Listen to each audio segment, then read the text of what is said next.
Yo Shinobi fam, welcome back to Just a Shinobi. Today, we're diving into one of the wildest what-ifs. What if Naruto drops his unforgivable act? Part 2. Hope you love first part. So buckle up for some serious action and twists. If you're new here, smash that subscribe button for more mind-blowing Naruto scenarios. Check out the other videos on the channel, share them with your ninja squad, and don't forget to drop your thoughts in the comments. Your support keeps this shinobi going strong. Earth-style Earth Dragon missiles, Wind-style Vacuum Wave. They are starting off strong, Naruto thinks, as he sees his two senseis jutsu coming for him. No holding back, I suppose. Earth-style Mud Flow Wave. As Naruto activates his jutsu, a massive wave of mud emerges, circling away from the attacks aimed at him. Naruto uses chakra to ride the wave and get to the side of his two opponents with impressive speed. Seeing he has caught them by surprise, he blurs through more hand seals, Earth-style Mud Cannon, and two massive mud balls shoot from the wave. Instead of dodging, Hiruzen creates an Earth-style mud wall that is just strong enough to endure the assault. Releasing his mud wave, Naruto jumps back, preparing for an attack. He didn't have to wait long as Danzo appeared atop Hiruzen's wall, having already completed his hand seals, Wind-style Vacuum Serial Waves. Naruto managed to dodge the attack with a shunshin back to his starting position, allowing the attack to cause damage to the training grounds instead. Seeing Danzo has returned by Hiruzen, Naruto understands he's going to have to separate them to have a chance. Kunai Shadow Clone Jutsu, Naruto shouts as the kunai spread around Hiruzen and Danzo, but before the two can react, Naruto had already activated his seal, Uzumaki-style Bringer of Darkness seal, and instantly both elders are encased in unrelenting blackness. Hiruzen team, I don't know how, but this is your fault, Danzo thinks while remaining calm for the potential attack. It is only due to years of experience that he was able to dodge the oncoming water dragon, not realizing it was Naruto's plan. As soon as Danzo landed, he found a new barrier erected around him with three, he assumes, shadow clones maintaining it. As soon as the Genjutsu seal was activated, Hiruzen went underground using the Earth-style underground projection fish, but as he emerged he immediately had to dodge a strike from Naruto's Rattan. Having no time to summon King Enma, Hiruzen retrieves two kunai and engages his surrogate grandson in close quarters combat. Seeing his opening, he throws one of the kunai, narrowly missing Naruto, but was right on target as the kunai dispelled one of the shadow clones, dropping the barrier. Before the other clones could react, they were dispelled by Danzo. Realizing his back is compromised, Naruto disengages and uses the shunshin to return to his starting position. Returning to his partner, Danzo sees he is the fresher of the two. Any plans, team? He asks. No, second best, but we need to think of something. A war of attrition favors him, and he's gotten his chakra control problem down. We can't just fling jutsu at him all day. TSK, damn Uzumaki. Water release, exploding water shock wave, Naruto says, followed by an obscene amount of water rushing from his mouth, aimed at crushing Hiruzen and Danzo. Hiruzen erects another mud wall which leaves them surrounded by water. The two have little time to rest as multiple water-style water fong bullets speed toward them from the newly formed lake, crumbling the mud wall. So distracted by the attacks they didn't notice Naruto had created a shadow clone and both had just completed their respective hand seals. Water-style explosive bite of the water dragon, the original, and the clone shout as two massive water dragons hurl themselves toward Hiruzen and Danzo, exploding on contact. Naruto, being a sensor, knows the two used a last-second replacement jutsu, but he decides to wait for their next move. In the nearby forest, Hiruzen and Danzo marvel at the power of their shared apprentice. Initially, it seems young Naruto wishes to taunt us with our own sensei's jutsu. It would appear so. I suggest we take the gloves off, if for no other reason than pride. It's still weird hearing you talk like that, but I agree. I won't let a teenager show me up. Earth-style Earth Dragon Jutsu. Fire-style Dragon Flame Bullet. Wind-style Pressure Damage. Naruto sensed the massive chakra spikes before he saw the oncoming jutsu. Wasting no time, he and his clone converted the pre-existing water into a defense, water-style Water Formation Wall. When the collective jutsu met, the wall absorbed most of the attack, but there was a minor explosion that threw both Naruto's back, dispelling the clone. They said no S-rank jutsu. But you wanna play rough? Okay. Say hello to my little friend. Blurring through one set of hand seals, Naruto stops for a moment, and feels the pressure in his tenketsu. Once stable, he continues with the second set. Merging the Wind-style Great Vacuum Sphere and the Fire-style Dragon Flame Bullet, Naruto created the Sandaime-style Vacuum Bomb. Shit. That goddamn fucking idiot. I told him not to use this technique. I'm going to kill him. I'm going to kill that kid of yours, Tsunade. Seeing Jiraiya freak out has those in observation confused. Until they see and feel it. An explosion generating white-hot flames, burning the nearby forest instantly, with flames greedily looking for more and more fuel to feed it. Water-style Great Exploding Water Shock Wave, they hear Naruto say as a mass of water puts the massive fire out. Instinctively ducking, Naruto sees an irate Jiraiya behind him. What the hell? He says between pants. What the hell? I should Rasengan you into oblivion. You overdid it, Naruto. They started it. They broke the rules first, so if Gigi wanted to play the combination jutsu game, I'll play it. Seeing things are about to escalate, Hiruzen and Danzo step it. Jiraiya, he's right. We escalated things. Turning to Naruto, Hiruzen continues, Naruto, you must explain that jutsu. Cool, right, Gigi? Well, thinking about it like this, how are we able to have fire chakra? Our chakra doesn't contain oxygen, and yet we know we can produce fire nature chakra. Thinking along those lines, the chakra is really fire potential. I worked really hard to refine my fire nature chakra and condensed it in a vacuum sphere, denying it what it needs to be fire. Think, all that potential being released not in a stream but at once. It'd seek out anything to realize its potential, and you end up with my vacuum bomb. Impressive, Naruto-kun, but that's going to be labeled a kinjutsu, said Tsunade. Why? There's no risk to the user, and most people wouldn't have the wind manipulation skills to even attempt it. That's a weapon of mass destruction, and someone may try to learn the technique, have shoddy control, and blow themselves up. But the vacuum bomb is the key, Kaa-chan. It's the source of my greatest combat discovery. Even Pervy Sage doesn't know because he's dumb and wouldn't get it. What are you talking about? Asked Tsunade. Gigi was so close. If he had my ability with Kaiga Bunshin, he would have cracked it years ago. Don't you see? Most elemental Kekii Genkai and Kekii Toda aren't. Kaa-chan, the Kekii Genkai is the ability to natural mix elemental chakra in your tenketsu. It's hard, but it can be learned. I had 200 clones, every day mixing various ratios of elemental chakra after I had mastered Gigi's process and Sage mode. I learned that if the release didn't require Yang or Yin release added to it, then, like Mokuton, then they can be trained.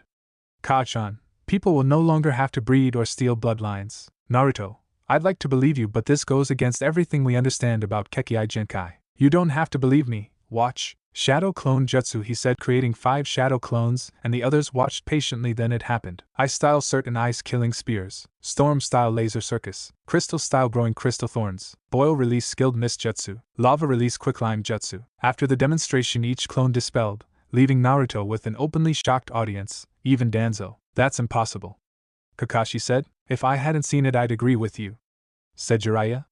Turning to Naruto, how did you hide this from me, and how did you learn those jutsu? Kurama has an eidetic memory, so seeing the jutsu performed gave me a template to work from.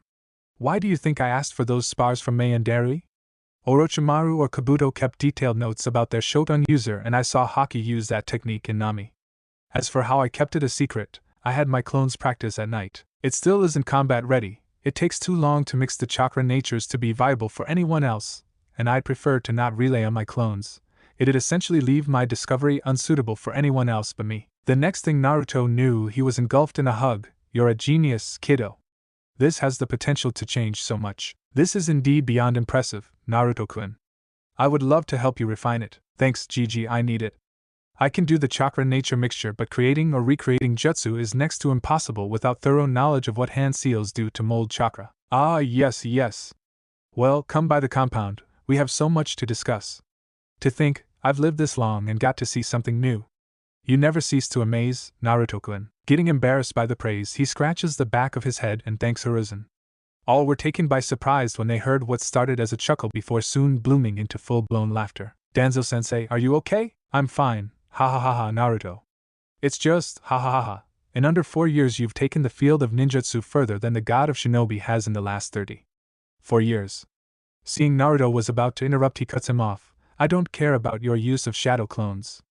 Yes, it allows you to do a lot, but you still needed the insight. Naruto, no one thought this was possible. At most, people pondered seals to perform this jutsu, and that's because we were all focused on the wrong thing. When you start your book, I'll be more than happy to help. My book? I'm not writing a book. Yes, you are. Everyone here, save Kakashi, has written a book about their area of specialty, and you've broken ground in the area of ninjutsu. You need to share your knowledge. It's your duty as a Konoha shinobi, and with your shadow clones it won't take that long. Looking at everyone, but Kakashi, nodding, he realizes he's lost this battle. Fine, I'll write the dang book. Good, now that this is settled, Naruto, I'll be giving you the next few days off as I decide on your placement, said Tsunade. I'm not going to be with Kakashi-sensei? Naruto, you may be the most powerful jounin we have. Usually it'd be highly irregular to send you with Kakashi. That'd be like having Jiraiya and I running missions. Extremely overqualified. However, since I am putting a strike team together for the Akatsuki, you likely will be paired with Kakashi and 2 others. I haven't decided who just yet. Okay, well, I'm off. Naruto says before flashing away. I need a drink. Kakashi says before disappearing in a swirl of leaves. Jiraiya, we clearly need to talk more about the last 6 months of his training trip. Meet me in my office in an hour, she said as the rest vacated the training grounds. Wait, Tsunade, how are we going to explain all of this? He points to the ruined training grounds and the ice and crystal jutsu left over. To which Tsunade just shrugs and continues to leave. I don't explain things to people. If I tell them to ignore it, they will. After flashing away from the training grounds, Naruto made his way to the market district, hoping he could find who he was looking for. After a short trek, he entered the Yamanaka flower shop and smiled that his luck won out. Hey Ino. Hey Naruto, when did you get back? Just yesterday. Cool. So, what can I do for you today? I was actually wanting to catch up with Asuma-sensei.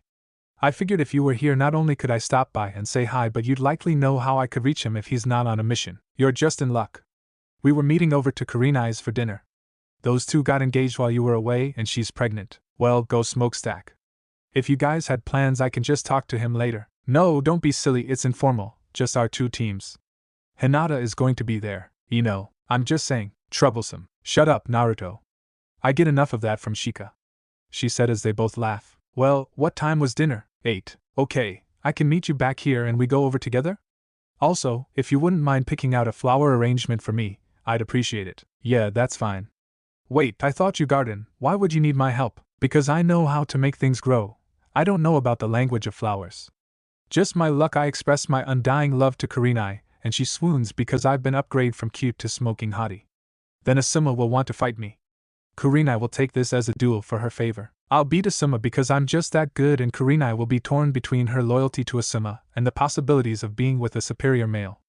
Soon tales of our duel will be spread throughout the village, with the women finding it utterly romantic and the men becoming possessive and distrustful, to the point of wanting to attack me. The women of the village will defend me as the avatar of true romantic love I am, and we'll have a gendered civil war. Somewhere in Kumo, a shinobi breaks out in tears as he felt proof of a platonic soulmate. You're an idiot, you realize this, yes? I've been told, but seeing as how I outrank you, I can't be that much of an idiot, now can I? Yeah, you think on that and I'll be back later. Bye Ino, Naruto said before vanishing right in front of her. Meanwhile, back in the Hokage's office. He really doesn't trust you, I see. I honestly don't get it. He's seemingly forgiven Sarutobi, doesn't seem to resent the villagers anymore, but Minato and I are held in contempt. Jiraiya said, sagging in his chair. Every time I attempt to build a bridge, I just screw up. He'll learn from me, but he doesn't see me as family. I thought things were improving. What happened? Fukasaku said there was some anger Naruto was holding on to that was affecting his senjutsu training. He needed to deal with it to progress. So, he cooks up this plan. I ditch Naruto for a week, make him think I'm up to my old habits, and then blows up at me. Gets it all out like he did in the end when we got you. Seeing her nod, he continues, well, I did manage to piss him off. By a lot, but not because I left, but because he saw through our little manipulation. Asked why can't I ever be direct? Why can't I ever tell someone no when they plan to screw with him? Then he says that Minato and I always think we're right and are always so sure we are regardless of the damage done. Of course that confused me until he explained that both Minato and Kushina left a chakra imprint in his seal, one he's managed to sustain and has had access to them since you returned to the village. Apparently, they have access to his memories, and even with everything he's been through, Minato holds steadfast that he did the right thing. It infuriates the kid, not because he disagrees but the disregard of the harm done to him. Like me and the prophecy, Jiraiya Tsunade says softly. While they have disagreed about Naruto in the past, she knows he cares about him, and is sad he has such a difficult time showing it. I can try to talk to him for you. I wouldn't. He isn't wrong to feel that way. I left him for over a decade, never made contact, and didn't try. He wasn't asking for the world, still isn't. I'll figure out a way to make it up to him, eventually. It's weird seeing you so serious, pervy sage. Both turned to see Naruto sitting by the window. Also, I didn't tell you because I wanted to surprise you. All my sensei in one spot, seeing the culmination of their time with me. I had already forgiven you about all that other stuff. You aren't as rigid as the yellow team. Tsunade and Naruto see Jiraiya flash a genuine smile at his words. What are you doing here? I had some plans tonight. Wanted to make sure it didn't interfere with anything you may have wanted to do. Ah, such a considerate son you have, Tsunade. Rolling her eyes, Tsunade answers Naruto, no, nothing planned. Have fun, but can you tell me why you never mentioned being able to talk to your parents? Because I wanted something for me. I feel like much of my life is public access and has been since I was born. I just wanted something that was meant for only me, you know? Understandable. Okay, get out of here, both of you. I have actual work to do. Unless you want to save your poor mother and become Hokage. Ha! No, too restrictive for me. I need to be free like the wind. I recall you being quite free in Suna. Jiraiya deftly manages to dodge the kunai tossed at him, but before he can respond, Naruto vanishes, without a trace. What was that about? Oh, just him and the Kazekage's sister had a fling while we were in Suna. I might have to hand over my title. The gallant Naruto does have a nice ring to it. You corrupt my son and I'll pound your ass. So kinky, Tsunade. He said with a chuckle. That's not what I meant, she said, fighting back a blush. It is hours later that we find Ino and Naruto outside the home of Kurenai and Asuma. Welcome. Hey, Naruto. Kakashi said you were back. I think? He was pretty hammered. Hey, Asuma-sensei. Yeah, I think my assessment broke his brain, Naruto said as Ino and he entered the house. Hi, Kurenai-sensei. Hey guys, Ino greets everyone. Hello, Kurenai-sensei. Naruto greets politely while handing over the bouquet. And congratulations. Thank you, Naruto. I'll put these in vase immediately. Please come in and make yourselves comfortable. The dinner was muted but amiable as the members of Team 10 and 8 discussed the goings-on. Naruto told them briefly of his travels, to the interest of everyone save Kiba. Soon the night was drawing to a close with most everyone departing. Naruto? Yes, Kurenai-sensei? I just wanted to apologize again. Now that I have a child on the way, I sometimes think what would happen if he or she were to be put in your position and, please stop. I understand and I truly have forgiven you. I'm not one to hold a grudge. Thank you for hosting me. Is there anything I can help with? No, Asuma will take care of it. I will? Yes, unless you find the couch comfortable. I kinda do actually, he replied until he saw her look at him with a stern gaze. Okay. No, shorty, I've got everything covered. I'm one of the tallest of our graduating class now, but not as tall as me. I guess I'll have to console myself with being the superior ninja then. Anytime you want to spar, Gaki. Sure, but talk to Gigi first, you might change your mind. As he walks out to the front porch, Naruto sees a familiar crop of midnight blue hair staring into the night sky. What has you so captivated, Hinata-sama? He says while approaching. Oh, just enjoying the night, really, Uzumaki-kun. It is a nice night, but won't Hayashi worry if you're out too late? He may, but it is of no concern to me. I'm a big girl now. I've noticed. He mutters. What was that? She asks, smiling faintly. Oh, nothing. You didn't really share much over dinner. How are you? I'm surprised my sister hadn't already filled you in. I don't know what you're talking about. Oh, so are there a lot of orange, talking toads in the world? Gamakichi might be pretty good at stealth, but I'm better, and I've seen him talking to Hanabi a few times. Yeah, those two are friends. Don't know how it happened, but they are. So, that's the story you're going with? She said, turning toward Naruto, an action he mirrors. What exactly are you accusing me of, Hinata-sama? Nothing untoward, I hope. Certainly not. I'm just wondering if you're keeping tabs on me. And why would I do such a thing? He said, getting closer to her. I can think of a reason or two, but it'd be mere speculation. However, if you wanted to keep an eye on me, you could have just stayed in Anbu, Gama-chan. Actually, I couldn't. The deal I struck with Ka-chan before entering put a time limit on my service. Besides, who says I want to keep an eye on you? Such arrogance, Hebeheim. Well, seeing as how you struggled to take them off me throughout dinner, it leads a girl to wonder. Oh, how do you know I wasn't looking at someone else? Because even when you are, you aren't. I never realized your hold over me was so absolute, Hinata-sama. You should be merciful and release this poor fool. No, I don't think I will. Keep your eyes on me a little longer, and you might just see something amazing, she said before disappearing in a swirl of leaves. I always do, that's why I never managed to look away. How long had he felt unbearably tired? Years? A lifetime? Since that day? He can't even remember anymore. The weight of his secrets and sacrifices had been unrelenting. He missed home, and yet it was for its protection that he could never return. He was made a villain to people that would never know he was acting under orders. Orders? The spell that is weaved by the lie of authority. How many times did he remind himself that he was only following orders? Too many to count, but even the first time it felt hollow. The logic was especially galling to someone like him. Puppeteers are incredibly sensitive to manipulation, for it is the underpinning of their very art. He sighs again, for once again he makes a sacrifice, and once again his actions will likely lead to the death of a Kazekage. Sasori-dana, you okay? No, asshole, you just tried to detonate a massive explosion, killing of hundreds of people in the place I love more than anything. Oh, and I just poisoned some poor bastard that only wanted to save his brother. I'm not okay. He thinks. Fine, I just don't want to be late. Let's get a move on. The alarms can be heard in the background as the two missing nin flee Suna. Sasori's guilt is only magnified by the pride he feels in the young Kage. He protected his people to the end, and a long and painful death will be his reward. Chiyoba-sama, I hope you know what you're doing. 8 hours later, we've just received an emergency message from Suna. Akatsuki has kidnapped Gaara and poisoned his brother, Kankuro. You four are to head out immediately. I'm assigning Naruto command of the mission. Any problems with that? Everyone knew the question was rhetorical, Sakura thought. It was like a Team 7 reunion except for this other jounin she had never met named Yamato. Kakashi looked the same, but she had heard rumor he was not considered an S-class shinobi due to an incident in Lightning Country. Then there was Naruto. It amazed her how far Naruto had come. Before he returned from his trip, she hadn't directly interacted with him since that night in his apartment, even though she had really wanted to. But what was she to say? He had been right about her. He had put forth the effort to be a real time but had been rebuffed at every turn, often physically. She wanted to apologize, to tell him how horrified she was when Sasuke tried to use the Chidori during their match. True enough, she was in love with the last Uchiha, but she wasn't blind. Sasuke intended to kill Naruto, and in the moments between him activating the jutsu and being killed in an explosion, she fully assumed Naruto was going to be killed in front of an audience, after having been humiliated. Had what Sasuke said been true? Had Naruto been stunted and held back? Why, if she knew Sasuke's intent, did she ultimately want Naruto to justify his actions? Because, irrationally, she never thought Naruto would do that. She expected that if he found some way out of his predicament, it would be by the slimmest of margins, but both Sasuke and he would still be alive. It took her weeks to get over her guilt in realizing she was prepared for Sasuke to kill Naruto or for both of them to survive. She had that little faith in Naruto's skills and potential as a ninja that he simply couldn't be a threat to anyone.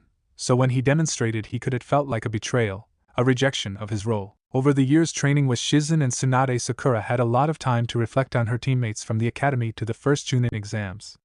She had always thought of Naruto as a loser, and it took a lot of soul searching to realize he had been assigned that role before he had done anything to prove it. Had that been any other child, everyone would be mortified at his treatment, the constant bullying from children and neglect from the teachers, but it was normalized. Naruto deserved it. He deserved all of the bad and none of the good. She cried for hours when she had that breakthrough and wanted to make it up to him, but how? He had essentially moved on, training with Kakashi, then a respected ANBU operative. A student and assistant of the Hokage has its advantages, so would he even care? Then he returned from his year-long training trip, no longer the boy she remembered but a young man, one who didn't greet her stiffly nor strictly professionally but with a certain amount of kindness. Maybe they could mend their relationship? Meet me at the gate in 30. Pack for a range of conditions, he said, and she departed. At shinobi speeds, the trip to Suna takes 3 days, so she was skeptical when Naruto stated he had a way to cut that time down. She was until she experienced teleporting for the first, and hopefully last time. Naruto, how do you handle doing this? Conditioning and practice. The effects are actually muted for you all since I encase you in a layer of my chakra. It's what's truly being transported. You have just a little, I have a ton. It sucked so hard the first 100 times. He said, scratching the back of his head. How do you know the Haraishin no Jutsu? Okay, I might as well tell you everything. Sakura, the things I'm about to share are S-rank secrets. You don't have permission to divulge them to anyone who doesn't already know, okay? She nods. What else can she do? What you were told about the Kyuubi attack was a lie. You can't kill a Biju, only contain it. The fourth sealed half of the Kyuubi's chakra into his son, me. Gaara has a Biju too, and an organization of S-rank missing nin named Akatsuki are trying to extract them from the 8 hosts. If a host has their Biju extracted, they die, almost instantly. The only reason my mom was able to survive the extraction as long as she could was because she was a full-blooded Uzumaki, and had a strong life force than a normal shinobi. I am the 3rd host of the Kyuubi. The first was the wife of the Shodame Hokage. Almost no container of a Biju asks for the burden, and likely no Biju wants to be imprisoned, but regardless, if the seal is strong enough, the two remain separate entities with minimal influence upon each other. Oh, was her intelligent reply. So this is kinda personal for you? Somewhat, but it also is because Gaara is my friend. During my time away I got to meet most of the other Jinchuriki from other hidden villages, and there is a kinship amongst us. It's a unique experience. Are you okay with all of this? I know it's a lot. It is, but if you are the 4th son, why were you alone? Virtually no one knew of my parentage, but the older generations knew of my burden, so I was made a pariah. That bit of information isn't going to help her with her guilt, that's for damn sure. The team make decent progress into Wind Country until they stop at an oasis for the night. She had been thinking about everything until she heard Kakashi speak. I see the stories are true, Naruto. What do you mean, Kakashi-sensei, she asks? Well, our cute little team leader here created this oasis with Fuin Jutsu and Swait Unjutsu, isn't that right? Partially. I had help with creating the water. It wasn't all from me, but I think while we've stopped, it's a perfect time to get familiar with our skill set. Who would like to start? I will. My name is Yamato. I am a ninjutsu specialist primarily utilizing Doton and Suetun Jutsu. I am a close to mid-range fighter. I am Kakashi Hatake. I am a tracker and ninjutsu specialist as well as strategist for the team. I likely have a jutsu for every occasion. Do I really have to go? Neither of those two were good for my ego. I am Sakura Haruno. I am a medic and support specialist but with strong taijutsu skills. Long-range support or close-range fighting if need be. Excellent. I am Naruto Uzumaki Senju. I specialize in nin, fuin and kenjutsu. I can fight from any range and have mastered every elemental nature release as well as space-time ninjutsu. Oh, now I just feel like shit, Sakura thought. We've all been assigned here for a reason, and I'm sure with our collective skills we will save Gaara. After curing Kankuro and saving Kakashi-sensei from a granny, we picked up the trial and rushed toward Gaara's location. Her brief time in Suna had been enlightening as the people there almost revered Naruto for saving Gaara years prior, and had the utmost faith he'd do it again, and she had to admit she started to believe it too when she saw him effortlessly behead Itachi Uchiha. That's not the real Itachi, he said almost flippantly as Kakashi-sensei and Yamato handled the other person, Naruto later identified as Kisame. The team ran into a barrier once they arrived at Gaara's location, but thanks to the arrival of Team 9 they eventually dispelled it, to only find Gaara's dead body. No matter what else happens, you both die today, Naruto said. His voice could have frozen water as it even scared Sakura a bit. The blonde ran off with Gaara's body, causing Naruto and Kakashi to give chase. Why was she late? What had taken so long? She said she had a plan. She said she could save him, but once again Sasori is responsible for the death of a Kazekage. Damn it, he shouts internally. It wasn't supposed to be this way. No matter what else happens, you both die today, some blonde punk said. Oh, it's the Kyuubi Jinchuriki, Sasori noticed, and wondered if the kid could back up his threats. Guess he'd find out later. Seeing who is left, Sasori paid special attention to his grandmother, and the pink-haired girl. Is that natural? Admittedly, she does pull it off, he thinks as he prepares for final battle. He took my fucking arm. I'm going to blow that Kakashi bastard straight to hell for this. God damn it, I hate those eyes, Itachi being an okay guy notwithstanding. Deidara thinks as he flees with Gaara's body. You just had to use your eye, didn't you? Did you have a better idea? Several. What has Uncle Kakashi said about showing him up? Don't do it when chicks are around. Fair enough. What's your idea? Charge a kunai with Raitun chakra and throw it when I tell you. Shadow Clone Jutsu. Kakashi watches as the Shadow Clone positions himself in front of the two, not realizing the plan. Space-time barrier, the clone says as a void with kanji emerging from it appears.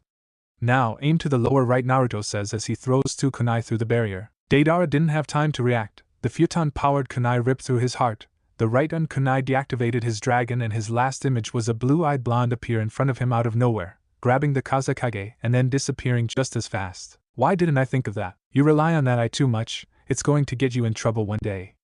Let's head back. You've gotten so strong, Sasori-chan, she whispers to her grandson. Go on and rest, you've earned it. Besides, they are waiting for you and I won't be too long.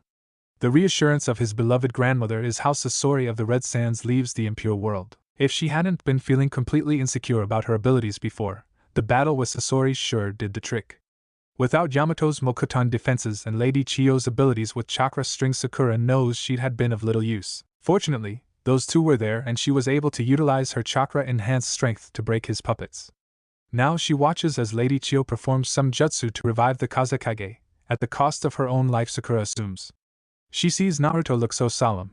Does he think this is how he'll end up, she wonders. It isn't too long before the Kazekage awakens and hugs his friend, appreciating the rescue. We collect the Lady Chiyo and head back to Suna for a much-deserved rest and to pay our respects to the fallen. 2 days later, Sachikage-sama, urgent news. What is it, boy? What has you so animated? Deidara the Mad Bomber has been killed by Konoha Nin. Any idea who? Yes, the slated to receive the bounty are Kakashi Hatake and Naruto Uzumaki. That man's student? And Uzumaki, you say? Any intel on him? Speak, damn it. He is likely the Jinchuriki of the Kyuubi, though no reports of him using its chakra can be found. He is the student of Hatake, but pretty much fell off the radar a little under a year of being his student. From what we have, he apparently became a jounin around a year ago at the age of 15. No word on his skills, however. It is also alleged he is the apprentice of Jiraiya of the Sannin. Here's a picture. The Tsuchikage was quiet for several minutes, looking over every detail in the picture. Leave. Return in 10 minutes with the Jounin commander, and send out word for Han and Rashi. Yes, Tsuchikage-sama. The IWA Nin barely made it out of the office before he heard it. The Tsuchikage, in blind fury, destroying everything in his office. First, that bastard decimates my army, costs me the war and humiliates our village for a generation. Then he manages to get that red-headed whore pregnant with his demon spawn and no one knows. Said son hides in plain sight for years, Jinchuriki status an apparent open secret within the village, and I knew nothing. Then the little bastard kills Deidara, my son in all but blood? This will not stand. I couldn't kill that Namikaze, but I will kill his son. Potential for war be damned. Those two families are a curse. That they would jointly produce a menace is inconceivable. He needs to die. He needs to die soon. It was soon that the Jounin commander joined Onoki in his now destroyed office. The longest-serving Kage informed him of his suspicions and his need to kill the boy of their most hated enemy. I'm assuming you don't want him in the bingo book? No, I actually want him dead, not to spread his legend. We need to draw him out so Han and Rashi can deal with him, though I'd still send 3 full Jounin squads to back them up just in case. And that's not overkill? We have no idea what this boy can do. I'd rather be over-prepared than under. Get more information if you can and start working on a way to get him. I need him dead as soon as possible. Yes, Tsuchikage-sama. 1 day later. Excellent work all. Your pay will be deposited by close of business tomorrow. Is there anything else? After receiving no answers, she dismisses the team. Hey, Naruto? Yeah, Sakura? Would you like to grab some lunch with me? Sure, sounds like fun. You can tell me what you've been up to for the past 3 years. And fun it was. Sakura quickly realized how engaging Naruto could be, and while it may take some time, she does hope that the two can find a way to be friends. Hey, Naruto, I felt outclassed during the mission. Do you think we could train together sometime? I'd be happy to. What would you like to work on? Speed and reaction time. I trained it with Tsunade Shosho, but I've seen how much I can improve.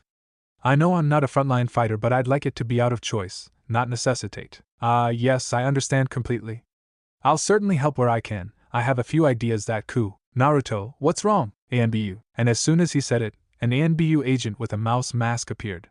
Naruto-sama, your presence is requested in the council room, immediately, she said before disappearing in a swirl of leaves. Well, this was fun while it lasted.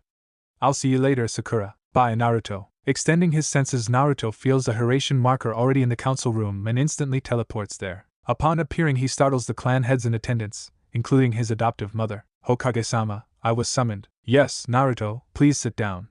We have called you here today not as a Jounin of Konoha but as a clan heir. There has been an allegation that you have been directly interfering in the business of a clan, and said clan has levied a grievance with the support of one other clan head. This process has not been used in decades, but so things do not escalate, we have come here to discuss the allegation and potential remedies. Hayashi, you have the floor. Thank you, Hokage-sama. The Hyuga clan has been stagnating in our business affairs for about 3 years now. A majority of our attempts at growth have gone to a particular group, a concern that seems highly knowledgeable about internal clan affairs and the general MO of the Hyuga. So you're an influence peddler losing influence. What does that have to do with me? Insolent whelp, are you a member of this concern? No. Can you prove it? You generally aren't encouraged to attempt to prove a negative. Starting to feel frustrated, Hayashi continues, would you be willing to show us your financial documents? If you aren't a part of this concern, an audit would prove it. It might, but no, my financial affairs are my business, not yours. Besides, I don't see the issue. If you're so great, then get these opportunities back, be better. We've come here in good faith. This could be an issue between clans and you do not want that. Why wouldn't I? What would you actually do? In times past, these kinds of things caused feuds between clans, okay? These aren't times past.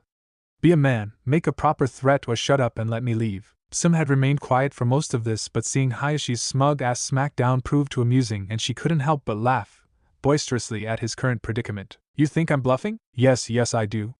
You're not a shinobi anymore. You're just a politician that can fight. You hide behind words and your duplicity is only met with more words. You've forgotten what an immediate consequence feels like, and that's the difference between us. I don't play word games. I don't concern myself with deals in locked rooms. Make your threat. Threaten my family and then see what threatening as shinobi gets you. I'll give you a hint. You'll be fattening the Yamanaka's coffers with all the flowers you'll be buying. Lady Hokage, surely you won't allow this. What do you want me to do?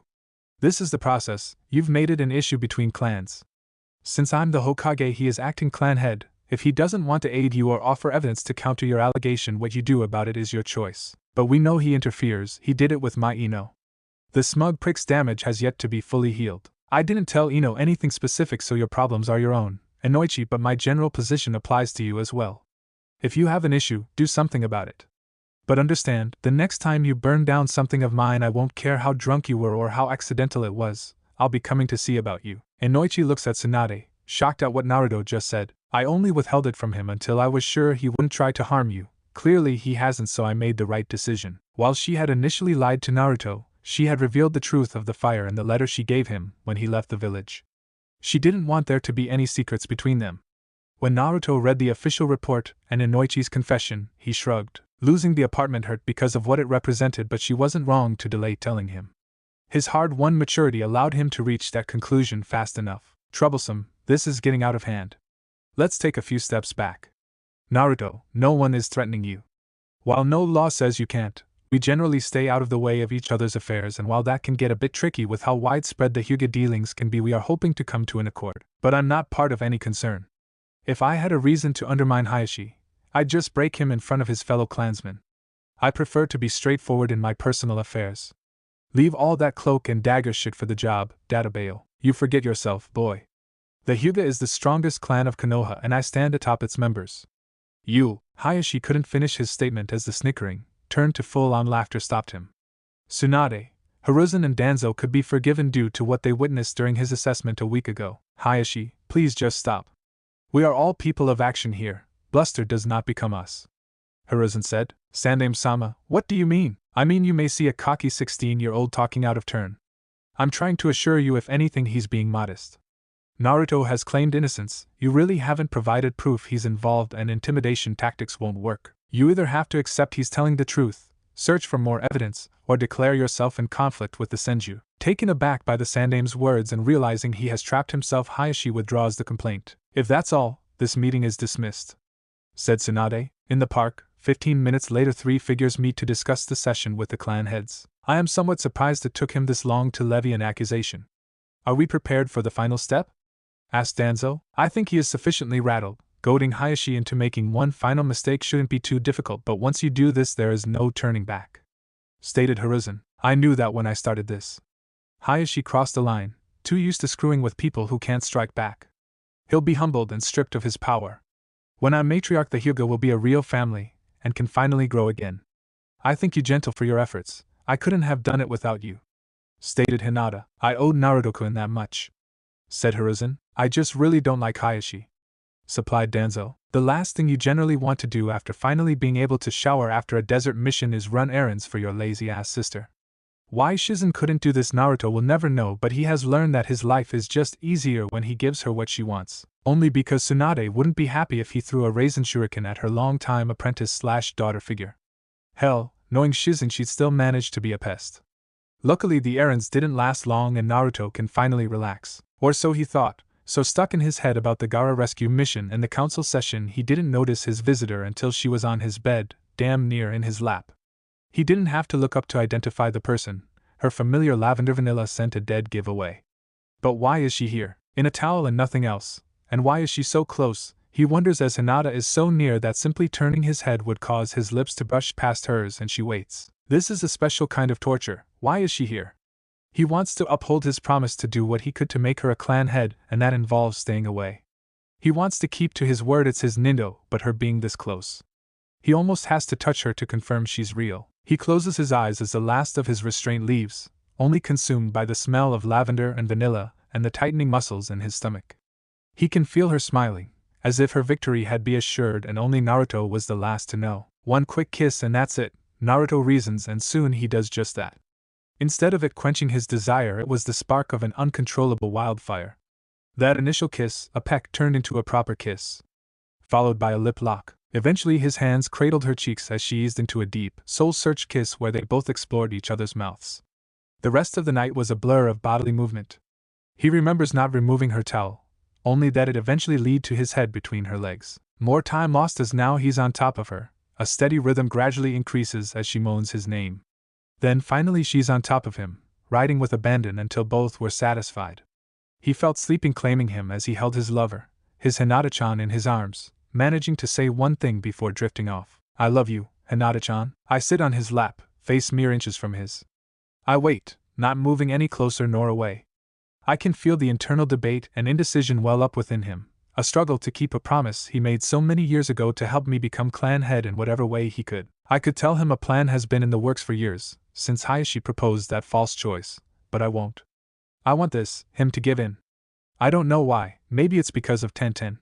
How unfair, I told him to move on, but it still hurt, imagining her receiving the affections that should have been mine and only mine. There are several of his first I'll never receive, so I will have this. Uzumaki Naruto going back on a promise for me. I feel him start to break, debate nearing its end. It would be so easy to push him over the edge, a few sweet words, but I won't. I once had to muster the courage to approach him. Every step to his apartment felt like a journey unto itself, but it was worth it. Now I want him to do the same.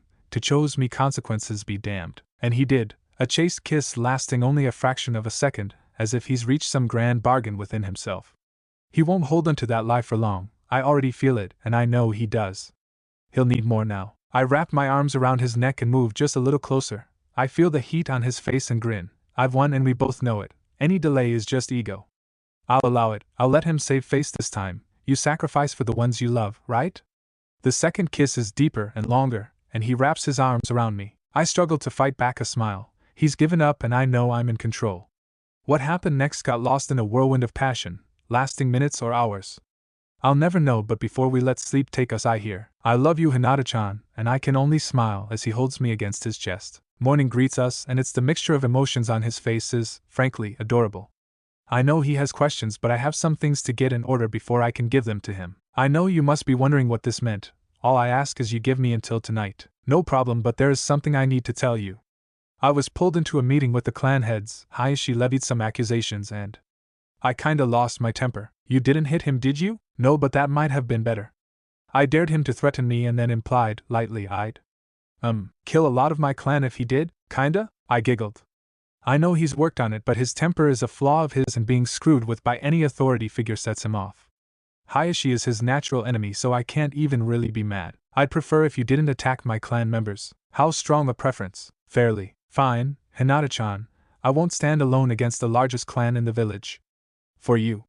He laughed, but the subtext is clear. Temper he may have, but he doesn't make empty threats, and I'd hate to see what he'd do to someone that endangered Tsunade or Shizen, ever the romantic, Naruto-kun. As much fun as this has been, I must return to the compound as Hayashi and I have business. So I'll see you tonight? Most certainly. A quick shower and a change of clothes later and I'm off to the compound. It's a short walk, but I take the long way as I reflect on how I got here.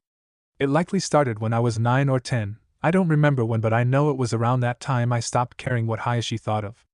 Well, anything. Overly critical and needlessly cruel, and never thought it could be counterproductive. In the entirety of the Hyuga clan history there had not been a female clan head. Surely they can't think that an accident. But don't question any of the gendered assumptions built into our traditions. Kami forbid. I learned early on that tradition is one of the many ways the cowardly and the powerful cling to the status quo. The fact that I realized our taijutsu style was actively fighting me when I was a child went to show me that no one wanted to see it. As if a Hyuga's never been defeated before, such arrogance. Anyway, when I stopped caring about Hayashi's opinion I became free. That's why his words were just background noise the night of the preliminaries. How can you be mad I tied with a prodigy? But he's a cadet branch member, so you must be better. But you labeled him a prodigy. Irrational, simply irrational. I should be annoyed, but I can only smile, something I got from Enko-sensei. Don't let stupid people annoy you, they are here to entertain you, she said. I found the truth of the quote later as I was nursing a kunai wound when she initially said it. The disappointing Hyuga and the snake mistress. Quite a pair we made. While Kurenai-sensei made us great trackers and gave us strong foundations, what I learned from Enko-sensei is what prepared me for ANBU service. Why do you want me to train you? It's not for some boy. Not entirely. Rolling her eyes, Enko goes to respond but is cut off. Look, my grand ambition and reason for being isn't some boy.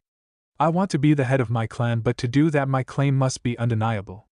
They only respect combat ability. Kurenai-sensei can only take me so far, and it isn't far enough. She may make us the best trackers, but I need something more, and as one of the best kunoichi in the village I was hoping you could get me closer to my goal. With that said, there is a boy. One with near limitless potential that is actively being held back. If he ever gets a decent sensei and half a chance, he'll be something special, and special in our world attracts enemies. I can't be weak if I want to be with him. Enko nods in approval. Okay, not bad motivations, but that does leave the second part of the equation. Why should I train you, Gakiheim? Because there is a lack of serious kunoichi in my generation, so why turn down one of the few who are? What if I don't care about that? shrugging, not sure. But I am a firm believer in reciprocity, so what can I do for you? I'll have to think on it.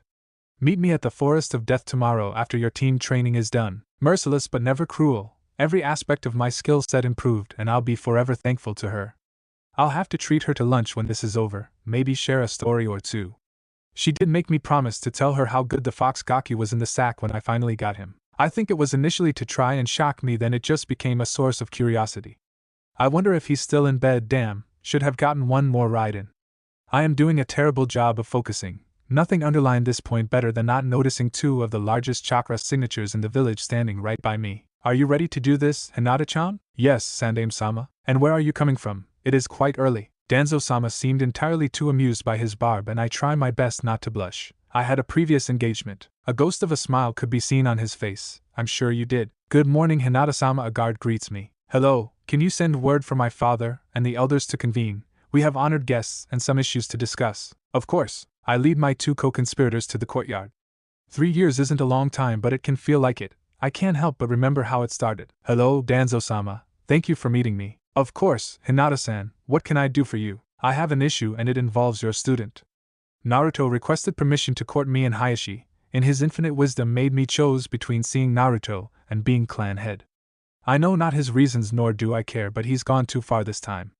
I seek your aid and your guidance to show Hayashi the error of his ways, before you strip him of his position? Exactly. So, what are you thinking? I don't want to harm the clan, but allowing it to stagnate would be fine. Hayashi and the elders are predictable, so knowing what opportunities to target wouldn't be difficult. What do you need from me? Contacts, counsel, and initially capital. I intend to join ANBU soon, so I'll have enough money to fund it after that, but I'll need help for the initial funding. Not a bad idea. The amount of bounties ANBU officers collect is substantial. I don't like your father. I believe your clan is generally out for themselves first, village second, and I really don't like people screwing with my student. You have your partner, Hinata-san. Let's meet back in a few days and go over some initial plans. We'll be starting immediately. I'm looking forward to it. Sandaime-sama joined almost 2 months later, shortly after Naruto's apartment caught fire, and things really took off from there. The Hyuga were, frankly, living off past successes. Almost no one enjoys doing business with our clan, but our track record allows for a certain amount of inertia. When people were given a choice between stuck-up assholes claiming false nobility, and someone who understood that I'm not doing you a favor by gracing you with my presence, they took the alternative eagerly. As for Naruto, I'm happy he got a family out of that ordeal, but I'd be lying if I didn't say my heart broke when I heard. We shared so much time together in that apartment, my home away from home, and I'm sure he felt the loss as well. I swore, if it had been intentional, I'd have hunted said person down and made putty of their internal organs. To learn it was Ino's father was just sad, as in pathetic. All because he put Ino on the trail of something he actually did. It boggles the mind. Hayashi-sama and the elders have gathered and are expecting you. Please follow me. And we did, only to be greeted by the stern faces of our most esteemed members. Even the one I busted up a little bit ago. I find it adorable how he avoids me, so of course I wave.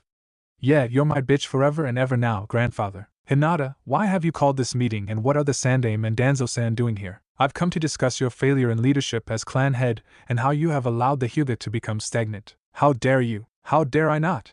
We have not seen significant growth in years, all under your guidance with the help of the existing council. None of you have been able to pull us out of the rut we have been experiencing because none of you are capable. For too long we have adhered to a dogmatic approach. It has made us predictable. As shinobi or business people, we need new ways. Someone with the insight to face new challenges. Tell me, father, how long did it take you to uncover the business concern that was actively undermining you? How do you know about it? The very fact you have to ask only furthers my point. We are that concern. We are the ones that have been predicting and countering your every move. You couldn't handle competition. As soon as someone tried to get what you wanted, you faltered. It is time for new leadership. You dare challenge me, girl? You betray your clan and have the gall to call for my removal? I fail to see how I have betrayed anything. Am I not a member of this clan? If I am them as clan head, the contacts and opportunities one have developed would certainly go to benefit the clan. I demand to know why. You demand nothing from me, she said with an impressive amount of venom. Now is the time to be held accountable, Hayashi. You're a failure as a clan head, a father, a man in general. The Hyuga can do better, and under my stewardship we will. I refuse to step down. Then I challenge you, here and now. You can't refuse. I am the recognized heiress. It is well within my rights to challenge for leadership. Come, Hayashi, stand before your failure of a daughter. You've grown arrogant, I separated you from that boy far later than I should have. His taint is all over you. As Hayashi finished, an impressive amount of killing intent flooded the room. Mind your words, Hayashi. Speak of Naruto in such a way again, and I may be tempted to strike you down myself, Danzo said. Is this why they are here, to fight your battles for you? It's sad you can't even see what genuine affection looks like. No, I brought them here because they are my partners. I brought them so you could see how easily I outmaneuvered you. I need no one to fight my battles for me. I'm still a shinobi, and you imply I am not, only to save the time of outsaying it. You're just a politician that can fight. I'm sure a smirk looks wrong on my face, but I don't even care. It worked. Thank you, Danzo-sama, for telling me Naruto said that. Hayashi's beyond pissed and will accept the challenge. I accept. And when you lose, you will be stripped of your position and branded. Ha! I'll kill you and ever main branch elder before I let you brand me. Not that I'm going to lose, mind you. Hayashi is now livid, and it just goes to show that the Hyuga don't admire strength, just the appearance of strength. They want people they can control, they disdain the truly strong. Fine, girl. Father, call the match. You all will be a witness to me putting down this disgrace. So much talking, so little action. Come, Hayashi-chan, no more hiding behind your position and stern glares. We square up. He's going to rush me. He'll fight textbook and try to overwhelm me. If I had my ninjato, I'd show him the error of his ways, but I don't actually want to kill my father. For the most part. Still, his predictability is my greatest weapon. I'll embarrass him and then put him to sleep, Hajime. And of course he tries to rush in, use his superior reach against a smaller blah blah blah. Does he really think he's the only person to try this? My dual water whips prove the folly in his strategy, as he narrowly avoids one hitting him in his left eye. Ah, good old water whips. A favorite training tool of Naruto. Gamachan, what's with that? This is a water whip, it's a training aid. Gets the best result. 20 minutes later. Faster, Hebe. If you're going to be on this squad, if people say I trained you, then I want you fast. You sure you just don't want me, Gamachan? The swift crack of the whip across my ass was his only response. I didn't feel the need to point out that every time he's hit me with that whip it's been on my ass. Gamma might be telling me some things about himself. Ass man that likes to spank, I'll file that away for later. I feel another assault on my posterior. Too slow and lacking focus, Hebe. He's let to figure out a way past my water whips and it isn't even fun anymore, so I dispel them. Oh, here comes another rush, how original. Fine, time to end this. As soon as he is within striking distance, I jump, performing a corkscrew in the air, hitting him in his shoulders and in the back of his head, right at the brainstem. He falls unconscious. I make it look easy, but Hayashi is actually strong, and if I fought in the traditional way I wouldn't beat him, but fights are about winning. Shinobi should be primarily instrumental in their fighting philosophy. What's best is what works, what they don't suspect, and what ends your enemy with you taking as little damage as possible. Impossible. Are you going to call the match, Hayashi? Or should I attack a defenseless man? He wants to sneer. I see it in his eyes, but he knows better. Winner and new matriarch, Hinata Hyuga. Thank you, Honorable Elder. As your new matriarch, I would like to start fixing the errors of my predecessor. Hayashi, Hizami, and Hitoshi, you will be going to 3 different locations within Hai no Kuni. Each is a location with a new business associate. I would like you to oversee our affairs. Impossible. We make up the majority of the Elder Council. And how are you to advise me if you do not understand the directions I am taking us? Also, are you not members of the clan? Getting no response, I continue then, as your clan head, I have the right to assign any clan member any task I deem appropriate, and I have assigned each of you a task. I expect you ready to leave by nightfall. I will request 3 separate C-rank missions from Tsunade-sama. Why can't some branch members be our escorts? Are you going to question every decision I make? They won't be escorting you because I'll be meeting with the entirety of the cadet branch. We have some things to discuss. If there is nothing else, gentlemen, dismissed. I say as I turn and leave. Walking out of the compound with Sandaime-sama and Danzo-sama, they wait to speak until we have exited the compound. Most impressive, Hinata. Thank you, Sandaime-sama. I assume everything is ready when the honorable elders reach their destinations? Yes, they'll be all but cut off from any power base or influence for the foreseeable future, said Danzo. Excellent. Well, I have to see Tsunade-sama. Thank you both for everything. Of course, you're welcome, my girl. Hello, Shizen, is Tsunade-sama free? She is just finishing up a meeting and has some free time afterward.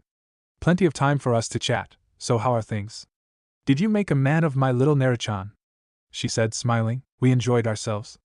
Thank you again for getting him out of the compound. No problem. Running errands for me keeps him humble and reminds him of the natural order of things. You enjoy torturing him entirely too much. It's such fun, he has no choice to take it like a good little brother. We share a laugh and then see the door to the Hokage's office open, people exiting. As they clear out, Shizen goes to the office, likely to announce my presence. The Hokage will see you now. Entering the office, I give my formal greeting. Hokage-sama, I say with a slight bow. Good morning, how may I help you? Well, there are a few things. First, I would like to officially tender my resignation from ANBU as I have just been made the head of my clan. Congratulations, she says with a genuine smile. Thank you, Hokage-sama. I would also like to request 3 C-rank escort missions for tonight. Sure, just give the details to the mission office. The teams are on standby. Finally, I am in need a seal master. Would Jiraiya-sama be available tonight? I believe he has been hanging around the village. I'll inform him to meet you at your compound tonight. What time? 6 should be perfect. Was there anything else? No, Hokage-sama. That'll be all. Okay. Oh, Hinata. Yes, Hokage-sama? Make sure Naruto clears out some space for you.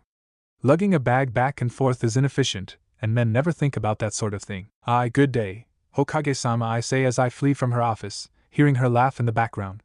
The Hokage being aware of your sex life is just too awkward to deal with right now. The day proceeds. I meet with both Kurenai and Anko-sensei to share my news. Both congratulate me and I thank them for helping me getting there. Even Shino had an open, for him, show of emotion when I told him.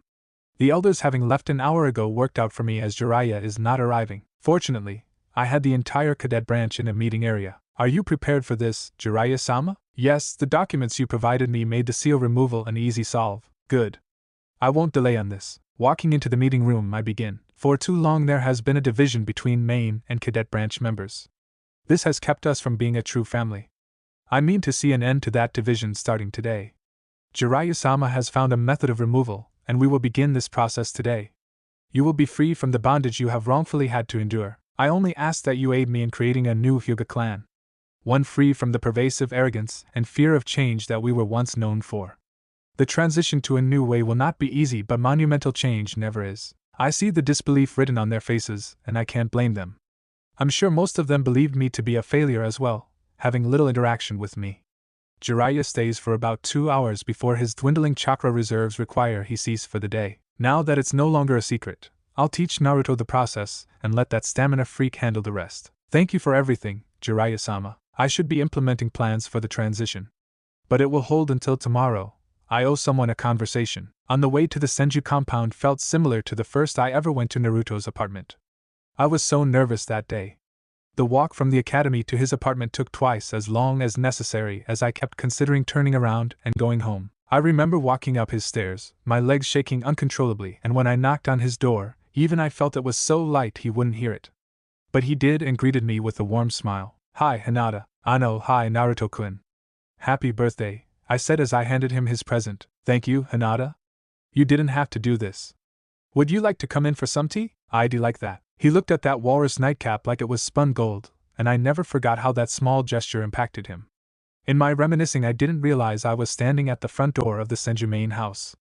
I knock and am instantly greeted by the sun-given human form, in a black tank top and black sweatpants. Hi, Hinata. Hi, I believe I owe you a conversation. You free? Yeah, but not here, follow me. It was a relatively short walk to our destination, the Senju waterfall. Why here specifically? I'll tell you after you're done. Okay, why the secret? Whatever. I'm the new clan matriarch. Congratulations, Hinata. You've achieved your dream.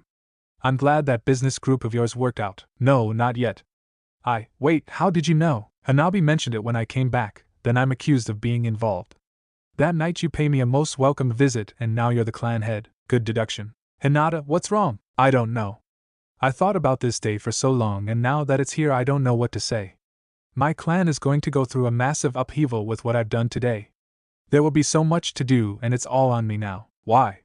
Why is it all on you? Because I can't show any weakness in my position. They'll be looking for the slightest fault to oust me, and I still will have my responsibilities as a shinobi. I'm not retiring, not yet, Hinata. And then there's the Akatsuki. We have no idea what may be going on with them, or what that would cause the other villages to do, Hinata. And there's just so much. What do we do? You're a clan heir and I'm a clan head. How do we resolve that? I was startled when I felt his lips on mine, but he stayed there long enough for me to get over my shock and return the gesture. Hinata? Yes? Will you be my girlfriend? Just like that? Just like that. Yes, I will be your girlfriend. Yada. Things won't be easy. Easy is boring. We'll have a lot to figure out. We aren't going to figure it out tonight, so instead of worrying about it, dance with me. Here, where better to dance than a moonlit waterfall. There's no music. Then we'll have to make our own, he says as he scoops me in his arms and carries me to the pond under the waterfall. For the rest of the night we would dance to a song only heard by two. Alright, gang, bring it in. I've got some bad news. After sealing the Ichibi, Sasori and Deidara were both killed. The path to peace is never easy, and while I had hoped we'd all live to see it, I guess that was just the wish of a fool.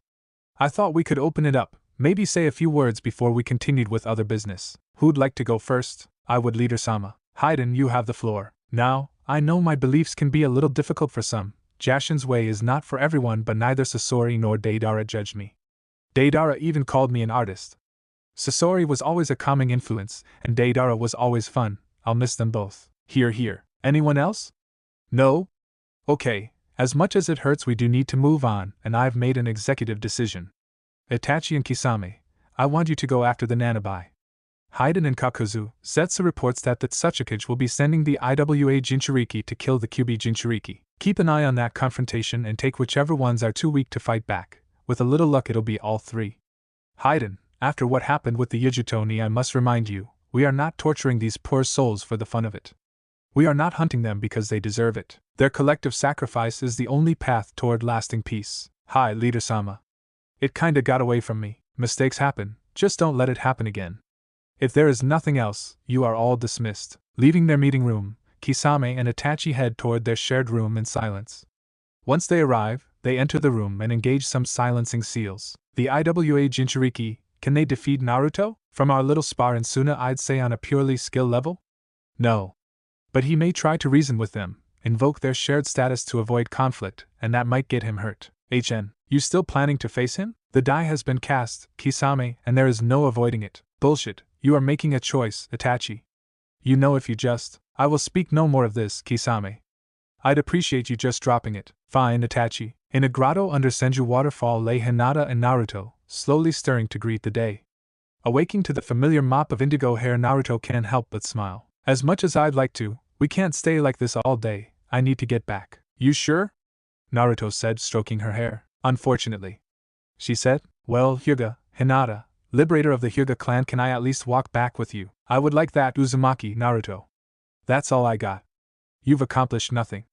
Man, I think I picked wrong. Oh, how you wound me. How will I ever recover? He said in mock hurt. I'm sure I can make it up to you later.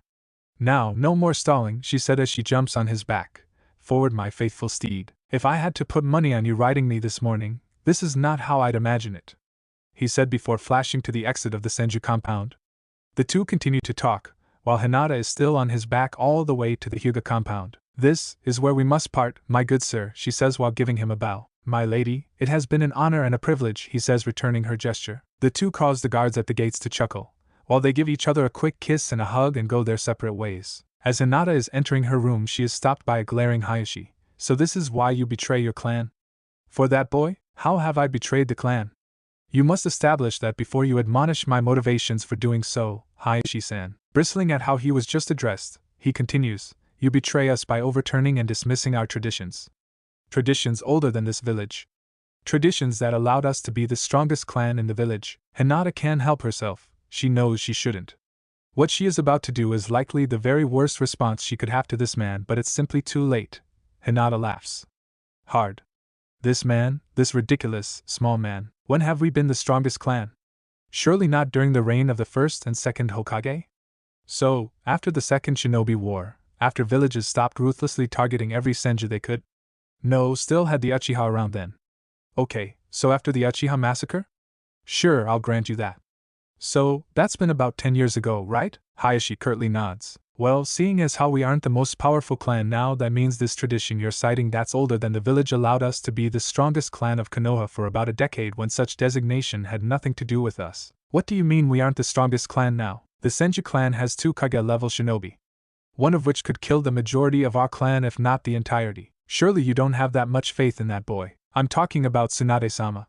It's crazy how people underestimate her. I'm going to tell you something that isn't widely known, Hayashi-san.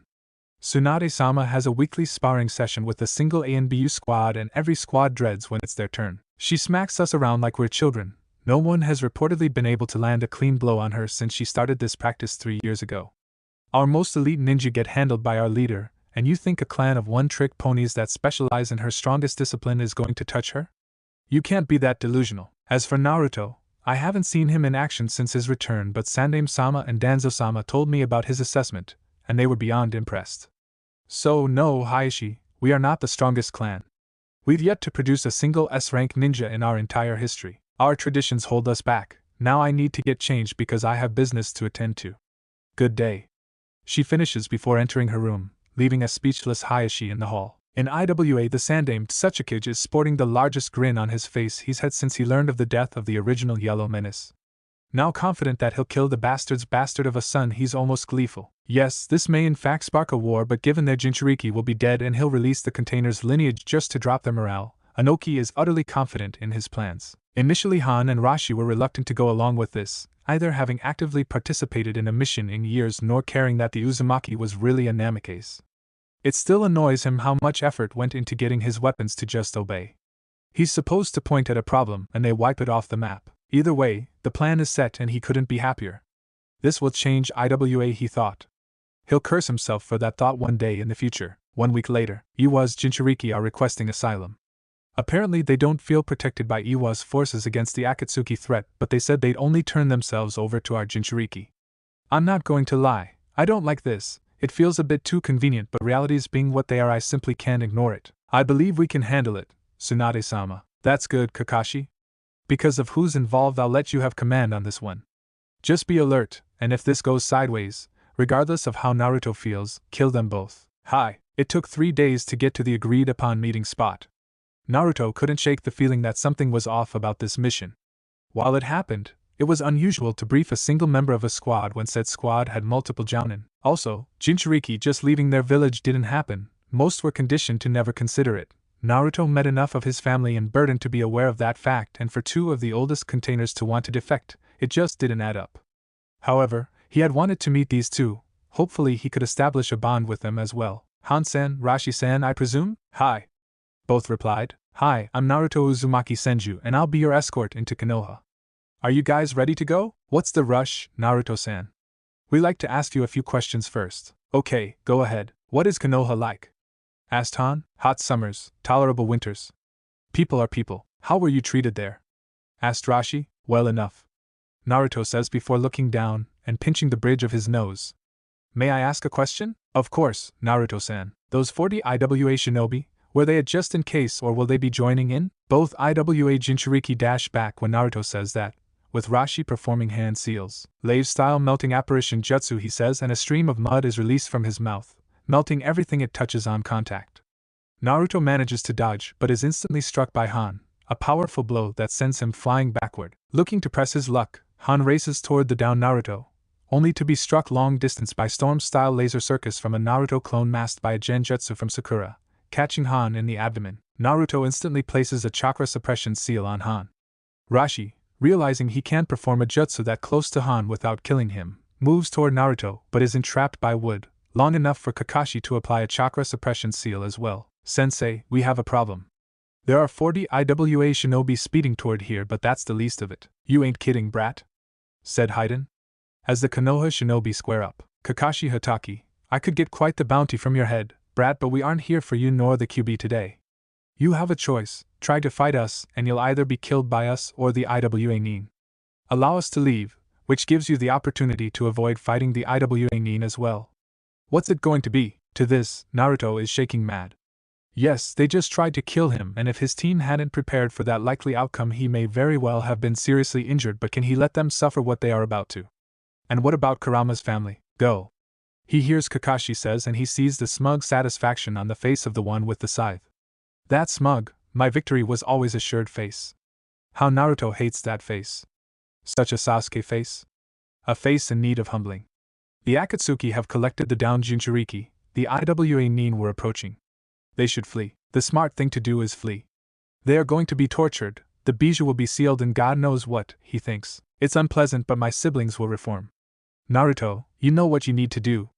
You know better than valuing non-existent bonds. Fine, but if I'm going to do this I'm doing it, are you ready? Yes. Tenzo, Sakura and Kakashi were looking at Naruto. He hadn't moved for several seconds and slowly start to see orange markings emerge on his face. The markings are around his eyes and one on his forehead, similar to Tsunade's with a semicircle beneath it. When Naruto opened his eyes, they saw that his eyes were no longer blue but violet eyes with black slitted pupils. They then saw Naruto hold his hand up to the sky and saw a Rasengan-like ball form, but shortly after started looking like a shuriken and was making a humming sound. Only Kakashi truly understood what was happening. He muttered in awe. As soon as the technique was stabilized, Naruto threw it at the Akatsuki members. Each alerted by the sound and dodged, one to the left, one to the right, but neither actually managed to avoid the technique as it soon exploded in a maelstrom of microscopic blades, lasting over 5 seconds. Soon there was a release of energy from the two Jinchuriki, signaling they were killed while either Akatsuki member was getting up, but they could hear a stream of profanity from the one with the scythe. "How is he still alive?" asked Sakura. Jashinist answered the three jounin. "We should get out of here. We can still avoid the Iwa Nin. We have enough of a head start even without your Hiraishin, Naruto," said Kakashi. "I can't. Unfortunately, the events that have just transpired have succeeded in getting my blood up." "Oh," Kakashi replied, knowing there wasn't much to do as the Uzumaki weren't known for being the most chill of people. He sees his students summon 5 shadow clones to toss a number of kunai that then multiply into several dozen, and Kakashi has to stop himself from being jealous of the luxury to overload jutsu with no cost. Soon those kunai all explode, creating a great deal of debris, and Kakashi can't put on his hand on the point.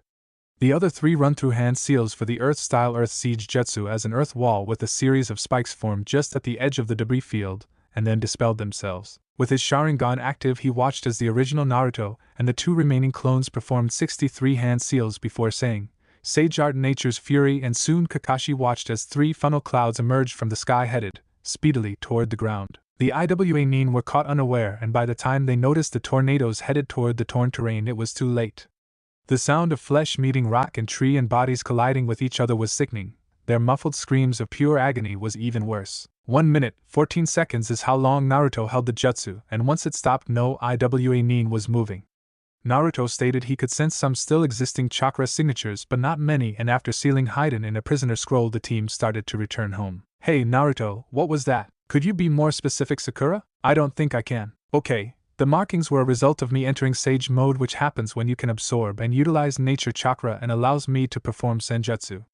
The technique that killed Han, Rashi, and that Akatsuki guy was the completed Rasengan, completed with wind chakra, and I call it the Rasen Shuriken. And the last offensive technique was just me extending, me pulling and forming wind outside of me, similar to how the Nidain pulled moisture from the air. I just used it to form a few tornadoes." "Naruto, that's amazing. Thank you, Sakura. I'm just glad no one was hurt, but I do wonder what this will do to the Akatsuki. We also need to figure out why Iwa is suddenly interested in killing you," said Kakashi. "Could they have found out about your heritage, Naruto? That could be it. Killing their most infamous missing nin would get you on their radar. We need to hurry back and report all of this. Naruto, you may have to be shelved for a while," Kakashi offered. "I don't see how that benefits anyone." "Naruto, it is very possible an entire hidden village wants you dead. That wouldn't exactly be a new experience." Kakashi, Tenzo, and Sakura all bristle at that. Granted, but the difference being Iwa would have the support of their Kage. "Naruto, I know you're strong, but this should worry you. If Iwa becomes a problem, we'll burn that bridge when we get to it, but until the Akatsuki is neutralized completely, putting me on the bench is ridiculous. Iwa and Kumo both have a price on your head, and you still complete missions. Naruto, I don't think you understand the depths of their irrational hatred of your father. This is a serious threat." "I understand that, sensei. There isn't much to be done now, not until we talk to Tsunade-sama." "Is he awake?" "Yes, Tsuchikage-sama, right this way." Anoki was livid, almost beyond words. 2 Jinchuriki, 40 jounin, and 2 S-rank missing nin defeated by that goddamn Namikaze bastard. Of course, none of his shinobi were close enough to confirm it was all done by the Namikaze. Every Iwa nin has gotten the impression that the Kyubi Jinchuriki is to be referred to only as the Namikaze and nothing else. Solely, but Anoki knows it's true, and his belief is stronger than any fact. Now, Anoki is trying to get what information he can from the 5 survivors of that misadventure. "Can you tell me what happened?" "Hi, Tsuchikage-sama. We were all keeping a pretty significant distance just in case Han and Rashi accessed their bijou. At the first sign of conflict, we all started to move in, but we didn't rush as we didn't feel the release of any potent chakra and figured Han and Rashi subdued the Yuzu Namikaze. Soon we saw a giant orb of chakra and all started picking up the pace. Soon we heard a number of explosions and saw an earth wall with spikes coming out of it. Before we could even begin to move around the wall, 3 tornadoes emerged from the sky, the force of which threw me back and gave me a concussion. I only remember waking up here, Sandaime-sama. Thank you, son, get some rest. Soon Tsuchikage returned to his office with his advisors. We barely have enough for a bingo book entry. Damn it, how did they hide this brat? How? Normally, if a shinobi drops off the radar, I'd assume ANBU service, Anoki-sama. That can't be, can it? No one puts their Jinchuriki through that kind of training. We have to allow for the possibility that Konoha may. They were never known for utilizing their previous Jinchuriki. We don't even know who they were. Those insipid tree huggers would make a shinobi of their weapon. One more reason to despise them, spat Anoki. What are we going to do? Any more overt attempts on the Namikaze's life, and we may find ourselves at war with no Jinchuriki and no S-rank shinobi outside of you. I don't know, just give me some time to think. Logically, war isn't worth it to kill one brat, but if we allowed the Namikaze to live, that could be bad for us in the very near future. I'll weigh my options. In aim, the true leader of the Akatsuki is taking the delay of his plans as well as one might imagine. That fucking brat. I should have killed him years ago. I don't care if I have to wait longer. I'm going to rip the QB out of him just like I did that mother of his and watch as it destroys Konoha. Yes, that's what I'll do. But I'll torture him first. Maybe make him watch me kill that rental mom he has. Yes, he'll suffer. Madara, you need to calm down. This was never about senseless violence. We need to rethink our plans. The 4 and 5 tails won't return for at least 3 years and we need new members. Shut your mouth, Nagato. I don't know how, but this is partially your fault, so shut up before you piss me off. Madara, buddy, do we need to get Itachi and Kisame here for a hug circle? You're kinda losing yourself to your anger. Ugh, just ugh. I'm going to that new juice bar. Could you get me an apple, carrot, and ginger juice? Asked Conan. Oh, I'll take a mixed berry and citrus, said Nagato through his Deva path. Fine, anything else? No, they both say, and Madara leaves. That guy needs a vacation, any, Conan-chan? It had been 2 weeks since Iwa's failed ambush, and Naruto was currently working on some Fuinjutsu at the Senju compound. When they returned, Kakashi was initially worried about Naruto's response to IWA wanting him dead. Tsunade later informed him it was likely a response to having to kill the 2 Jinchuriki, as Naruto feels a type of kinship with those who have been burdened like he has, and after a few days, Naruto relayed as much to his sensei. Naruto, however, was down for long as he was spending a lot of time with his friends, family, and a certain lavender-eyed princess. Although she had been sent on an infiltration mission a few days ago, and he hoped she'd be returning soon. Naruto was interrupted from his thoughts by a knock on the door. Naruto-sama, the Hokage has requested your presence in the council meeting room. Thank you, Borsan. I'll leave immediately. After quickly getting dressed, he did just that. Thanks to his partnership with Kurama, Naruto could feel negative emotions, so he realized something was very wrong. Tsunade looked upset, and even Hayashi, which Naruto wondered why he was there, was visibly shaken, reporting, Hokage-sama, thank you, Naruto. We have something to tell you and a potential mission. As you know, the Jashinist named Haiden was brought in roughly 2 weeks ago. After being interrogated by TNI, we discovered that the man Akatsuki base is in AIM. We sent Jiraiya and Hinata to infiltrate the village but hadn't heard anything until we received this letter. Tsunade then began to read the letter. To my favorite little orphan fox, you have participated in the murder of 4 of my men. You have delayed my plans. This, I find unacceptable. I have killed your sensei, his body decorates my floor. Come and see. I have your lover, make me wait too long and I might visit her. Come and see, the fox inside of you was always mine. It was when I ripped it out of your mother, it was when I forced your father to kill himself in order to seal it in you. It is now time to return my possession, it is now time for you to die, little fox. Your life was always mine, I've allowed you to leave for 16 years on a whim but no longer. If I have to come for you, I'll kill everyone you love, then I'll enjoy watching you scream in agony. Your death by my hands was always your fate, little fox, you're too weak to deny me, come and see. Madara Uchiha. Naruto the letter, and soon most everyone found it difficult to breathe as Naruto was letting out a massive amount of killing intent, going so far as to unconsciously slip into sage mode. Your orders, Hokage-sama? Naruto says through gritted teeth. You along with Team Guy will leave immediately. I already have my ANBU informing them. Then I will take my leave. Wait! Shouts Hayashi. Naruto-san, I know there is no love lost between us, but please, whatever you can do. We are all shinobi, so I won't promise to bring Hinata back healthy nor alive. But what I will promise you is that should she not make it out of there alive, I will raze AIM to the ground. Believe it. So, he says their base is in AIM? Not easy to get into, but I can manage. Guess I'll be leaving soon. Not alone you won't. Yes, alone. I work alone. Hell, I've never even ran a mission with Naruto. I just trained the brat. Jiraiya, you are not going there alone, that is final. Why so insistent? You starting to fall for me? If you didn't have a mission to go to, I'd pound you into the floor," she said, shaking her fist. Fine, fine, he said, submissively waving his hands. I'll go with one other person, but no masks. What's your problem with A and BU? They'd be ideal for this level of infiltration. Because they're weird and I always feel left out. I'm surrounded by idiots, responded Tsunade before face palming. What about Anko? Jiraiya asks, trying to get back on track. She's been going hard at our guest, needs a rest. Then Tsunade has an idea. How about an Anko-trained former mask? Jiraiya takes a moment before who Tsunade is referring to. She's a clan head. Since when does being a clan head mean you aren't a ninja? Besides, she's one of my best infiltrators and can hold her own in a fight if need be. Fine, let her know we leave tomorrow. I'm never traveling by Toad again. It wasn't that bad. It was entirely that bad. Activating her Byakugan, and this isn't normal rain. Likely some type of detection jutsu. Whoever created it knows we are here. Shit, then scan for the largest chakra reserves. That'll likely be where we need to head. If they've already been alerted, shouldn't we not press our luck? Element of surprise is gone, normally, but two of the members Haydn described sounded familiar. I need to see if it's really them. I may be able to talk to them. Okay, I can see 8 chakra signatures in that northwest tower.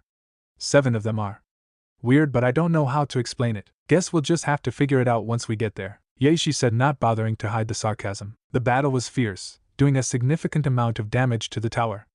Jiraiya had managed to subdue all of the false bodies, sealing them so they couldn't be reactivated, and was standing in front of his former students, Nagato and Konan, who herself looked worse for wear while she was holding a, hopefully unconscious Hinata. Konan, did you really have to use that many explosive notes? Konan scratched the back of her head. She was tougher than I was expecting, kept soaking me or shocking me. Kinda surprised I only knocked her out, honestly. Ah, understandable. Hey sensei, you defeated my paths. You're still pretty strong for an old guy, Nagato said. I'm not that old brat. But what is this? What happened to you and why are you doing this? We were set up by Hanzo and one of your elders named Danzo. It is what killed Yahiko, and my response caused me to require this setup. Not ideal, but we moved one. As far as why I'm doing this, it's for peace. You can have each major village contain a super weapon or 2 and think you're going to have peace. But if one nation had all the super weapons and had the potential to cause a great deal of pain, everyone else would share that pain. They couldn't bother fighting amongst themselves when a larger threat existed. They'd bond over that shared threat and learn to work together, learn to see the boundaries between villages as imaginary, and see the shared humanity within each other. Jiraiya was struck by his student's words, understanding the merits of his goals and conceding the logic in the plan. Nagato, that isn't the worst plan for peace I've ever heard, but I can't allow you to do this. I won't allow you to sacrifice my godson. There are other ways than threatening the elemental nations with the combined power of the 9 Biju. Like what? If you have the answer, sensei, then tell me. With 2 of the Biju needing to reform and 3 yet to be extracted, a change in our plan may be necessary, so tell me your plan. I don't have it, but callously sacrificing those who are some of the greatest victims of the shinobi system is wrong. They deserve peace as much as anyone. I don't disagree, but once again, you have no alternative. I don't enjoy hurting these poor souls, being sacrificed yet again, but I see no other way. I've yet to see another way, and I've wanted to, sensei. But it eludes me at every turn. Fine, Nagato, just give me some time. Put a pause on this plan and we can come up with something together, sensei. Okay. Take the girl and go, wheel. Madara, stop. Nagato shouts, but to no avail as the kunai had already entered Jiraiya's neck, the sannin quickly bleeding out. Why did you do that? That was senseless. Shut up, just shut up. There will be no change in plans. We will extract the Biju. All of the Biju, and that's final. Konan, lock her up with the 7 tails. Zetsu. Yes, Madara-sama? Come, I have a message for you to deliver to Konoha. It's time for my favorite pet to be returned to me. Nagato, make sure your shinobi are ready for an assault. Uzumaki will be here in a few days' time. Outside of AIM stood 5 Konoha shinobi. They are clearly expecting us, given the amount of squads stationed there, said Niji. Have you spotted Hinata yet? Asked Naruto. Yes, she's in a tower, but getting there won't be easy. I'll make sure you can get there, just get there. Also, be cautious of someone wearing an orange and black swirled mask. He likely will be coming for me, but just in case, don't try to fight him. Yash, when do we begin our youthful assault? Asked Guy. Naruto began performing a series of hand seals before stopping for a moment, and performing some more. Sandaime-style vacuum bomb, Naruto said before unleashing his original jutsu upon AIM shinobi. But he wasn't done yet. Mass shadow clone jutsu, he said, creating 400 shadow clones. Team Guy didn't have time to gawk at the extensive damage done by that jutsu nor the amount of shadow clones created by Naruto before he started giving orders. I need 6 of you with me, the rest go with Team Guy. Get to that tower, get Hinata back and retreat. Don't wait for me, we aren't leaving without you. That's an order, Tenten. Now you know what to do, Naruto said and then shunshined away. Guy quickly got command of his team and his clone arm and they marched on aim, surprising all when each clone activated their own Raijin no Ken. He trusted that Team Guy would make it to the tower while Naruto headed toward the center of the village, cutting down any aim nin that crossed his path. Their formations were lackluster, they clearly had never planned for an attack on the village, and that disorganization allowed Naruto to dispatch the squads with minimal effort. Once he made it to the center, he was greeted by his target. Little fox, so nice of you to make it. Come to give me what's mine, I see. Come to die like a good boy. Your end will be ugly, your end will be undignified, and you will die on your knees, Uchiha Naruto warned before he and his clones covered the area with Eurasian kunai. Your father couldn't kill me with that, what makes you think you can? I thought you'd have something different for me, little fox. As he was gloating, the Naruto clones flashed away, surrounding Madara and started performing a series of hand seals. Madara, too amused by what he was seeing, didn't attempt to phase away from the potential attack. Oh, what is this, little fox? He said, and soon found himself surrounded in a dome of few ninjutsu seals large enough to cover the roof they were occupying. He put his focus back on the original Naruto, and saw the blonde dashing toward him, his kodachi drawn. Madara could only smirk at the foolishness of the boy and decided to wait to the last minute to demonstrate that head-on physical attacks will not touch him, only to find himself stabbed on the right side of his body and receiving a spin kick to the head, hard enough to shatter his mask. You know, to manipulate time and or space one must do so from a stable point of time and space. But if you were to somehow make an area unstable, then you cannot say using the Eurasian nor that cheating-ass bitch eye of yours to avoid punishment.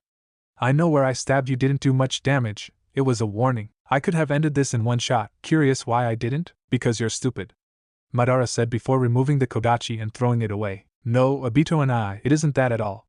See, you will die screaming, that is assured, but I need you to understand the depths of your failure. Ours is not a story of me facing and falling against insurmountable odds. Ours is not the dynamic of a scrappy underdog against an overwhelming force. Ours is the story of a sad, little bitch that allowed the single greatest threat to his existence to mature. To allow the kunai meant for his throat to become as sharp as it could for as long as it could. It's the story of a failure and a coward that will die how he lived. Rin isn't waiting for you, Obito. She won't be there. Failures don't get to be comforted by their dream goals in the pure world. There is nothing but unrelenting darkness. You will not even be a footnote to history. So, come, little Uchiha. Come and embrace your end. How? The now identified Obito asked, shocked that Naruto had figured out his heavily guarded secret. Kakashi used to talk about you and how much he regretted concerning you. Figured since I killed a teammate I could relate, for one. I've seen your ability. I've seen Kakashi demonstrate a similar one, for two. You both have one Sharingan eye, opposite sides of your face, for three. But no more talk, Niken, death awaits you. Hearing this, Obito performs the hand seals for the fire-style Grand Fireball Jutsu to only have it met with Naruto's water-style Water Bullet Jutsu. Obito attempts another jutsu, only to be interrupted by Naruto's charge, his single remaining kodachi looking to gravely wound the former Konoha nin. Obito matches Naruto's strikes with aid of his Sharingan, but a wind chakra extended blade on his blind side leads to a gash on his left shoulder, which Obito responds to with a kick to Naruto's abdomen. The two renew their exchange, Naruto managing to cut but not critically wound Obito, with Obito landing counters but not really hurting Naruto. Obito does manage to disarm Naruto of his last kodachi but takes a right high kick to his neck for the effort, and rolls away from Naruto, trying to understand how he could be losing to this kid. Is this it? No wonder you need the bijou, you can't accomplish anything on your own, Obito and I. Is this why Rin-chan preferred Kakashi and I? Did you know those two got close before Rin died? You know, closer than she would have ever been with you. Her best friend. She problem didn't even see you as a male, just some genderless clown that amused her. Feeling a new level of rage, Obito launches another Katan Jutsu, fire-style Great Fire Annihilation Jutsu. Seeing the massive flame headed for him, Naruto unrolls a scroll and activates the fire suppression seal. Taking advantage of the momentary distract, Obito stabs at Naruto, managing to plunge a kunai in his left shoulder. I should have put a kunai in your head instead of placing that explosive note on you, he said as he takes a series of follow-up swipes at Naruto, each failed attempt making him more and more unhinged. Obito tries for an overhand stab with his left hand but it is blocked. Thinking quickly, Obito drops the kunai, and catches it with his right hand, but before he can continue his assault, Naruto rotates to his right, stabbing Obito in the back of his left leg. Not easing up for a second, he quickly forms a Rasengan and hits Obito in the back, tearing through the man's artificial body and launching him near the barrier surrounding them. Focusing Kurama's chakra, Naruto manages to heal the stab wound before he readies for another exchange, deciding to taunt the missing Uchiha. Just as I thought. That I allowed you to avoid responsibility. No attack could touch you, no defense could stop you, so you let everything else slide, didn't you? 60 clones, 10 hours a day for 2.5 years. That's how long it took me to come up with this barrier, with the ability to take away your greatest advantage. But that wasn't nearly enough. No, not at all. As soon as Naruto said this, the symbol started to change and then began to flow toward Obito, condensing as it did. Moments later, Obito starts clutching his shoulder in pain. His soul onyx eye looks up to a pair of blues. What did you do to me? I sealed your chakra. Seriously, had my dad just put a chakra suppression seal on you, he could have saved us some trouble, but it is what it is. So, any last words? We could have had true peace, you selfish little shit. Well, I never intended to remember them anyway, but your last words suck. Now, to make good on my threat. You know, I was able to view my parents' memories along with Kurama's on that night. When you ripped Kurama from her, something that would have been incredibly painful, I noticed she didn't scream. She knew it would kill her, but her only concern was for me. Naruto said with a single unshed tear. So, how best to dispatch her killer?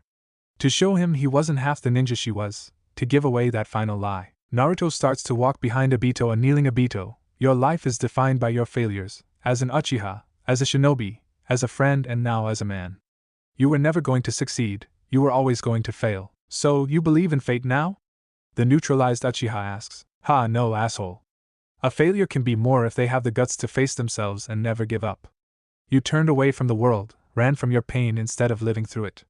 However, I do have to take something back. You'll actually succeed at something the Uchiha did best. What's that? Being killed by a Senju, Naruto replied before activating the Raijin no Ken and beheading the traitorous Nin in a single motion. Releasing the barrier, Naruto sees dozens of fallen aim Nin around his shadow clones.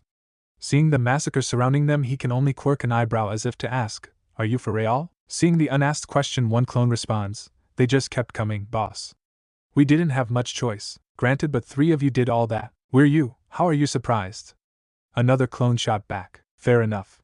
He said as they continued toward the tower, faintly hearing the screams of a broken, dying man. Team Guy plus the clone army pushed their way to the tower. Once there, the team cleared a path for Tenten to get to the holding cells in case they were guarded by any defensive seals. Once there, and noticing a lack of guards, Tenten managed to free Hinata, who was relieved to see her friend and the Jinchuriki Fu, who had been captured by Itachi and Kisame but had yet to have her Biju extracted. Hinata made her way to the armory while Tenten directed a half-starved Fu toward her team. Hinata returned to Tenten, having retrieved her ninjato, and started back toward the team before Hinata interjects. Tenten, we can't leave yet. I saw it. The statue, they've sealed the Biju in, and we need to do something to it before we go. Our mission is to get you out of here, that'll have to wait. But Jiraiya died for this information, we may never get another chance, and Akatsuki is weak. Weighing following orders versus preempting future issues, Tenten reluctantly agrees and follows Hinata to the statue. As the two are running toward the statue, both get a sense that they are being followed. Seeing an empty room up ahead, Hinata directs Tenten there in hopes of bringing the threat out into the open. Tenten unseals the Kiba blades and Hinata unsheathes her ninjato as they prepare for their tale. It is Hinata's activated Byakugan that allows her to narrowly dodge the strike from behind and see the assailant merge with the ground. He can merge with the ground, and once he does, I can't see him anymore. Hearing this, Tenten drops her blades and retrieves 6 kunai, throwing them so each lands on a wall, the ceiling, or the floor. Uzumaki-style 6-point lighting barrier Tenten activates while Zetsu was being attacked by Hinata. Seeing his ability to merge with services inhibited, Zetsu starts forming wood vines and spears attempting to impale the Konoha Kunoichi, but is foiled as each manages to avoid a fatal strike but have received superficial damage. Realizing an extended battle will not favor them, Tenten forms a plan. Hinata, throw your ninjato at him, Tenten says. Not quite understanding her plan but trusting her nonetheless, Hinata sends Raiten chakra through her blade and immediately throws it toward Zetsu, only for him to tilt his head to the side, easily avoiding the blade. He was not, however, prepared for the substitution Tenten made with her blade, nor was he fast enough to prevent her from beheading him with her Kiba blades. Running through a series of hand signs, Tenten drops the lightning barrier just in time to be forced into a bear hug, one she had to share with Hinata. Tenny, you did it. You know I hate when you call me that, right? Pfft, Our love is too strong for you to hate anything about me, Tenny. If my arms were free I'd stab you. So hurtful, he replies, relinquishing the hug. Turning to check over Hinata, he can't mask the relief he feels that she appears to be okay. You had me a little worried there, Haim, Naruto said, cupping her cheek. I had things handled. I was just about to make my move, she replied. I told Tenten as much. She just looks for reasons to use those damn swords. Swords, you got me, Tenten said. I really am fine, but we need to end this. Agreed. But you two need to get back to the team so I can finish this. No, Naruto, you don't have to face this alone. I know I don't have to, but if I have to go all out, then being around me won't be safe. Both Kunoichi wanted to fight him on this, but ultimately decided to head back to the other Leaf Nin as Naruto ran toward the final members of the Akatsuki, knowing this could be the end of the organization. Reaching the chamber the two were stationed, Naruto blasted the doors down with a Rasengan while having another formed and ready in his other hand. Naruto Uzumaki, the pale and sickly-looking man, started. I believe we need to talk. Sure, let's chat. I hope your last words are better than that Uchiha I just dealt with. You killed Madara? Impossible, said Konan. No, Konan, he's not lying. I can feel it, Madara is gone. Are you two sure you want to spend your final moments confirming he's dead? You're both going to greet him soon enough. But whatever, no more talking, stated Naruto before he started to form a Rasen Shuriken. Wait, there are no need for hostilities, Naruto. To which Naruto laughed, but curious, he disabled his jutsu. You formed an organization with the express purpose of murdering me. You can't fathom the need I have to be hostile toward you. Add to that you killed my sensei and I'm finding it hard to be anything but hostile toward you. First of all, I didn't kill Jiraiya, Madara did. Secondly, Jiraiya isn't dead, he's resting in a private room secured by chakra masking seals so Madara wouldn't know. I never intended to kill sensei, nor did I just want to murder you for the sake of murdering you. It wasn't personal. You strapping me to a table to rip something out of me is the definition of personal. Also, what do you mean, sensei? Jiraiya trained both of us and our late friend when we were kids. Not long, but long enough to survive. As for the bijou, we only wanted them as a means to bring peace to the lands. I asked this of Jiraiya, but I'll ask it of you, Naruto. How would you achieve peace? I don't want to talk about peace with you. That's Jiraiya's deal. I'm not interested in having a philosophical discussion with you. You and those like you, I can't stand people like you. Suffer some pain and decide that entitles you to do whatever you wish. Speak of grandiose goals like peace, but expect other people to make the big sacrifices, to give their all while you only give enough to ensure you're around to reap the benefits. Bija and Jinchuriki didn't ask for any of this, but you hunted us. Those scorned by the very people we protect, isolated with a potentially hostile being sealed in you isn't exactly fun, but that wasn't enough, was it? When you decided it, our lives meant nothing. Why would you care? We've already been sacrificed once, right? You are right, Naruto. When we started the plan to capture and extract the bijou, we didn't consider their containers anything but unfortunate souls that had to pay a steep price for the good of all, to my lasting shame. What is it, Naruto? Just what the entire fuck, man? I've been training for years to fight people who had, in all honesty, been portrayed as just shy of demonic. You capture my friend, kill sensei, and it's a lot to deal with. I don't know what this is, and I'm starting to feel really bad about what I did to your shinobi. And now you want to talk about peace. How am I to talk about peace? I just committed mass murder. This is what I've become because I thought I needed to in order to deal with you. What the hell do I know about peace? I've never known it. I've had to swim in hate my entire life. I understand, Naruto. The shinobi world can twist us into something unrecognizable. It has to me to the point I just continued the very cycle I intended to stop. When we lost our friend Yahiko due to a double cross from Hanzo, I gave into madness and eventually proclaimed myself a god. And while I've had my doubts about Madara, I just was so sure of my path. You may not believe it, but the Akatsuki weren't a bad group of guys. I wish I had directed them towards a better goal, but their lives will just have to be added to an already long list of regrets. Nagato says, and then pauses as if considering something, then smiles softly. Don't let your actions weigh too heavily upon you, Naruto.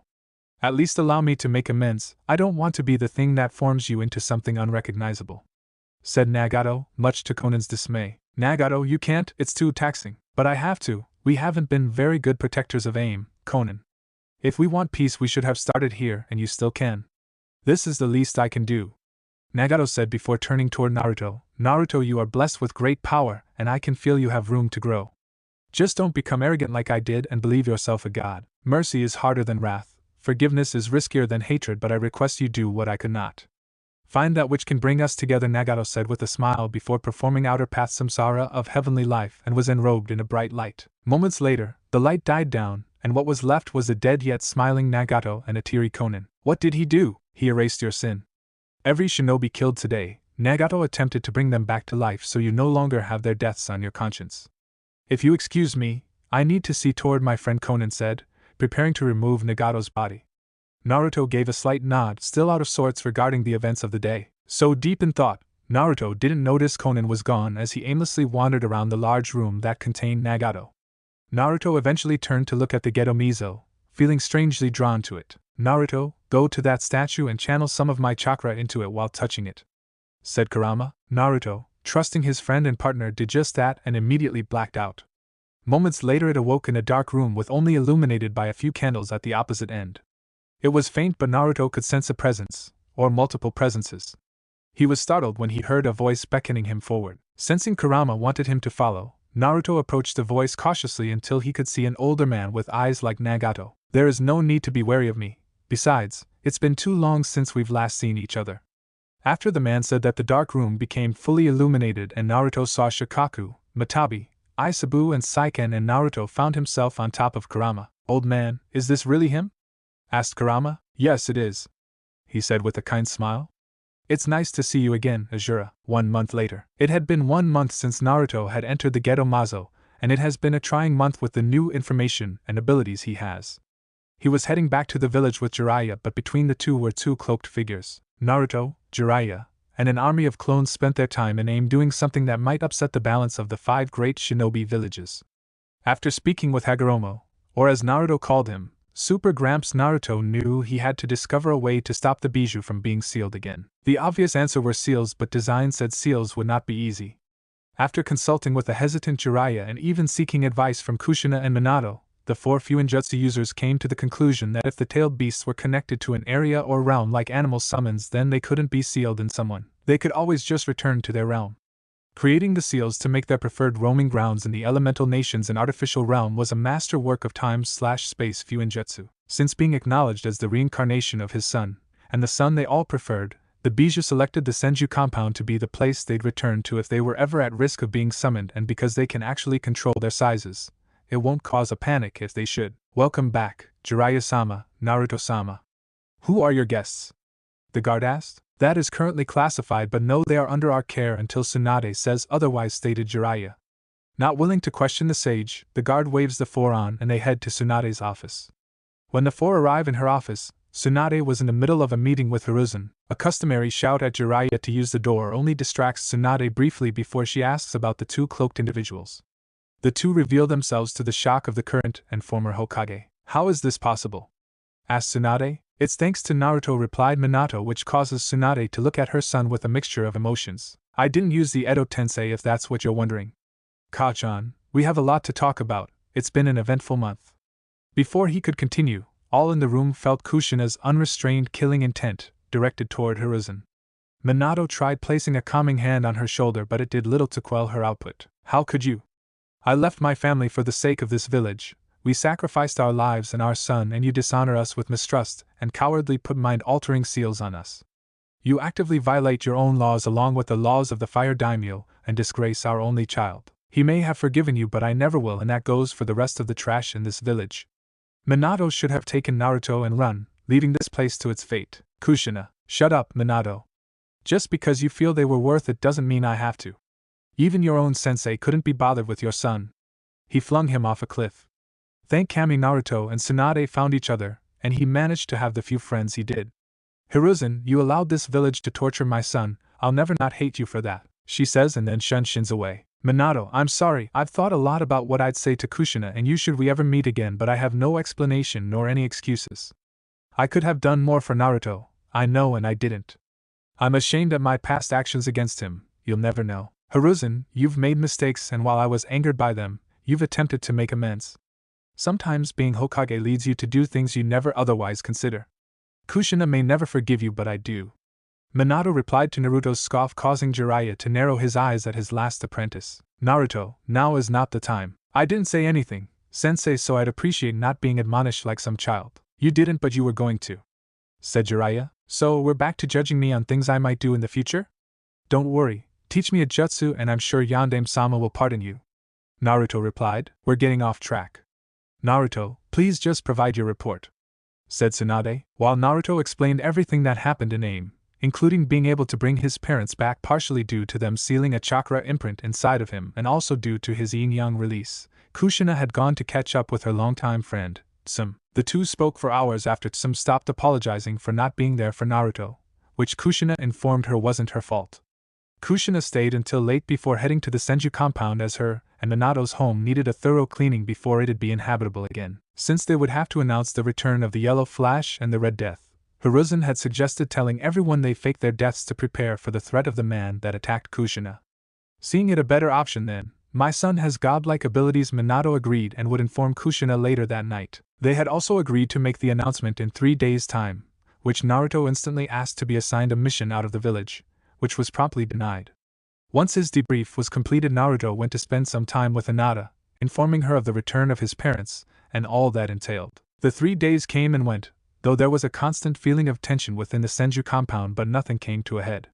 Shizen, Tsunade and Kushina had all tried to talk to Naruto about what had him so on edge, and he eventually relented, telling them about the assault on AIM. While he's killed before, and everyone he killed had been brought back, Naruto was dismayed at his show of force and the number of ninja he slew. While all three sympathized, the person best suited to help Naruto deal with the guilt of killing that many people is the last person he'd open up to. So outside of some comforting words and hugs, the three were at a loss as to what to do, and Minato wouldn't push the issue as he knew his son tolerated him at best. Currently, the townspeople were gathered in the center of the city, being addressed by their Hokage, many shocked at what she just said.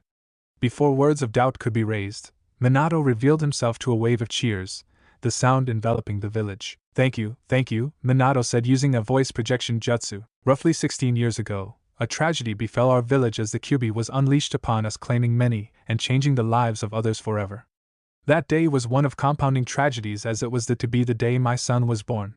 The Kyuubi has actually been in Konoha almost since its founding. The first container was the wife of the show dame, Mito Senju, nee Uzumaki.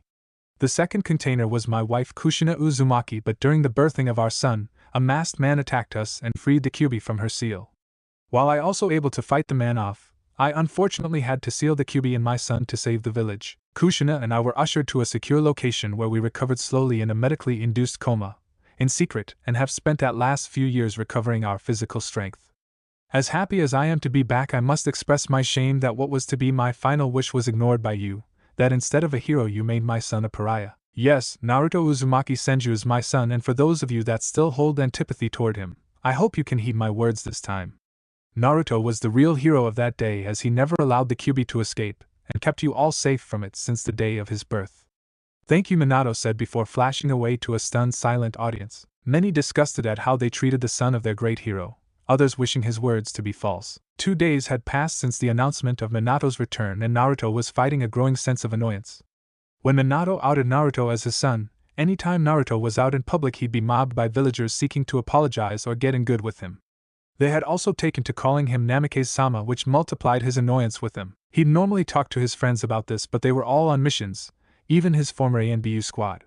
Hell, even Kakashi had been gone since he returned from AIM. So, Naruto was spending some time with Gamakichi at the Senju waterfall, trying not to calm himself. It was almost starting to work until his visitor arrived. Naruto, can we talk? Sure. Kichi, why don't you go on back? I'll catch up with you later. Okay, later, bro. What can I do for you, Minato-sama? So you're still calling me that? What else am I to call someone of your station, Minato-sama? Some people try to, san. Others dad, or maybe even father. I'm sorry to have disappointed you, Minato-sama. Naruto, we can't keep doing this. I don't know how to apologize to you. I don't know how to earn your forgiveness because you won't tell me. Aren't the villagers treating you better? Isn't that a start? No, it isn't a start. No villager has dared to mistreat me since the invasion, nor would they. I had demonstrated I wasn't weak. How can I accept their change in behavior when it fits perfectly with my growth and ability? Where was all that when I was too weak to stop them? It isn't perfect, but Naruto, they have changed. That has to count. You can't hold a grudge against them. They were acting out of ignorance, grief, and fear. So, you are not that heartless, Naruto. Why shouldn't I be?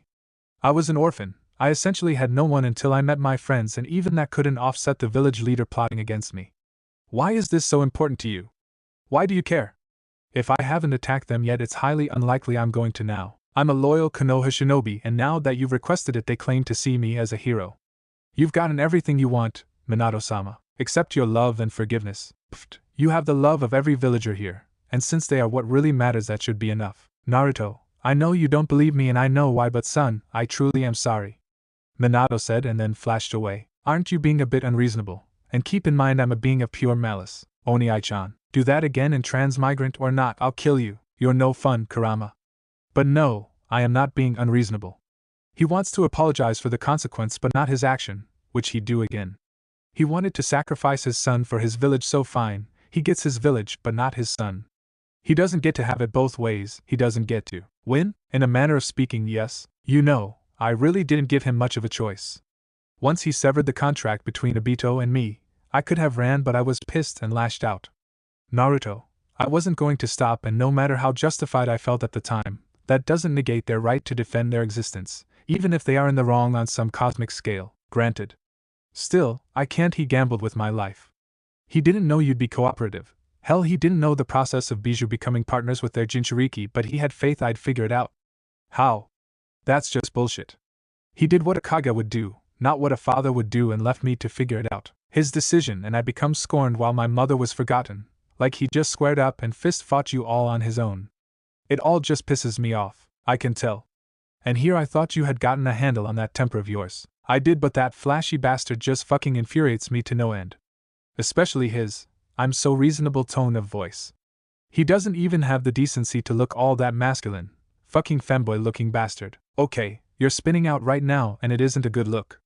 First, you look a lot like him, so I wouldn't take many swipes at his appearance. Secondly, I can't wait for you to figure this out anymore. You aren't mad at him, not entirely. You're the same kind of self-sacrificing idiot he is, and don't bother denying it.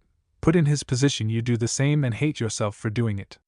You hate them but fear what you do if you admit it, as much so you become irrational when it comes to Minato, because he doesn't even care.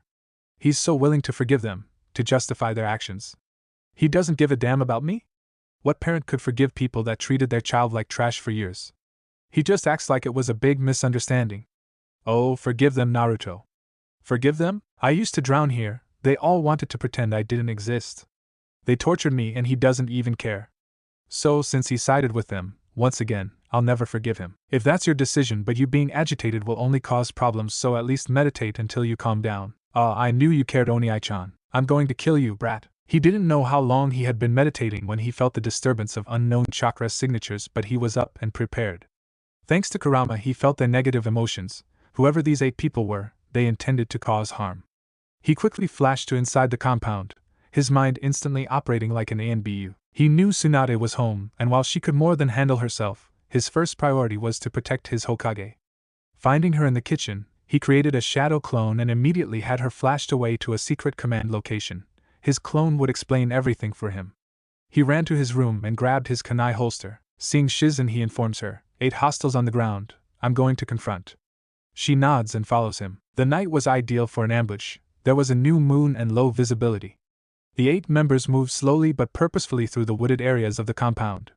Their target was the Namikaze Jinchuriki, and then any damage they could cause as they fled, while the other team executed their target as well. They were confident they could catch the Jinchuriki unawares, even had the best genjutsu users in the unit with them. They would not fail IWA, and would get revenge on that damned 4th Hokage through his son, Jinchuriki. Naruto once realized, were not trained to be good shinobi, and as such were vulnerable to advanced shinobi tactics, such as a nighttime assassination with mediocre genjutsu practitioner covering for them.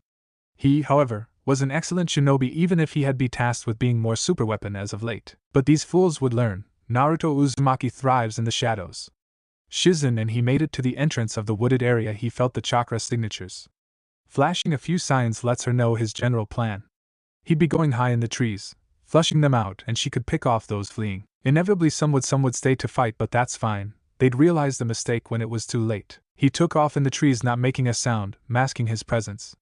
The first target would be the genjutsu users, as they wouldn't notice he or she was gone until his attack commenced. He had lucked out. They didn't have her in the center but toward the back. He just had to be patient and let them pass. Slowing his breath, he stilled himself perfectly. The 8 passed by him, none noticing the ninja wire slowly descending into the night, not even its intended target, until it was taut around her neck. The wind chakra came too fast and it claimed her head. instantly ending her technique. Two of them noticed the subtle disturbances of a silent kill and turn, to be greeted with two shurikens coming at them. One held up a kunai to block, the other tried to dodge, both sound tactics against ordinary shurikens. These were not ordinary. Not only were they infused with wind chakra, but they also had seals inscribed on them that made the wind increase the circumference of the shuriken's attack range, and killed one of the assassins, as he was not prepared for his kunai to be cut through nor for the shuriken to continue and sever arteries in his neck. The other also received cuts to the neck but not deep enough to kill. However, the momentary distraction was enough as Naruto stabbed him in his neck before disappearing into the trees. The exchange was fast, brutal and efficient, but it didn't go without notice as the 5 remaining hostiles turned to see 3 of their members killed. They avoided the volley of kunai that rained down upon them, and realized they had been compromised and were at a disadvantage. "We need to get out of the trees," one said, stating the obvious, and the quintet took off. Keeping their senses on high alert, none would say it, but they were disconcerted that they couldn't sense their attacker but figured they'd have an advantage in an open area. Running as fast as they can, the group could see the clearing and their confidence began to grow. That is, until they were separated by a powerful blast of wind. 3 of the group managed to make it out of the wooded area, each debating whether to go back to save their comrades. Had they not been looking toward the wooded area, they may have seen Shizen emerge from the ground. Had they been more alert, 2 of them may not have had their throats slashed with her chakra scalpels. Had the last member not been so angered at seeing his elite group of killers picked off, he might not have engaged in taijutsu with the long-time apprentice of the best taijutsu user among the Sannin. He might not have overextended on a right cross only to experience a great deal of searing pain across his back, only to lose all feeling in his lower body, the sign of paralysis taking hold. He might not have had to look up helplessly at the sadistic smile. Very few have ever seen Shizen dawn, and even fewer survived to speak of it. But all these things did happen, and he'd soon be at the tender mercies of Ibiki for his bad luck. Shizen then saw Naruto emerge with one of the bodies and a bloody jade kodachi, created from the crystal release she surmised. "Did you leave any of them alive?" she asked to see him drop the body he was carrying and scratch the back of his head. "Kinda. I mean, he's alive," pointing to the body he just dropped, "but I think I broke his jaw a little." To which Shizen could only roll her eyes. "I assume you have clones collecting the other bodies?" "Of course, this ain't my first rodeo, Databeo." "No, I suppose it isn't," she said, only to see his face contort, first in worry then in fury. "What's wrong?" Hinata activated the siege protocols at the Hyuga compound. "The timing is too convenient," meaning these guys weren't alone. Hinata was not having a good day. She had been sent on a 2-week-long mission, which was easy enough except she had to squeeze in some clan business while gone. The trip back was miserable as it was hot and balmy, and just miserable. She was glad when she returned to the compound, except she was immediately assaulted with internal clan issues that needed her immediate attention, which meant no Naruto time for her. Finally, she managed to finish her business, take a shower and prepare for bed. Not an hour into her sleep was she alerted, through a seal on her wrist, that intruders had breached the compound's walls. She immediately flashed through a series of hand signs to activate the siege barriers and activated her Byakugan. Seeing the 4 intruders, she grabbed her sword and ran off to face them. Unlike her service weapon, the sword she was carrying now was a jien. It was a gift from Anko when she made Anbu, and Hinata fell in love with the forms when wielding the weapon as it truly fit with her natural grace and agility. The 4 intruders knew they had been discovered, all cursing the bad intel they had been given, and were surrounded. "Surrender or death, these are your only options," the 4 heard the waif say. All knew who she was, the new clan head, but more importantly to them, the girlfriend of the junior Namikaze. Patriotism and shinobi pride demanded they not give up, so the 4 rushed her. The exchange between the 4 assailants and the clan matriarch could be described only as a dance, as each assassin attempted to stay out of range of her sword, but none could manage to penetrate her defenses. One attempted to perform ninjutsu just to be immediate cut on his hands. The dance went on for less than 5 minutes as Hinata dipped and ducked, bent backwards and slipped their attempts while managing to nick each of her opponents until they all dropped. "This isn't a normal blade. It's coated in a rare type of venom, and the small cuts I gave you are more than enough. Gentlemen, your end won't be pleasant, and while not long it will feel like an eternity." She then looked to the head of her security. "We clearly need to revamp our security measures if 4 IWA assassins can get in here without much problem."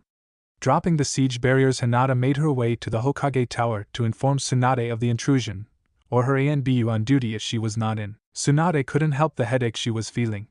Attacking her own property and a clan head was simply too much. Onoki would have to pay. They had planned for this, they being her advisors and Anbu commander, just in case Onoki's irrational hatred led him to do something stupid.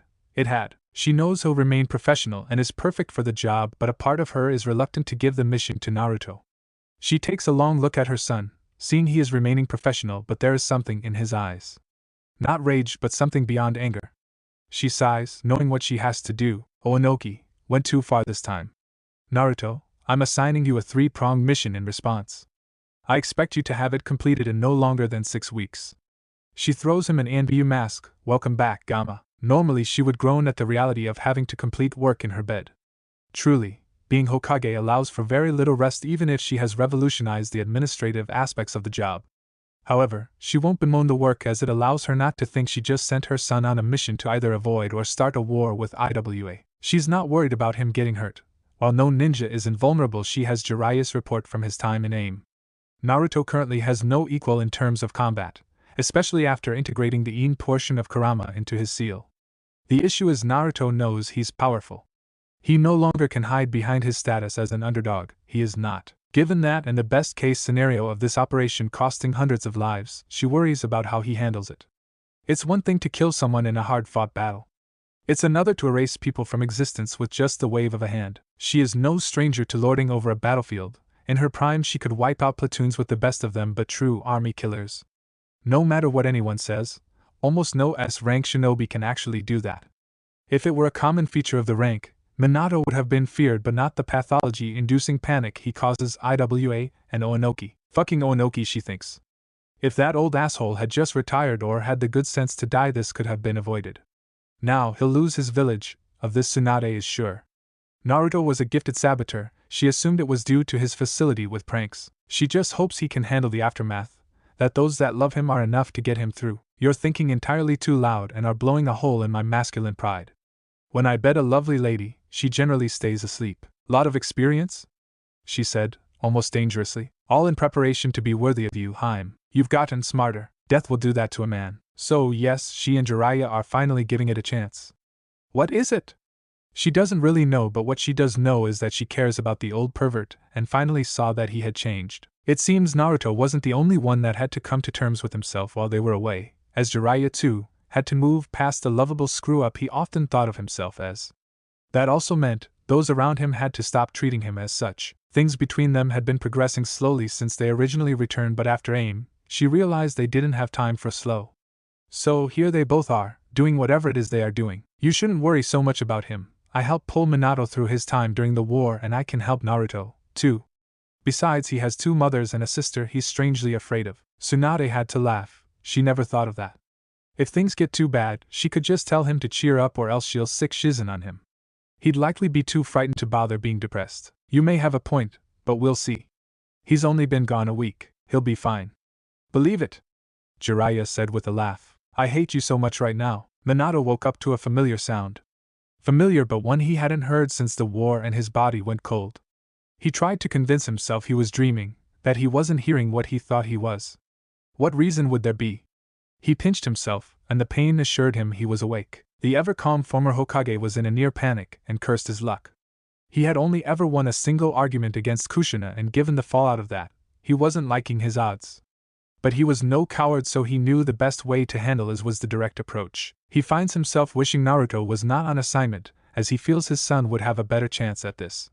Taking some calming breaths, he heads to his living room to see his wife sharpening her katana, the Red Lady, on a wet stone while Kakashi watched. "Ohio, Minato-kun," she greeted. "Ohio, Kushina-chan." He replied, "Sweetie, why are you sharpening your sword? Have a spar scheduled?" "No, I have some people to run through," she said while giving a sagely nod. "Kushina, baby, you can't just stab people with your sword." "Of course I can. I'm really good at it. I stabbed lots of people during the war, and I was only defending Konoha. Certainly, I can do it to those that harmed my Sochi. First, Inoichi team, then Hayashi team, and we'll move on from there." "Kushina, you doing this would be incredibly illegal. Not to mention it won't help Naruto." "How am I not helping Naruto? He needs to forgive them. It's not good to hold on to resentment like he has. He needs to give them a chance to make amends." "No, you need him to do that. You need him to forgive them so he'll eventually forgive you. What he needs is for his parents to be on his side for once. Apparently, I'm the only one of us prepared to do that. How does you going on a rampage show we're on his side? It'll only turn the villagers against him again." "So? He doesn't care about their approval. He doesn't care if they hate him. Why can't you get that? The people we sacrificed our family for saw to it that our son will hold the vast majority of them in contempt. Your preaching about forgiveness is just white noise. What he'll appreciate is me showing him that what they did wasn't okay and they will be held responsible. They don't get to say sorry a decade after the fact and it be okay. But Kushina, he needs to care. It's not healthy. I don't want him to be bitter and turn on the villagers. You said it yourself, containers must fill themselves with love to counteract the hate. Yes, love, not sainthood or victimization. I never said he couldn't stand up for himself. I'm glad he has enough self-worth to not forgive these people that have done nothing, absolutely nothing to earn his forgiveness. You don't even expect them to? You just want to act like it didn't happen. Well, I won't. I will never forget what they did to my most precious person, how they isolated him to the point of near insanity. How some even tried to attack him in your name. I'm just as angry as you are, Kushina. No, you aren't. You just want to play peacekeeper. You just want to control Naruto and my reactions instead of supporting us. Do you realize how they treated him is how they would have treated me had they known? Your predecessor could have gotten him killed, Minato. No wonder he refuses to have anything to do with you. You never try to understand him, you only want to dictate what he should do.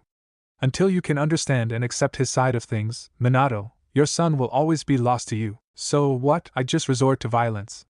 Beat down anyone that ever looked at Naruto wrong? If that's what it takes. You can't mean that.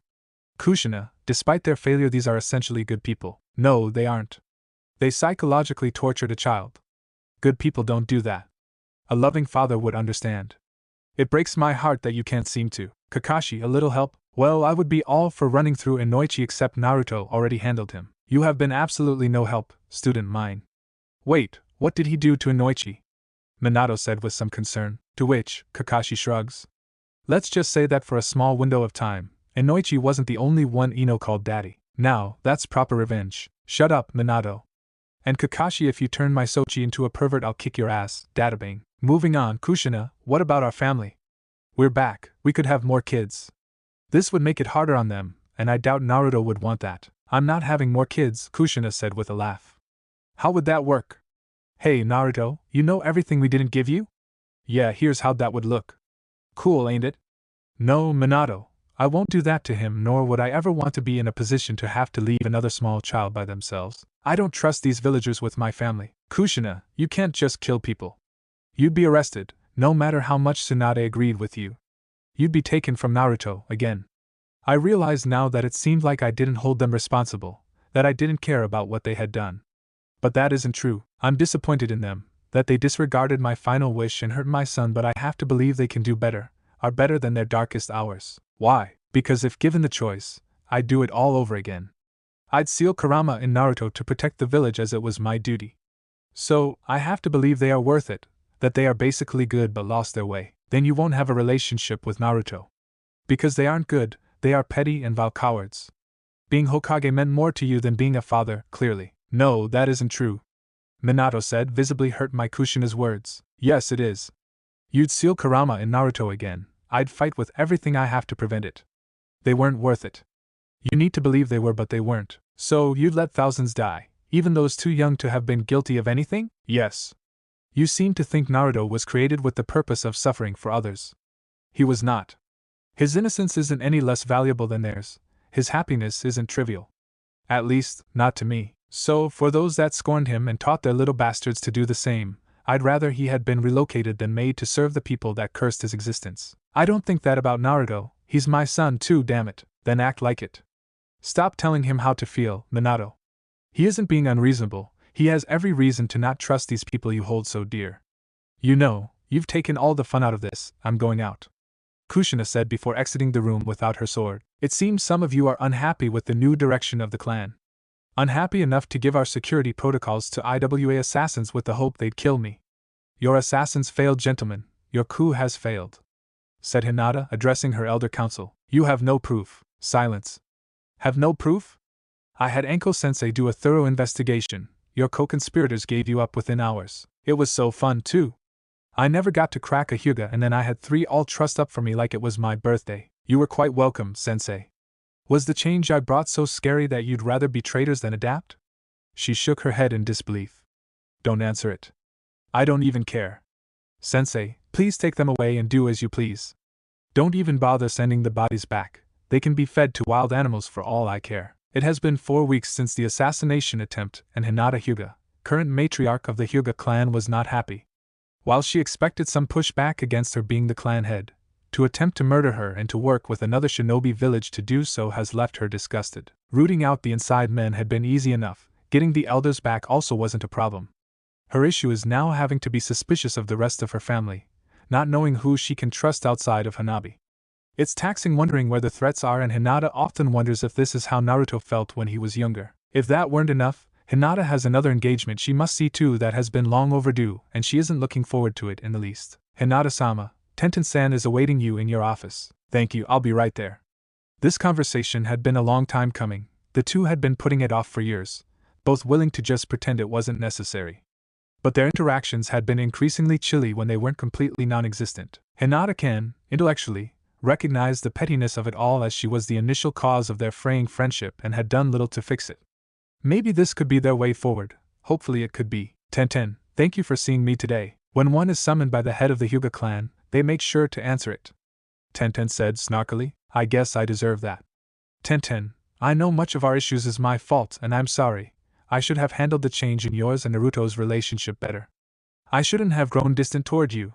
I let my resentment and jealousy get the better of me, and I'm hoping you can forgive me and we can move forward. Now that you have Naruto. I'm sorry? You're sorry and hoping to move forward now that you have Naruto. Had he moved on with me, would you be bothering to fix our friendship? I can't answer that, I don't know. I'd like to think I would.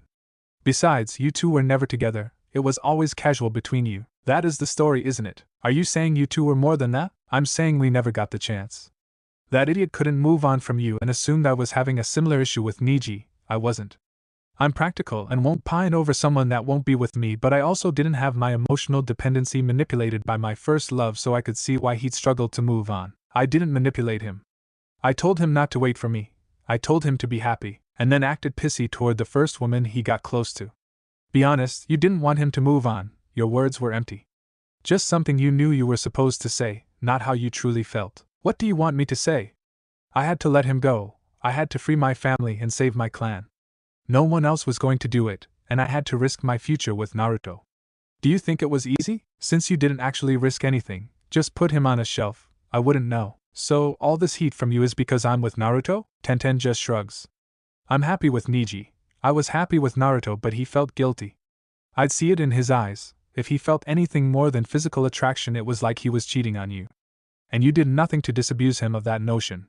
And all for your clan, this clan that plays with the lives of those in and out of it. I don't know what you want, Tenten. I admit I was cold to you when I realized what you two were doing. Partially because I thought you were my friend and wouldn't do that to me.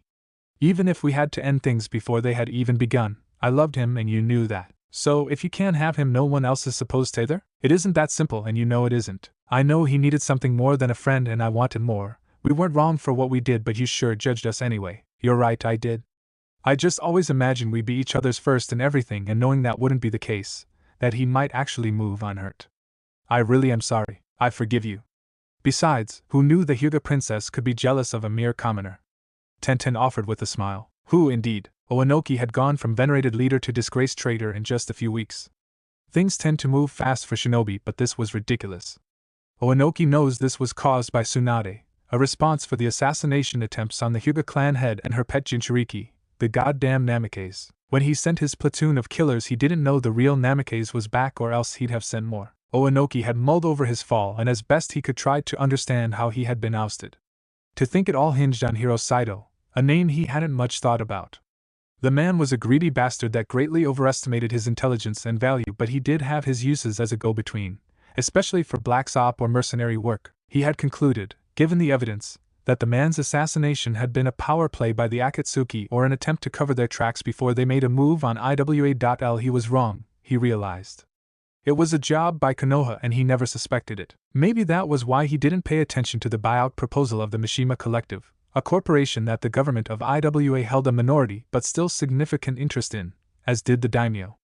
The buyout is what started his downfall. When an interested party not based in Earth Country tries to buy into or a controlling interest of a company or organization that is partially owned by the daimyo, he has his accountants go through the books of said company.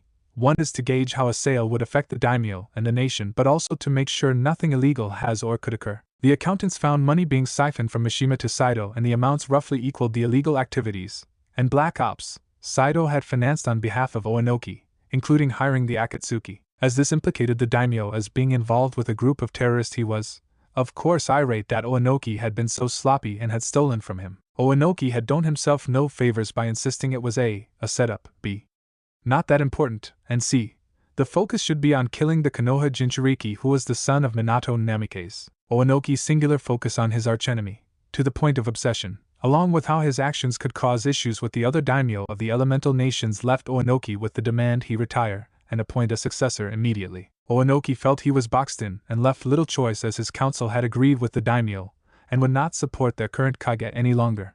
Not even his son nor granddaughter came to his side. In his anger, Oenoki called out to his most loyal shinobi, and they all abandoned their village. Oenoki planned to invade Ain, hearing it had lost its leader and was weak. From there, he'd figure out a way to kill the Namikaze, both of them, and Tsunade for good measure. As he marched toward the border of Earth Country, Oenoki was greeted with the sight of a massive nine-tailed fox, cloaked in golden chakra. It was aiming a Baijidama at him and his followers. The impact came swiftly, killing everyone but him. When Oenoki recovered, the fox was gone, but a lone figure, cloaked in the same golden chakra, was looking upon the former kage. Oenoki was enraged that he had been intercepted by the boy he longed to see dead, and made a promise to himself that he would be the one to end this arrogant child that assumes he could stand as an equal to one of the strongest shinobi in history. What followed was a furious ninjutsu battle. Oenoki was shocked to see the boy match him. The only man to do so previously had been the Sandaime Hokage. Where Oenoki had a mastery of 3 primary elements and his dust release, the boy showed a mastery of all 5 elements, and had a time-space barrier to deflect the dust element. Oenoki had been getting desperate. It was taking a lot of chakra to remain in the air, and he was running out of plans.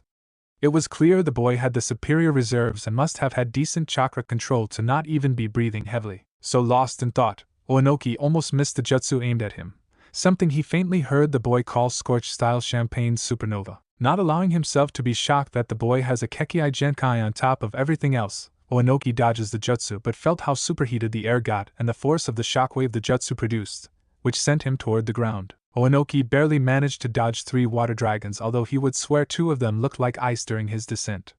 He cursed himself as he headed for the ground while seeing the boy run through a series of hand seals, only for the boy to end on Snake, but nothing happened. "What's wrong, brat? Can't finish the job? I'm glad losing everything hasn't humbled you at all. As if I'd ever allow someone of your bloodline to humble me. Whatever, old man. Enjoy your petty resentments," Naruto said as he began to leave. "How dare you turn your back on me?"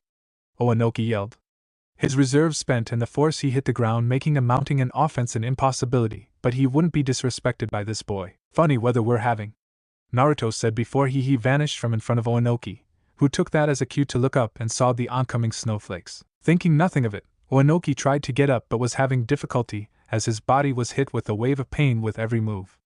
The first snowflake landed behind Oenoki, so he didn't see the effect, but the second one landed on his right foot and he felt the freeze instantly. It horrified the former leader, a Hayaton technique he had never suspected. Another snowflake hit Oenoki in the same leg, and he realized he had to get outside of the area of effect, or he'd be frozen to death. Mustering every ounce of resolve he had, Oenoki tried to get up but couldn't. The ice not only hampered his mobility but weighed him down. He grabbed a kunai and decided to try to shatter the ice, but was having very little luck. Fighting back a sense of panic, Oenoki ignored the snowflake that fell on his left leg. He tried to focus every bit of chakra he had left to perform one more dust element technique to remove the snow and the clouds. He knew he'd pass out after the technique, but attempted it anyway, managing to form it. The onset of chakra exhaustion is why Oenoki didn't notice the snowflake that landed on his left arm, instantly freezing it and destabilizing his jutsu. The blast killed Oenoki instantly. A figure hidden from view dispelled himself, sending confirmation to the original. He could feel his skin searing from the heat. How could it not when it surrounded him like an invading horde? His vision was blurry from the smoke, signs of smoke inhalation starting to take effect, but he wouldn't stop. He was a ninja and ninja endure, especially for their families, and right now he had to save his wife and daughter. He couldn't even hear their pleas for help, so he knew he was running out of time. He reached the door to the supply closet they were trapped in and started to kick, punch and push it down. He could barely breathe. His everything hurt, but he wouldn't stop. Not this time. He would save his family. Finally, he managed to break down the door and was awarded with the exterior view of his flower shop set ablaze.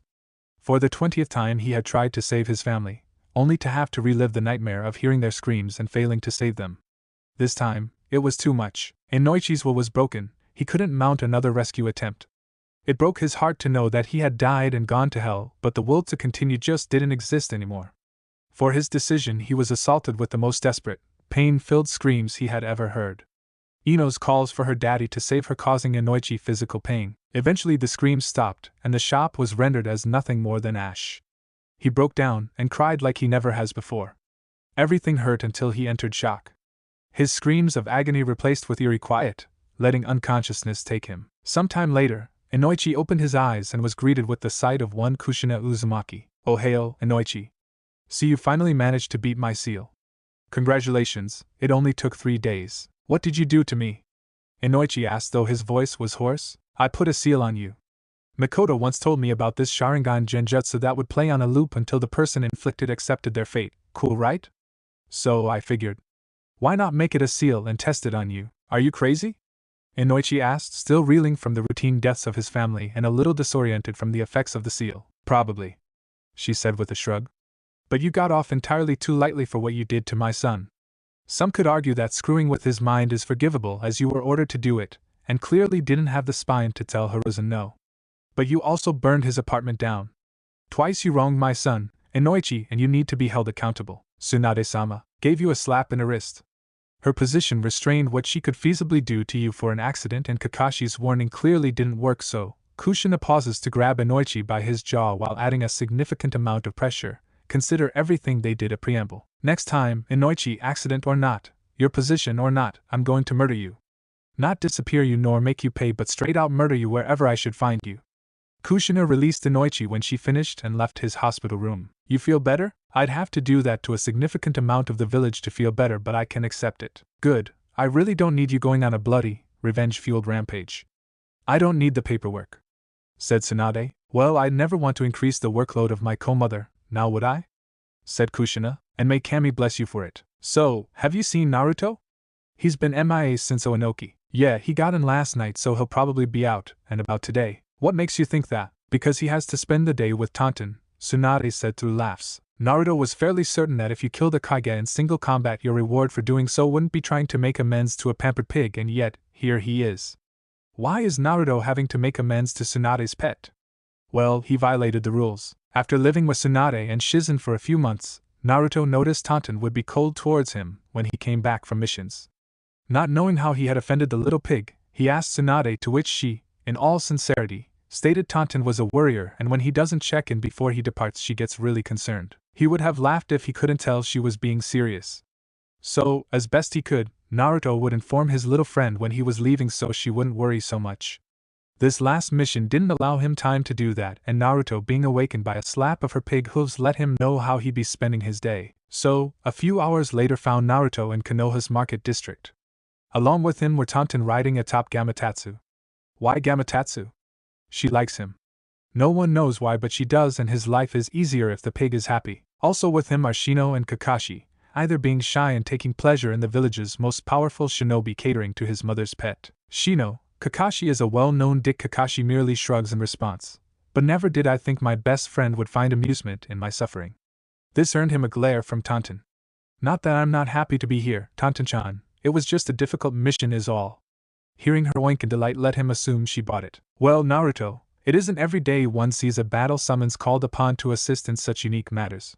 Besides, given you've been hiding out in my clan's compound for the last few days, I think I'm owed. Besides, Ashura's reincarnation kowtowing to a damn pig is hilarious," added Kurama, and instantly Tantan started glaring at Naruto's stomach. "Shit, can she hear me? I have no idea, this pig is freaky," agreed Sochi. Kushina yelled in the crowded marketplace. "Oh, Kami, help me.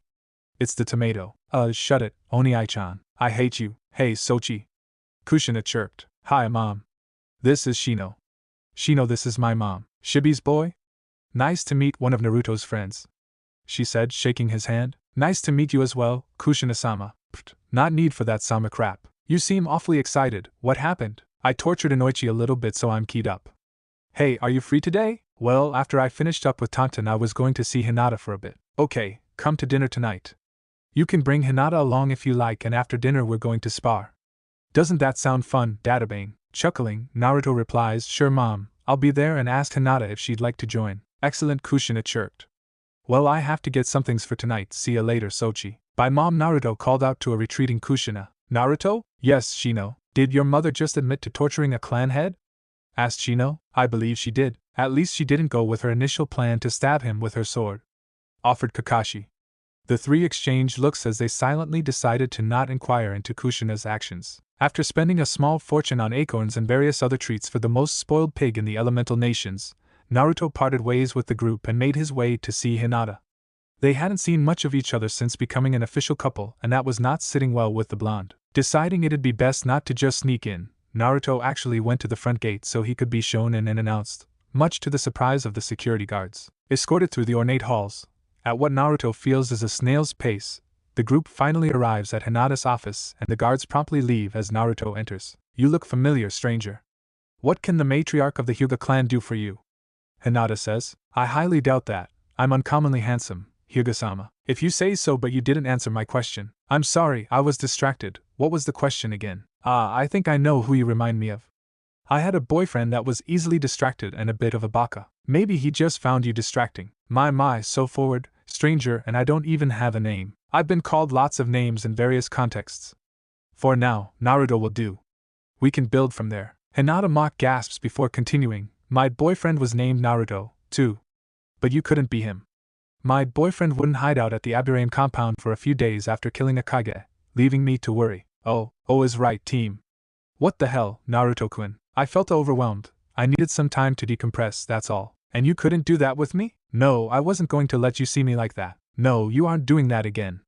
I accepted it when we were kids, but no longer, Naruto. If you're feeling underwater, I'm the one you're supposed to come to. I'm not made of glass. I don't think you are, Hinata. I'm sorry, I didn't think it'd upset you. Why wouldn't it? We're supposed to share everything, but you shut me out when you should be leaning on me. Naruto, you have to let me help you. I won't leave just because you were vulnerable around me. You do know that, right? Yeah, I do. I'm sorry, Hinata-chan. Good, now what's going on with you? Naruto then began to share what had been bothering him, and what transpired on his mission. How he started to feel suffocated in the village due to his father's return, and how killing those IWA shinobi and Oinoki so easily scared him. Hinata shared her discussion with Tenten and her fears that she had manipulated Naruto into never truly moving on. Naruto reassured her that wasn't the case, and ultimately him never getting serious with someone was his choice.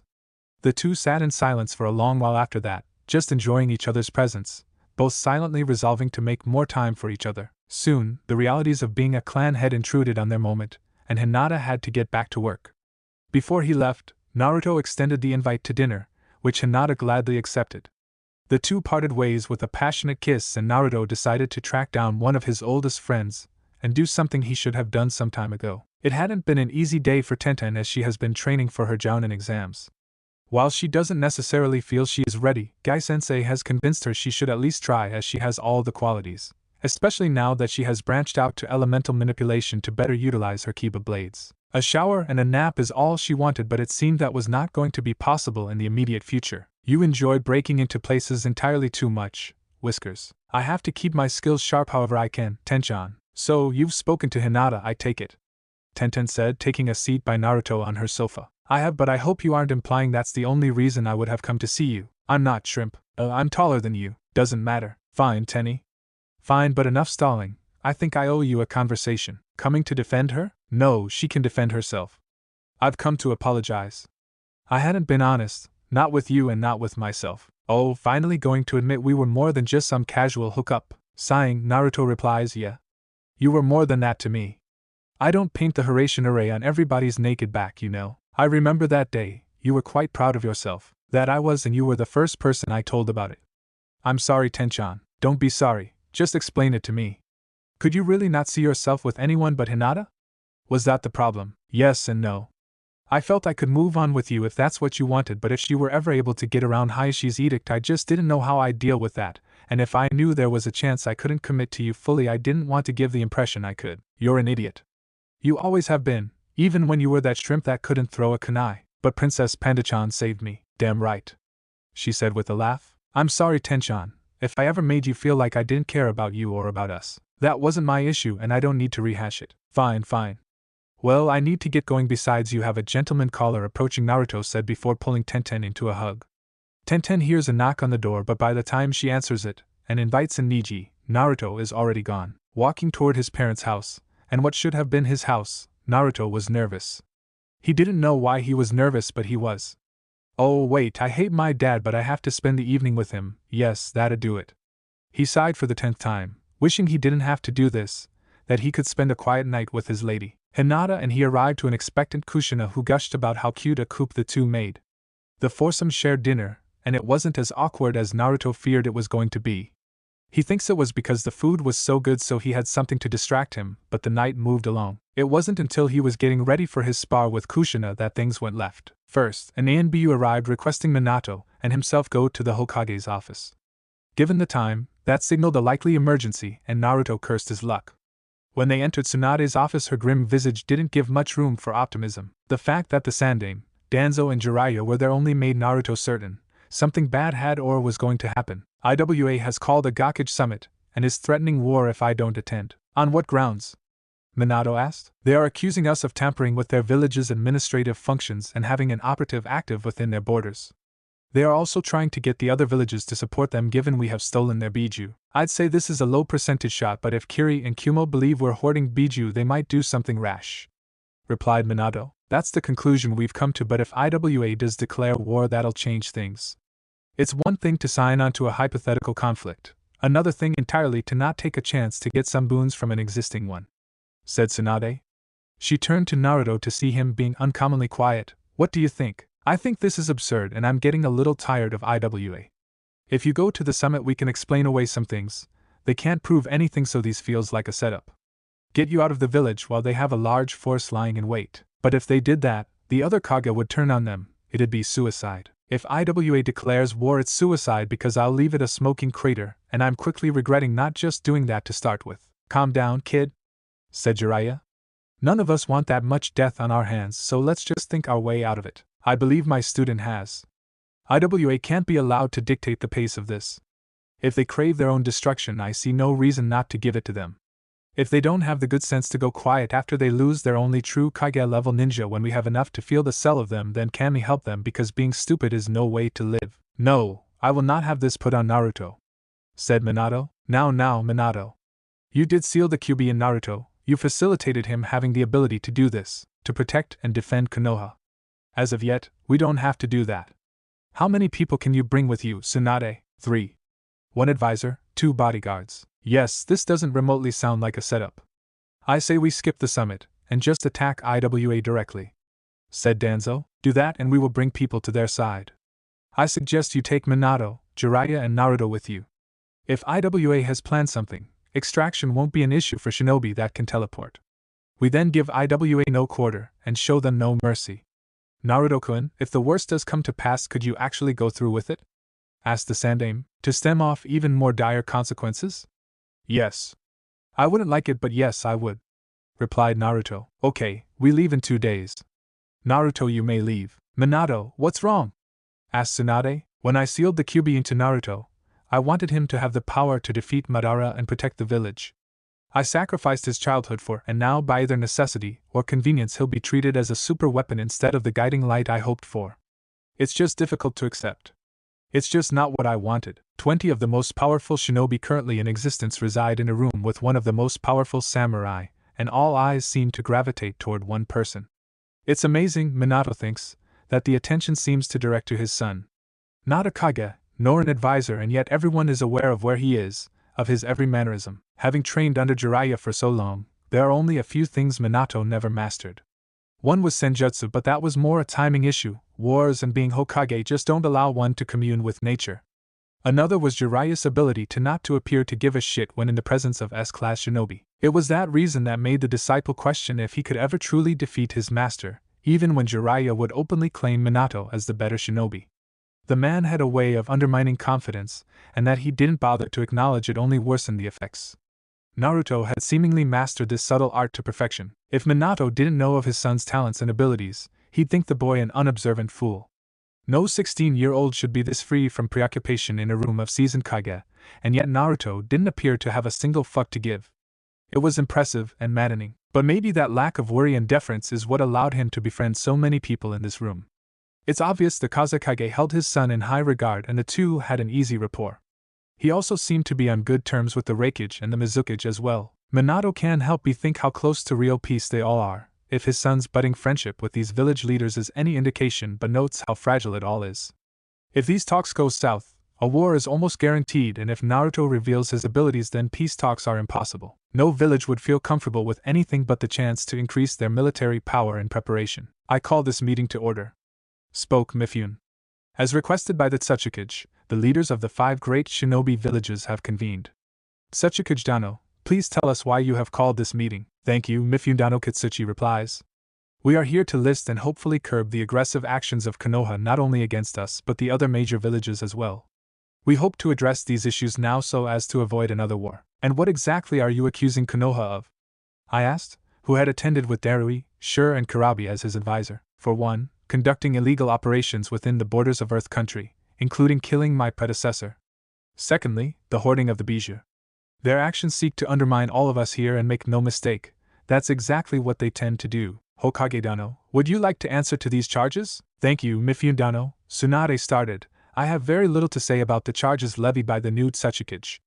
If my shinobi are able to undermine his village so thoroughly to cause a setting Kage to turn rogue, then my shinobi are simply better at being shinobi than yours. I feel no need to defend that, and I question why the Tsuchikage would want to broadcast his ineptitude and my village's prowess, she said, causing Kitsuchi to scowl at her words.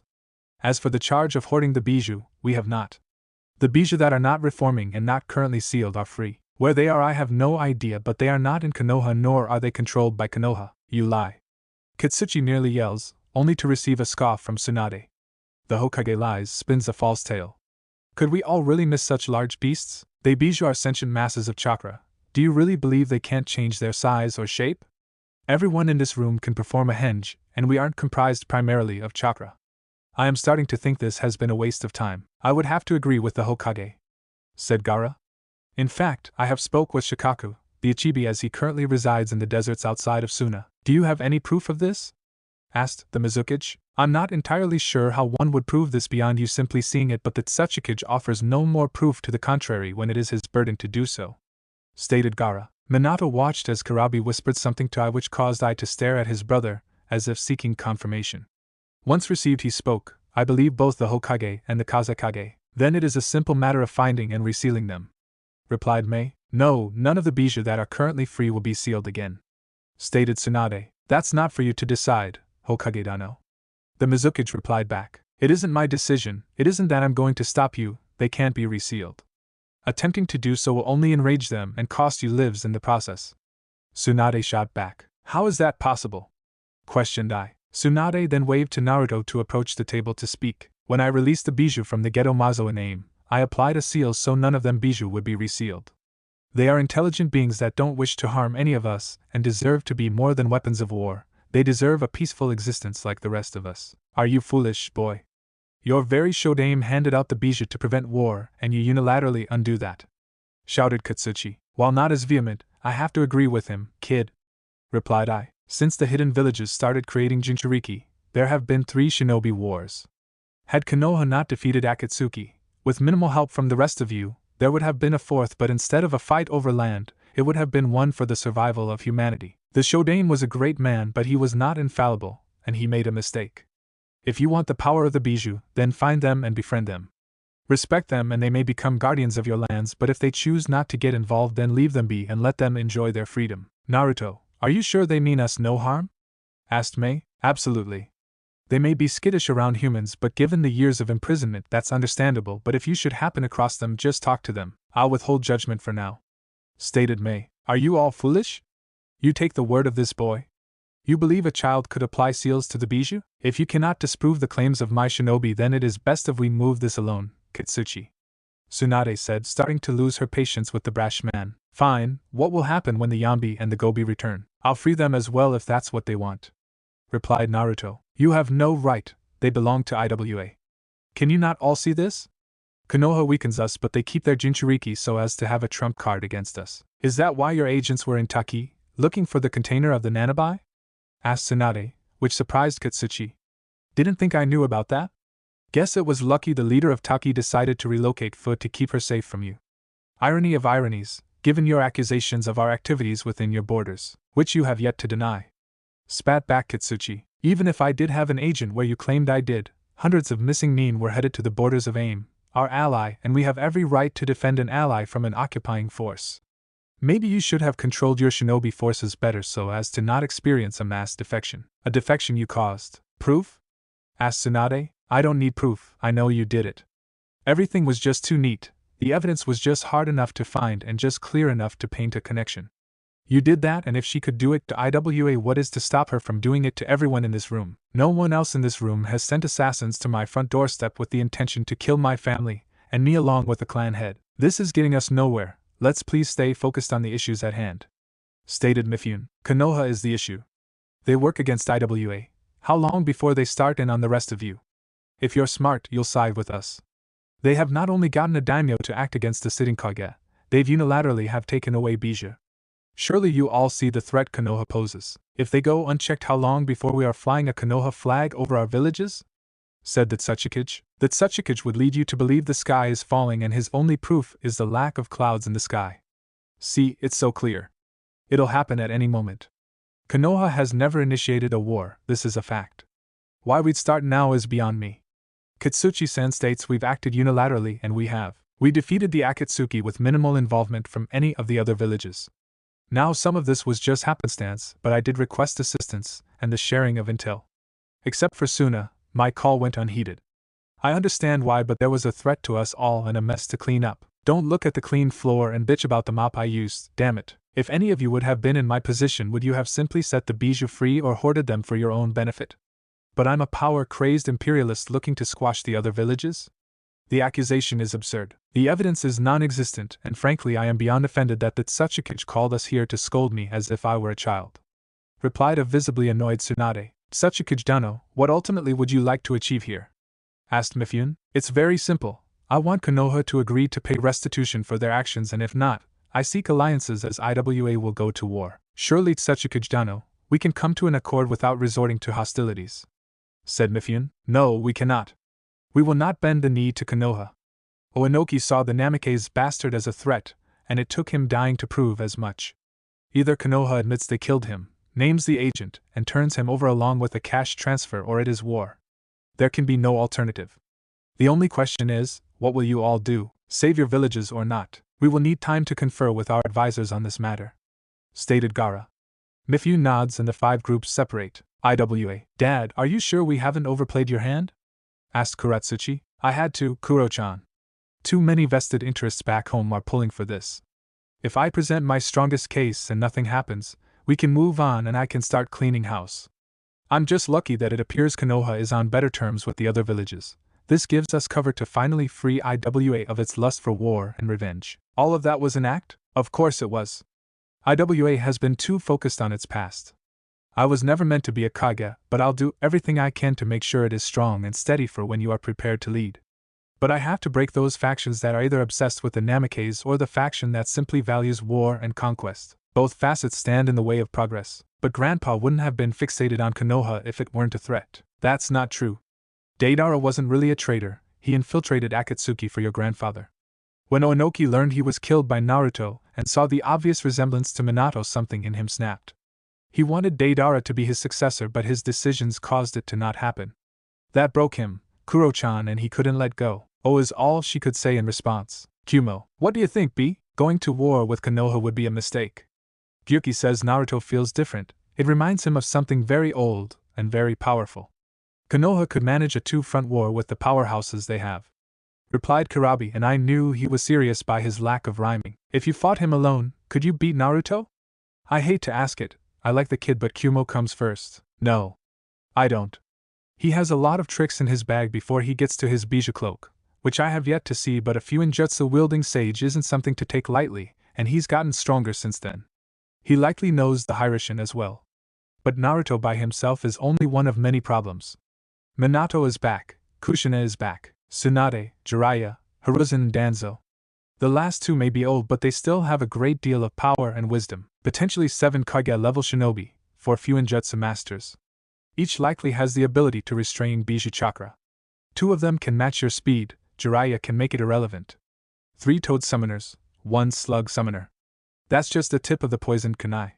You'd still have Kakashi to contend with, all of their clan heads and clan heirs. Konoha might be the strongest they've been in years. There's no profit in us going to war.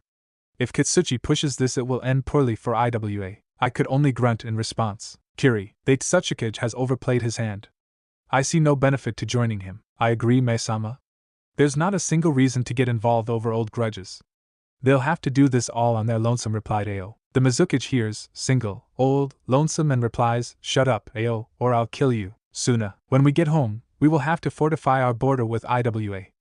I don't know the Tsuchikage's plan, but if he thinks Konoha will back down, he's sorely mistaken. Stated Gaara. Is there more to this? Maybe them attempting to provoke something and gaining allies out of fear of Konoha?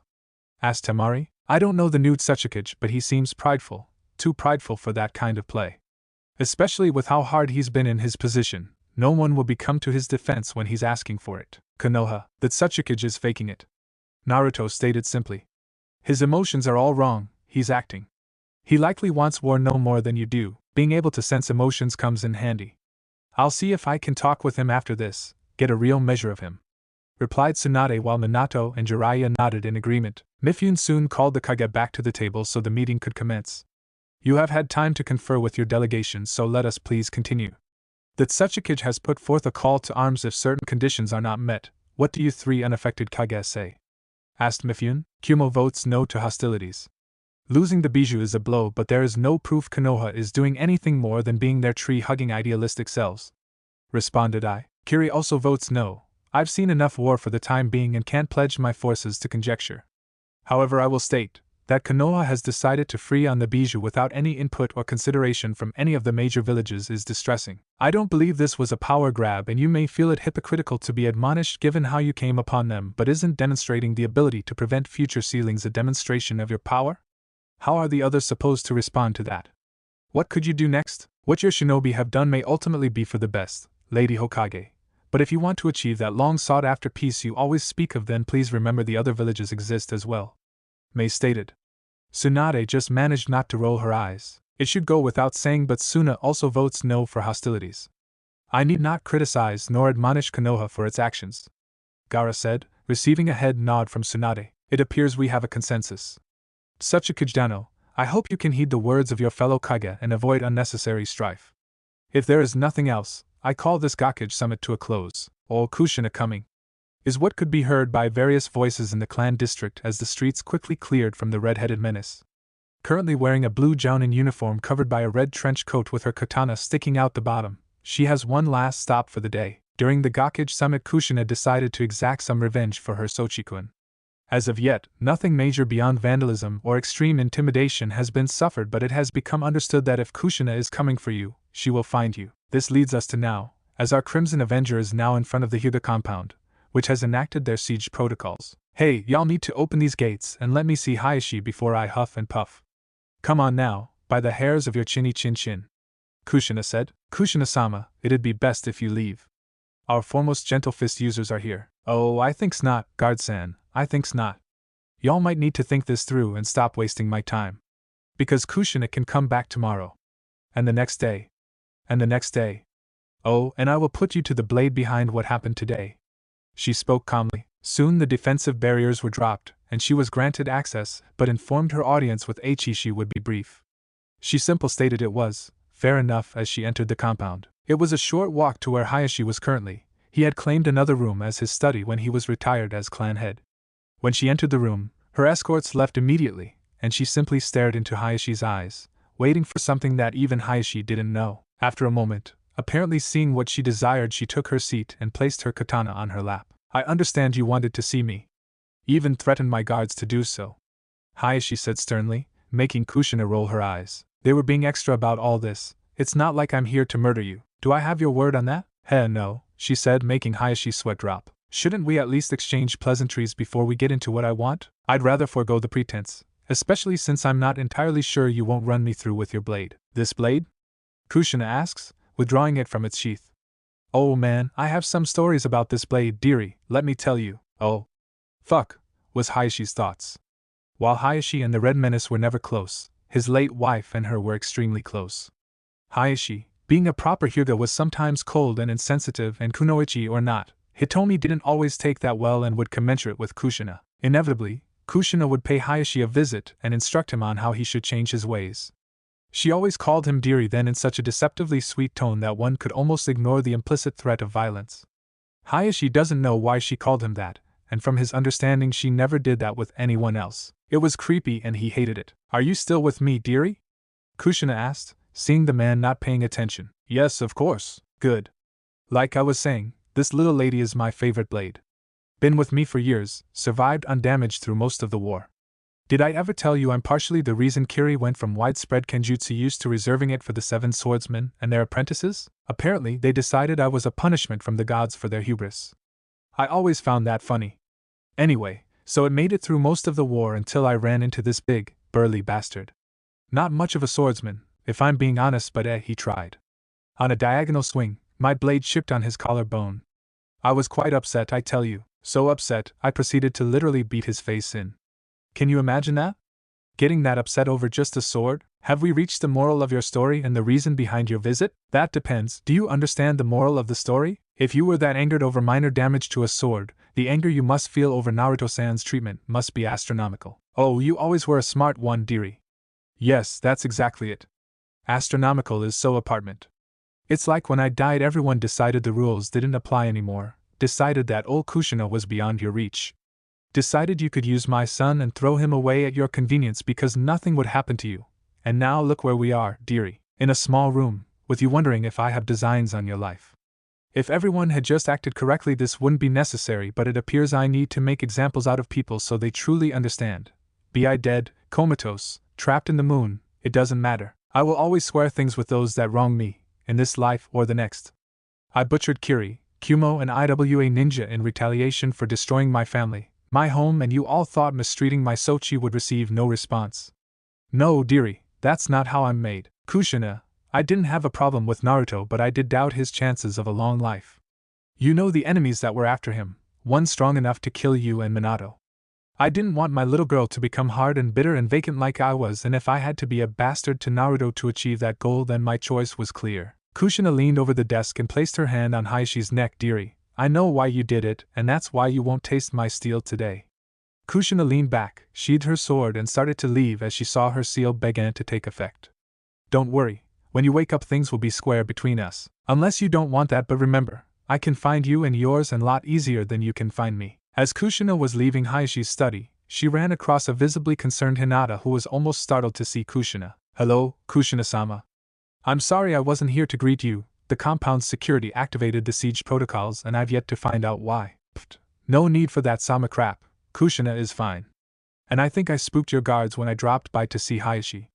Kushina said sheepishly while rubbing the back of her head. He's still alive, isn't he? Of course he is. What kind of question is that? You do have your sword with you, because it gets lonely when I leave without it. My father isn't moving in his office. Heart rate is quite low. Ma, I slapped a seal on him. He'll be fine in a few hours. Days at the very most. Why? For a similar reason you ousted him as clan head. Don't worry, I'd never harm Dearie permanently. Your mother would never forgive me. Unless Hayashi had ever attacked Naruto, then I'd have done something really unpleasant. Hinata didn't scare easily, especially since she's gotten over her shyness. Spending copious amounts of time with Anko just solidified it. However, this woman in front of her was starting to border on terrifying. Hyuga guards were not easy to intimidate, and she had apparently done so enough to erect one of Naruto's strongest barriers, and then done it again to make them drop it. She needed to learn how to invoke this level of fear. Ano, Kushina-san, how do you do it? My guards are quite afraid of you. I think part of the problem is that your guards are just soft. Kushina said, causing Hinata to snort. Short of Tsunade's personal ENBU, there weren't many guard details as disciplined as hers. Also, I don't make threats I'm unwilling or unable to carry out regardless of the consequence. People tend to fear things they can't deter, negotiate with, or rationalize away. It helps that I'm a damn good ninja that'll beat the ass of anyone who says otherwise. Kushina said while shaking a fist in the air. Oh, I'll keep that in mind. So, are we good? Of course, sweetie. When Naruto gets back, you'll have to come over for dinner again. Hopefully there won't be any international emergencies and I can finally get that spar with Sochi. I'd like that. Do you need an escort out? Nah, I've been here plenty of times, Databane. See ya around, kiddo. As Kushina left the Hyuga compound, she was considering what to do for the rest of her day, when it hit her. Without Minato around she could go get tanked with Sim. She resolved to go out with her and Tsunade once she got back and paint the town red. Arriving promptly, Kushina was greeted by the Inuzuka watchman. "Hello there. Could you see if Tsum is free? Let her know it's Kushina." The watchman was torn. While he knows his clan head and Kushina had been friends, he also knows the red-headed menace has been assaulting clan heads and doesn't want his to be the next on the list. While having this internal debate, Kushina quickly lost patience with the man that refused to heed her reasonable request. "You best hop to, guard-san. You have me confused with a woman that likes to repeat herself, databing," Kushina said as her hair started to form 9 tails. Luckily for both parties, Tsum was on the grounds and heard her friend's outburst. "Kushi-chan, what's going on? I was trying to see if you were free, but your watchman seemed to not want to help with that." "Well, you are running around the village like a maniac. It isn't that bad, Tsum," Kushina said with a pout. The pair made their way to a local shinobi bar where they continued to catch up. Tsum took particular pleasure in recounting Kiba's spar with Naruto, finding it hilarious that the boy ran straight into a water wall. As the hours began to pass, Tsum could see something was weighing on her longtime friend and decided to question it. "What's bothering Kushi-chan?" Kushina, knowing she can't lie to her friend, proceeds to tell her about the frosty relationship between Minato and Naruto. How she feels guilty that Minato takes the brunt of Naruto's resentment, and how she wished she could figure a way to bridge the gap as the distance hurts Minato, and the festering resentment isn't good for Naruto. "Maybe you should let them work it out themselves," Tsum added after moments of contemplation. "I would accept Naruto is stubborn like me and would be okay with leaving things how they are if for no other reason than to spite Minato. Doesn't sound like the Naruto I know. Kid doesn't strike me as one to hold a grudge. For most people regarding most things you would be correct, but regarding Minato you would be wrong. Not only just the ceiling, any mistreatment connected to his status he ultimately blames Minato for, because had he not chose the village over his son, those things would not have happened. I also think by focusing on Minato it keeps him from lashing out at others. Is he still that angry? Not that I'd blame him, I just never realized it," Tsum said in concern. "No, at least not all the time. It's just certain things cause it to flare up. Like the initial rush for the villagers to apologize. He knows when they are being genuine, and when they aren't, and even if they are truly sorry, is it only because he's Minato's son? He's only worthy via birthright, not because they did something wrong? Yeah. So I'm stuck in the middle, afraid that if I push he'll cut me out too. It isn't like he needs me. You're his mother, of course he does, except he has Tsunade. It's frustrating, Tsum-chan. Minato can't give Naruto what he wants and Naruto won't let him in until he does. What does he want? Minato to admit he was wrong, and if he were in that same position he wouldn't do it again. And of course Minato can't do that, but Naruto sees it as he could have protected his son or protected the village, so since he chose the village he doesn't get his son. Talking a little louder than she realized wouldn't normally be a concern. In shinobi bars you pay attention to your business, and not that of others.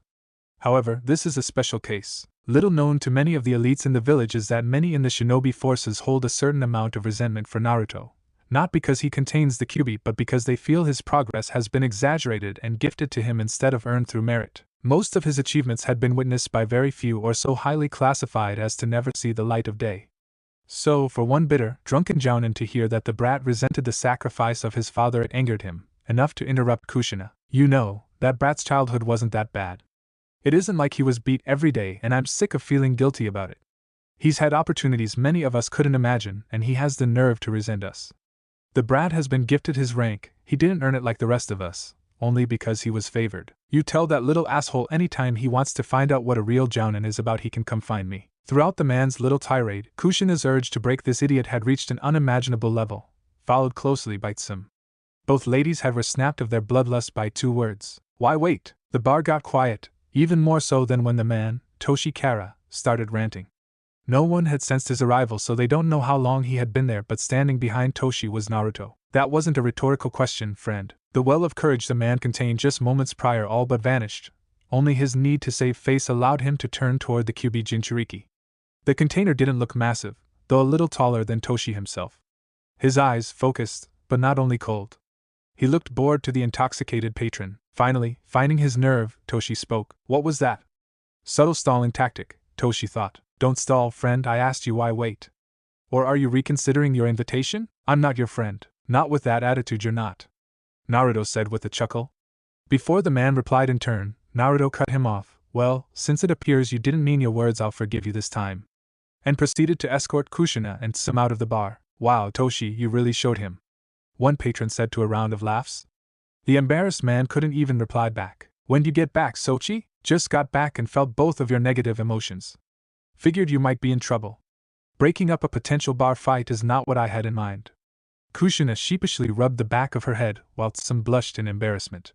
The three continued to walk home until Naruto broke the silence. Hey mom? Yeah, Sochi? Why do people keep announcing you're coming and then clearing the streets? Well, is all she got out before Tsum broke down in laughter. Shut it, Tsum team, databang. Which only caused the Inuzuka clan head to laugh more. The pair were continuing their walk back to the Uzumaki Namake's residence, after escorting Tsum home. They walked in silence, but Naruto could tell something was bothering Kushina. She felt apprehensive and he couldn't fathom why, but he didn't want to push her before she was ready. Kushina felt like a nervous mess. She knew she had to do what she was about to do but was afraid of the outcome. She kept telling herself that this would be the only way things would change, so it was worth the risk.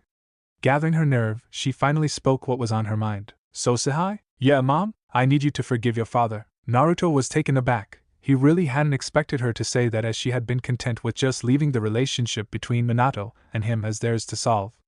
That had seemingly come to an end. I can't. Why can't you? Because if given the opportunity, he'd do the exact same thing again. You would too, Kushina said, and watched as Naruto looked visibly struck by her words. That might be the most hateful thing anyone has ever said to me. Why?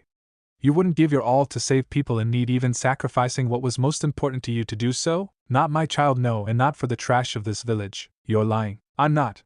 I know how it feels to have someone assign you a lifelong commitment. I wouldn't do that to my child. I'd care enough to protect them. So, what would you have done? Kurama was rampaging.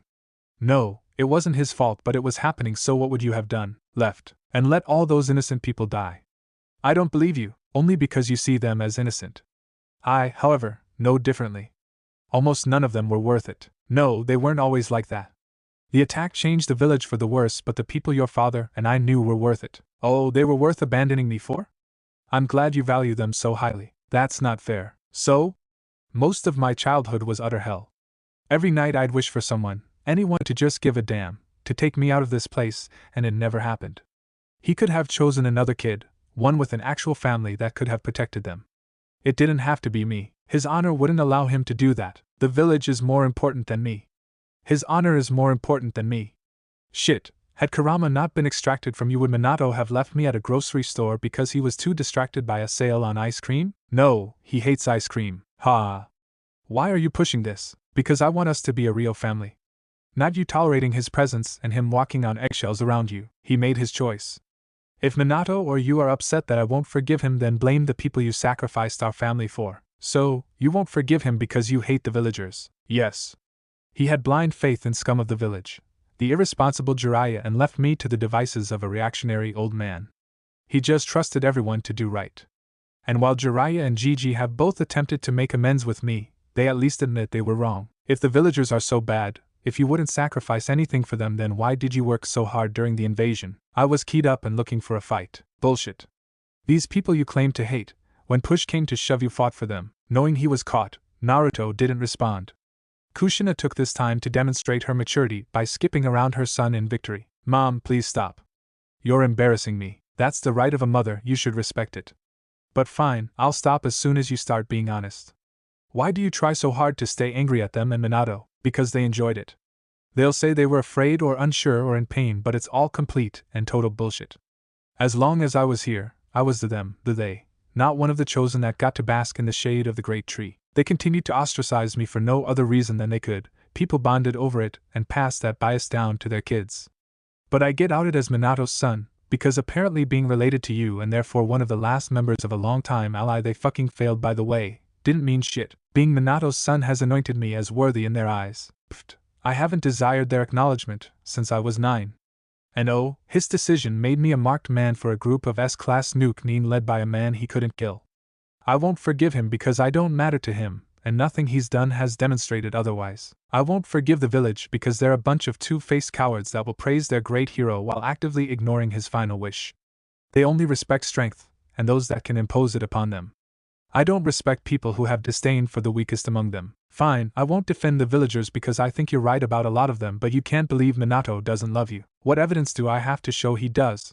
He couldn't even give me the benefit of keeping my status as a Jinchuriki a secret, and that wasn't for me. He just wanted to show the world how much better Konoha citizens were. They'll be respectful and supportive of an orphan Jinchuriki. If he had thought about me at all, he would have given me what Mito-sama and you got. He believed in them. Yes, he believed in them. God forbid he take a moment to doubt his precious village long enough to protect his only son. We were kinda dying at that moment, Naruto. His choice.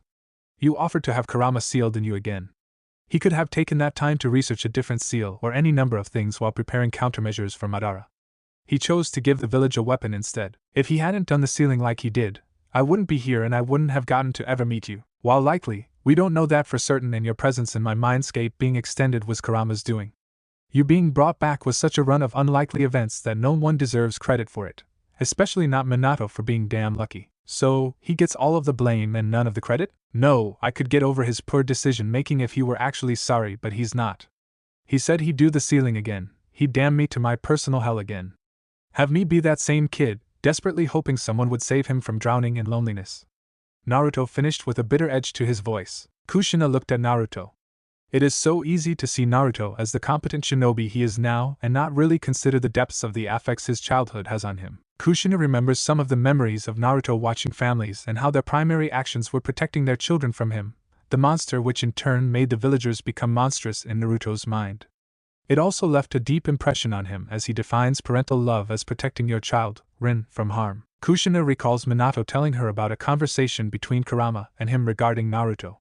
Kurama arguing that much of Naruto's hatred stemmed from not viewing Minato as a fallible man but this larger-than-life hero. Eventually, Naruto was able to let go of that conception, and Kushina truly believes he doesn't hate his father anymore, but it appears he won't allow himself to even considering acknowledging him as a parent. She was quickly running out of arguments to convince her son to give Minato a chance, as while he made some poor choices, the situation didn't allow for much else.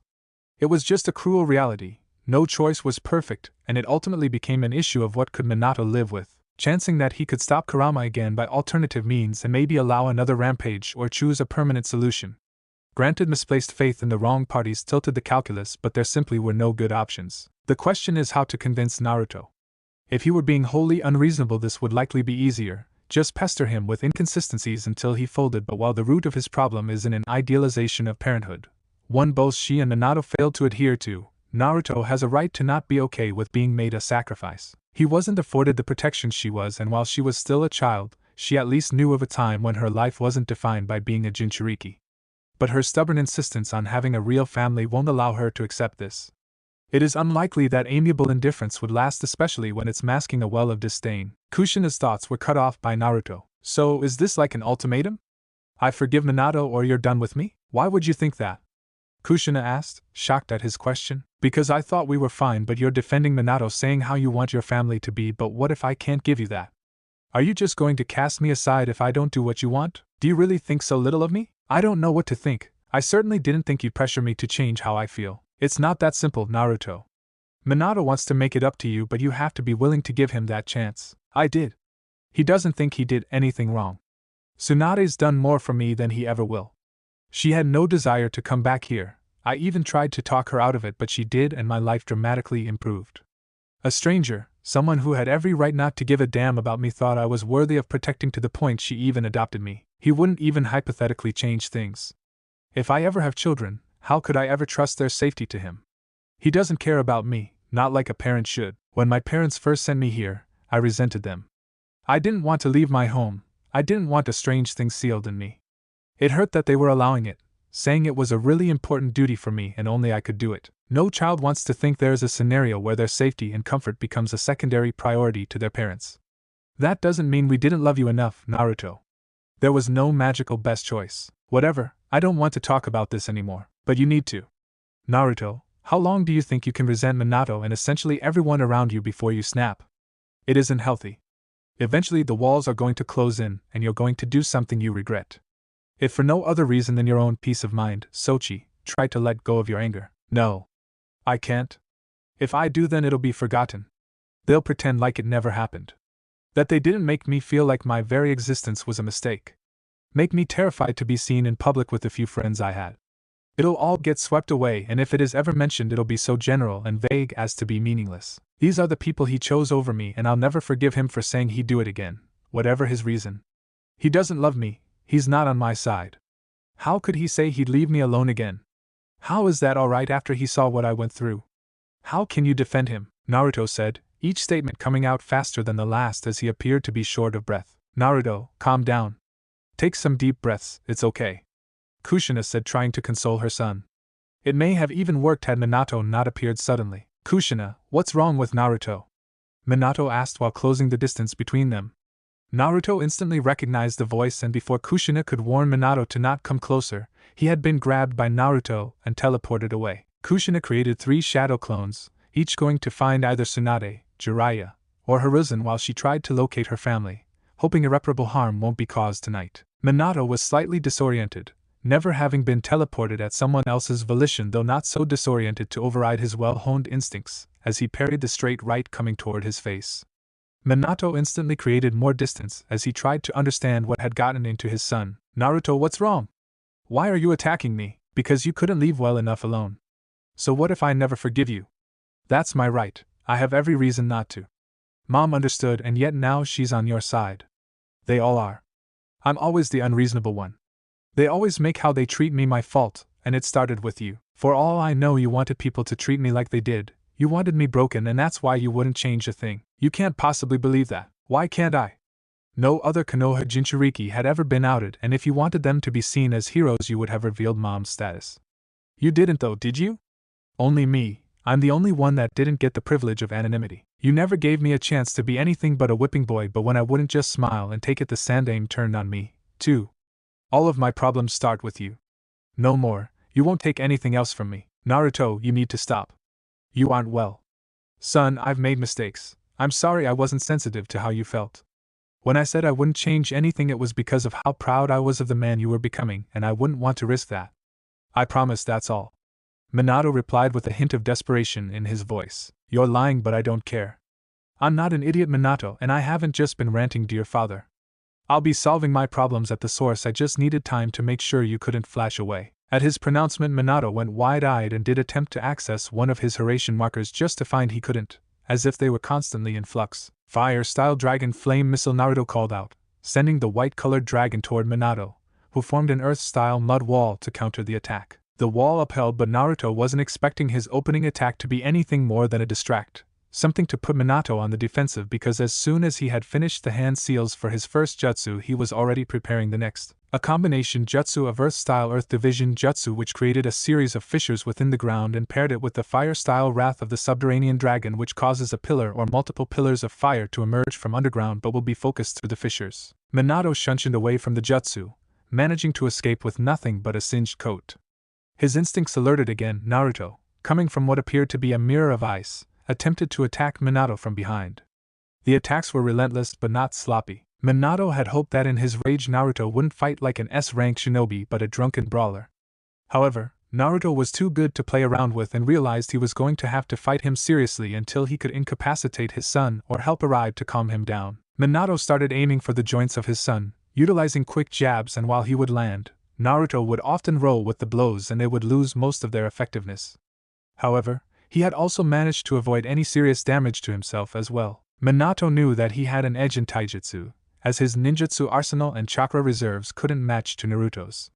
Seeing this as his path to victory, Minato went to press his advantage. Outside of the time/space disruption barrier, Kushina, Tsunade, Jiraiya and Hiruzen were all trying to figure out a way to break through the barrier and stop Naruto.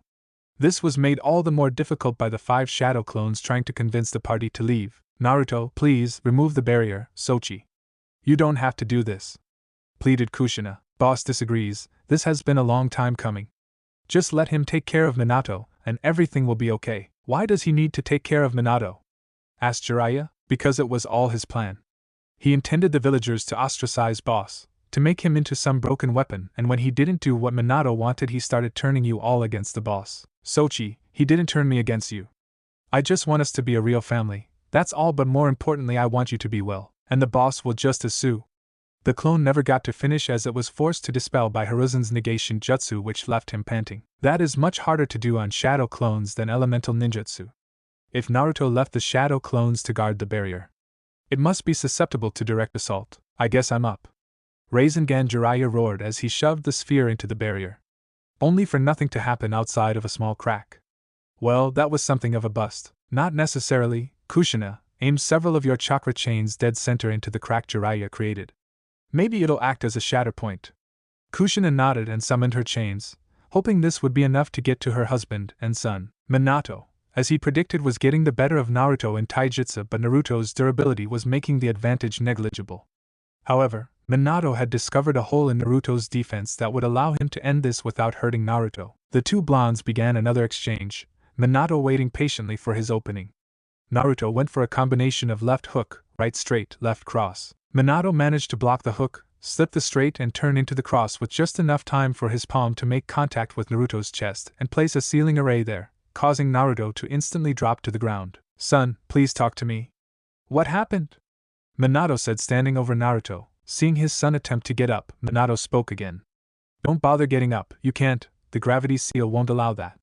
To be surprised by Naruto's smile and then the quick strikes, Naruto landed on the inside of both his thighs along with the mule kick. "I don't make it a habit of having a jutsu in my arsenal I don't have a counter for, even Fuinjutsu." Naruto finished as he felt his barrier collapse and immediately was surrounded by his two moms and two sensei. "Naruto, you need to stop," said Tsunade. "Ka-chan, I just need to finish this. He's dangerous and will hurt all of us eventually." Okay, I believe you, just let me check you out, okay?" Tsunade asks and was relieved when the blonde acquiesced to her request. As soon as Naruto was within arm's reach, he felt a jolt and was rendered unconscious and was caught by Jiraiya. Seeing Minato walking unassisted, Tsunade made her way back to the Senju compound, hoping she'd soon have answers for what happened tonight. "You know, Mito was really easygoing. Yes, she talked to me like I was a mindless beast, but she was soothing. And Kushina, that seal business not included, could actually be funny. You're just entirely too troublesome." Azura was never that troublesome. "Kurama, what happened?" Naruto said, blinking rapid to adjust to the light in his mindscape. "What do you remember happening?" "I was talking, while arguing with my mom about Minato. Suddenly it felt like I couldn't get enough oxygen, but also I didn't have enough space even though I was outside. It all became too much. I remember Minato showing up, we flashed away and then... Oh shit, did I try to kill my dad? I saw the fight, and while there may have been some desire, I don't know how legitimate an attempt it was. You abandoned your ninjutsu pretty quickly and never unsealed your blades. Okay, this is... Shit, Kurama, what happened? Why did I spaz like that? You remember when you have to confront your darkness?" Kurama asks, and seeing Naruto nod his head, continued, "Well, you may have felt complete after that, but we both neglected the reality that just accepting your darkness didn't heal the damage done to your psyche you had managed to suppress for nearly a decade. The events of the night along with your prolonged exposure to Minato had you spin out. So, I'm going crazy? I've seen your childhood. You should already be crazy, but no, you just need help, Naruto. You were saying things to Kushina you hadn't said since you were a small child." Kurama and Naruto continued to speak about the causes and timeline of his episode, while Kurama looked and sounded visibly concerned about his friend. "Ugh, well, I'd better wake up and deal with the fallout," Naruto said as he disappeared from his mindscape. Naruto slowly opened his eyes to see he was in his room. He also recognized the effects of forced unconsciousness, and wondered if he had been given a sedative. His third realization is that he was restrained to the bed with chakra-dampening shackles. Fighting back the impulse to be angry, acknowledging he did attack Minato unprovoked, he went about calming himself, and remaining perfectly still. Moments later he activated Sage Mode and used Wind Chakra to cut through the restraints. He barely had enough time to get off the bed before he felt the rush of several chakra signatures to his door. 5 in total. "Hey mom, Ka-chan, Ne-chan, Perv, Minato. Oh, sorry about attacking you. Kurama thinks I might have been having a dissociative episode. Hope I wasn't too much of a bother. Do we have something to eat? I'm rather hungry, and why are you all staring at me?" Naruto fired off quickly. "Naruto, how did you get out of those restraints? They were chakra suppressing," said Tsunade. "I'm a sage and you can't suppress nature, Ka-chan. And no, Jiraiya, I don't need Kurama to enter Sage Mode. So, food? We never really settled on that. Food later, Naruto, we need to talk," said Minato in a no-nonsense tone of voice. "Oh. Are you and Mom getting a divorce?" "No, think of the kids." "Wait, I'm your only kid, think of me," Naruto said, not caring at all about Minato's mood. "This is serious, Naruto." "Cut the crap," replied Minato. "Or what? Don't let managing to hang with that half-crazed version of me get to your head, Hokage-sama," Naruto said, his eyes closing to slits. Seeing this was about to head somewhere bad, Kushina stepped in. "Alright, you two, calm down. Naruto, we really do need to talk to you. You said Kurama thinks you may have been experiencing a dissociative episode? Why is that?" she asked. "When I confronted my inner darkness during my training trip, Kurama and I both assumed that was the end of it. Naruto was a real boy. Apparently my inner darkness had some unresolved issues, but because none of the circumstances were triggering them, it just never really came up. Yesterday just happened to be a sufficient mix of things to set me off. So, because of what we were talking about, you started having a breakdown? Asked a sullen Kushina. Yes and no. I think that idiot at the bar kinda started it, and it just evolved from there, but it isn't your fault, Mom, so please don't blame yourself. Naruto finished. What bar? What happened before I saw you too? Asked a curious Minato. Sim and I were out. I started venting about things. Some Jounin heard me and started to run his mouth. I was getting ready to deck him when Naruto made his presence known and scared the man shitless. So, that's why you left in such a rush? Asked Jiraiya. Yep. I know we said we'd wait on the food, but could I at least get some tea? I feel tea is reasonable. Tea can wait, Naruto. We need to get to the bottom of this, said Minato. Naruto bit back a snarky response, finding a renewed desire to hit the man. What is there to get to the bottom of? I'll consult a mental health professional so this doesn't happen again now that I know the issue. I'll provide reports to Kachan to chart my progress, and we just move things along. This is standard, let's not treat it like something wholly unique just because you're involved. Naruto, it isn't that simple. You stated you thought I wanted you broken. I requested Hiruzen release your status knowing the reaction the villagers would have. You told Tsunade you needed to protect them from me. I need to know why. You want to know why, you don't need to know it, but fine. I have very little reason to trust you or take your stated motivations at face value. It would be foolish to not consider alternative interpretations for your actions and plan my response should said interpretations ever be proven correct. Also, understand something. Even if I had 27 voices in my head and half of them lived under a purple sky, my reasons for the way I feel about you aren't entirely irrational. Naruto, what do you want from me? I can apologize until I'm blue, but it won't matter if you don't care. So, what is it that you want? Nothing. I'm fine. You want something from me. Same as Mom, you want me to forgive you so we can be a real family. But you didn't treat me as real family, so isn't this just the consequence of your choices? Naruto, look at all you have, at what you've managed to become.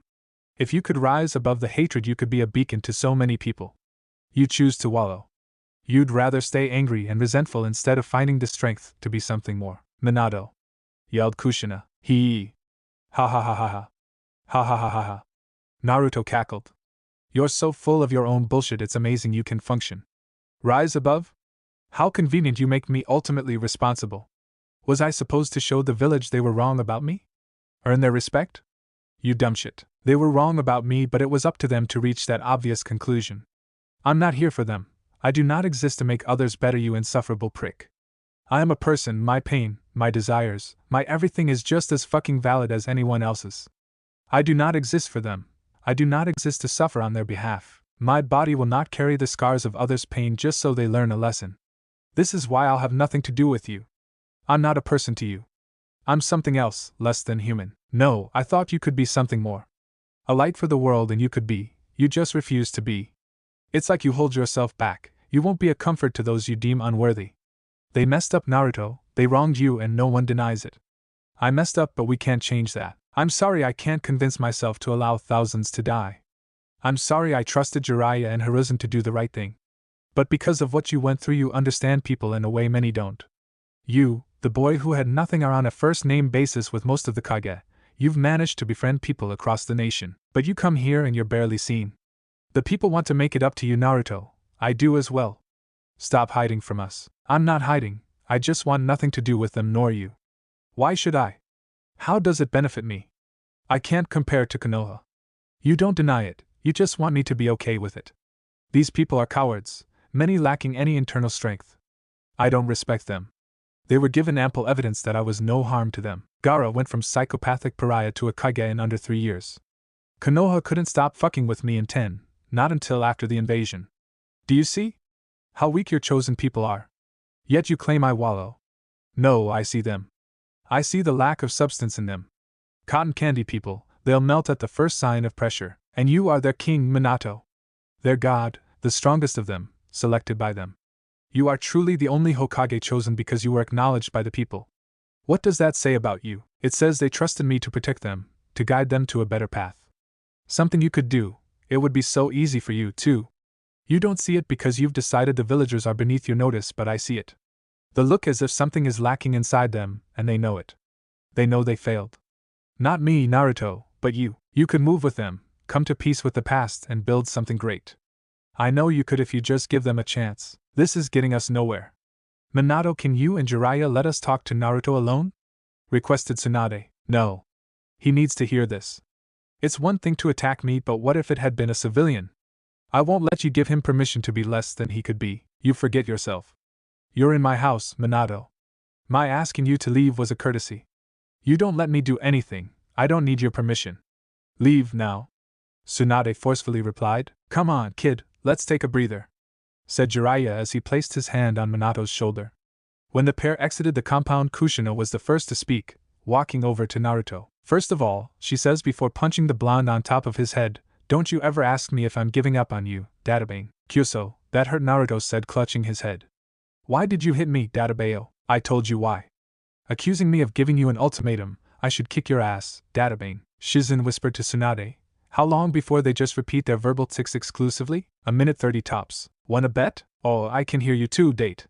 To hell with both, Kushina said, blushing mildly. Well, if you're done beating up on our son, Kushina, we can continue. First of all, sorry for knocking you out, Naruto. It's fine, I wasn't really behaving like myself, so it was for the best. Good. Something that I've realized is that you've been forced to be reactive for a while now, so I'd like to ask you something. What is it you'd like to do? I recall you used to have aspirations of being something more than just a standard jounin, or even the strongest one in the village. So, what is it? Tsunade asked and saw a smile spread across Naruto's face. What is it about family that makes you attempt to say the most reasonable things in the most unreasonable way possible? Asked Minato. I don't know, but you really stuck your foot in it, replied Jiraiya. Thanks for the support, sensei. You're always there when I'm down to offer a swift kick, because I know you'll use the momentum to get yourself up again. But seriously, Minato, what the hell was that? I don't know, I'm just so frustrated. It's like he knows just what to say to make me feel like he's rejecting everything I stand for, and is right to do so. I know I'm asking a lot, but he could actually do it if he wanted to. It just hurts to see him give up on the village, on making a difference. You haven't exactly given him a reason to do so. I've given him every reason I know to give. I know he suffered and they were so wrong that words can't do it justice. I just thought he'd be the kind of person that could overcome it. He has overcome it, and became a damn fine man, Minato. You want him to be some kind of savior. I wanted it too, but Naruto is not going to play that role. He has no interest in it. Hell, he'd likely rather spend his days chasing his cute, little Hyuga. And given the effects of his childhood, Minato, this isn't a simple issue of willpower. You're right, sensei. Why am I so bad at this? Because you need the sacrifice and all the pain to be worth it. Minato, you're not going to redeem yourself, or the village through Naruto's choices. No matter what he should accomplish in the future, you can either live with what you did or you can't. Hoping Naruto brings peace to the lands so you can point to it as proof you were right is stupid, frankly. More importantly, do you realize how close you came to Tsunade punching you into oblivion? Minato took this moment to look a little sheepish. Yeah. I'll apologize. But it wouldn't have been that bad. She used to hit you all the time for being a pervert. It amazes me how unobservant most people are. Tsunade can kill with one punch. Minato, I'm a tough bastard, but I'm not that tough. Her punches don't severely hurt me because she disperses the chakra different when she hits me. It's more like a strong push. The 2 times she's ever hit me seriously, I almost died the first time, and she broke my ribs the second. Oh. I dodged a kunai. Assuming Kushina isn't mad at you. Minato didn't respond, he just simply paled while Jiraiya laughed at his student's plight. So, how was he? Jiraiya asked, shifting topics. Given his mental state?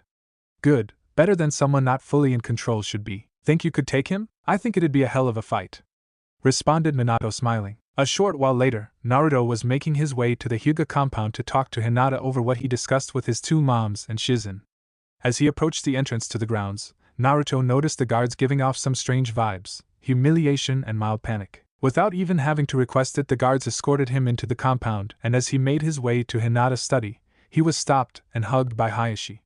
He wondered if he were losing his grip on reality again when one guard whispered that Hayashi had been in an abnormally good mood since his mom left the compound yesterday. Finally, arriving to see his beloved, he was happy to escape the parallel universe he had just temporarily walked through.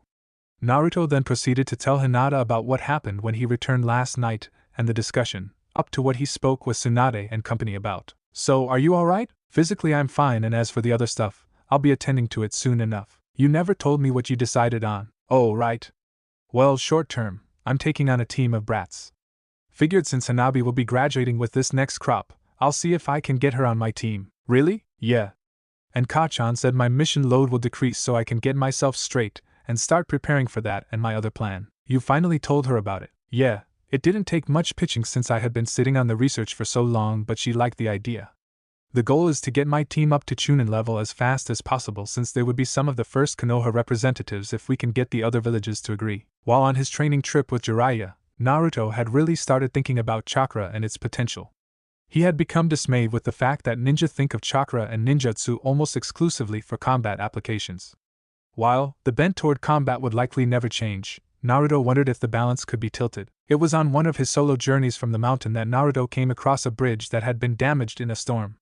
The bridge had been the main transport route between two villages and each were hurting from lack of goods. It was a rather simple application of Doton Jutsu to create a workable stone bridge, some durability seals to help protect against erosion and other damage, and the bridge would have a long life. It was that simple event that sparked the idea of a joint disaster relief effort between villages since none of the elemental nations had a dedicated service for that. Mostly villages just had to make do the best they could. With very little relative cost to the respective daimyo, a small organization of shinobi could make a world of difference in relief efforts, and if shinobi of rival villages see people helping their people, it was bound to break down some of the barriers between villages. It'd be slow, but the sphere of influence would spread, and because each village would be invested in the organization, it would help diminish future conflicts by uniting them with a shared goal. The sell to the other kage would be difficult, but much of the logistics would be solved via summoning seals that could get rapid response teams to disasters areas swiftly. What Minato and Jiraiya never seemed to get is that Naruto had no issue with seeking peace. He just didn't believe it should be achieved by a single great man, a charismatic leader heading the charge. Individuals are fallible, and if a goal is worth achieving, then mobilizing as many people to your cause as possible should be your aim. Naruto's way would be slower, and there would be bumps along the way, but if it succeeded, not only could there be peace between shinobi villages, but they could help people that needed assistance, and gain a different perspective on chakra. Tsunade promised Naruto she would go over the proposal with Hiruzen and Danzo to iron out the finer points while leaving him available to speak with the Kage should they need more convincing. There was something else we talked about, Naruto said. What was it? Well, Ka-chan really doesn't want to wear the hat any longer than she has to. If this works, it'd have my name attached to it, and without the threat of war, none in our generation, nor any other side, would match the accomplishment. Also, taking into account I'm currently the only S-ranked shinobi amongst our graduating class and team guy. You're going to be Hokage? Yeah. 5 to 7 years is how long she's giving me. With you and Niji being the closest to S-rank distinction, I offered to train you up. You'd make a good Kage. No. I have enough to deal with as clan head, and not all of us can shadow clone our problems away. She didn't really entertain the alternative anyway, so it's a moot point. I'm glad you're getting a chance at establishing your relief organization, but I'm disappointed she attached such a condition to it. She didn't. She would do the program anyway, it's just. Who else? You and Niji could become strong enough to be at least low S rank. Shikamaru and Shino are smart enough certainly, but the issue becomes if you're standing in a room with me, who are the other Kage going to be looking at? They'll either assume you're puppets, or that I'm liable to do whatever I want regardless, and that'd diminish the office. She also countered my strongest argument. Nah, don't wanna. What are you two? Asked Shizen, and Naruto stuck his tongue out at her in response. Well, that's too damn bad, Mr. Man. Tsunade, deciding to match his level of immaturity, as a Kage should. I didn't want either, but some chubby-cheeked brat came into my life and turned it upside down, and now here we are. Besides, you want to save your Ka-chan from that evil paperwork, right? She said, adopting the puppy dog eyes. That is excellent emotional manipulation. Tsunade's a natural Kushina thought. Fine, I'll be the stupid Hokage and do the dumb paperwork. Naruto said, and was immediately glomped by the women in the room. Once said glomping had ended, Tsunade continued, Naruto, I can't disagree with much of what you said to Minato, even if it was hard to hear. I'm not asking you to forgive or forget the past, but I am asking you to look toward the future. To those generations that haven't learned to lean entirely on the strength of their Kage. Konoha had been lacking something maybe before Minato and Kushina died, and I think you see that more clearly than anymore. Learn from our mistakes, show them the virtue of being a gutsy shinobi. Ha, you've been hanging around pervy sage too long. Maybe, but you have no idea how much Jiraiya brags on you. It makes me want to punch him. Oh, Naruto can use Mokutan Tsunade, what can Sakura do? It'd be really annoying if you weren't my son. He does, of course. He's incredibly proud of you, we all are. Always know that, Tsunade said and kissed Naruto on the forehead. Yeah, so I have a few more years of freedom before I'm chained to a desk. Well, it won't be all bad. Just think, we'll eventually get to break in your new office. Hinata said. Oh, I like the way you think. Minato Namikaze was a genial and even-tempered man. He didn't hold grudges and try to move past those that wronged him. However, since his fight with Naruto a few months ago and Jiraiya's words, Minato had been having a difficult time. It weighed on him how much his son resented his choices, his beliefs, and seemingly just him as a person. So, he had spent time trying to truly understand things from Naruto's perspective. The more he thought about it, the more he felt a pit of bitterness form in his stomach. The very same people that always greet him with smiles and the utmost respect, once hated Naruto to his very core. How rage-inducing it must be to see the one that damned you praised as a hero. Minato had since taken to hiding out in shinobi bars, not to really drink but just to be left alone. There was a layer of insincerity he felt with his interactions with the villagers now. People he once trusted implicitly had this cloud of darkness over them. He realized he'd eventually have to get over this, but it was proving to be onerous. What was not making it any easier was his current company. Is this a meeting of the Bad Fathers Club or what? I'm just bored, Yamanaka, said Hayashi. I just come here for the quiet, replied Minato. Oh, Minato, I've heard Naruto will have one of my clansmen on his team. That won't be a problem, will it? Why would it be? You know why. I don't want Naruto taking anything out of someone else to get to me. He's done it before. First of all, Inoichi, he only alerted Ino you had done something to him, no more no less. Secondly, Naruto wouldn't go through someone else to hurt you. Thirdly, Naruto never talks about you. As far as he's concerned, from what I can tell, he doesn't give you a second thought.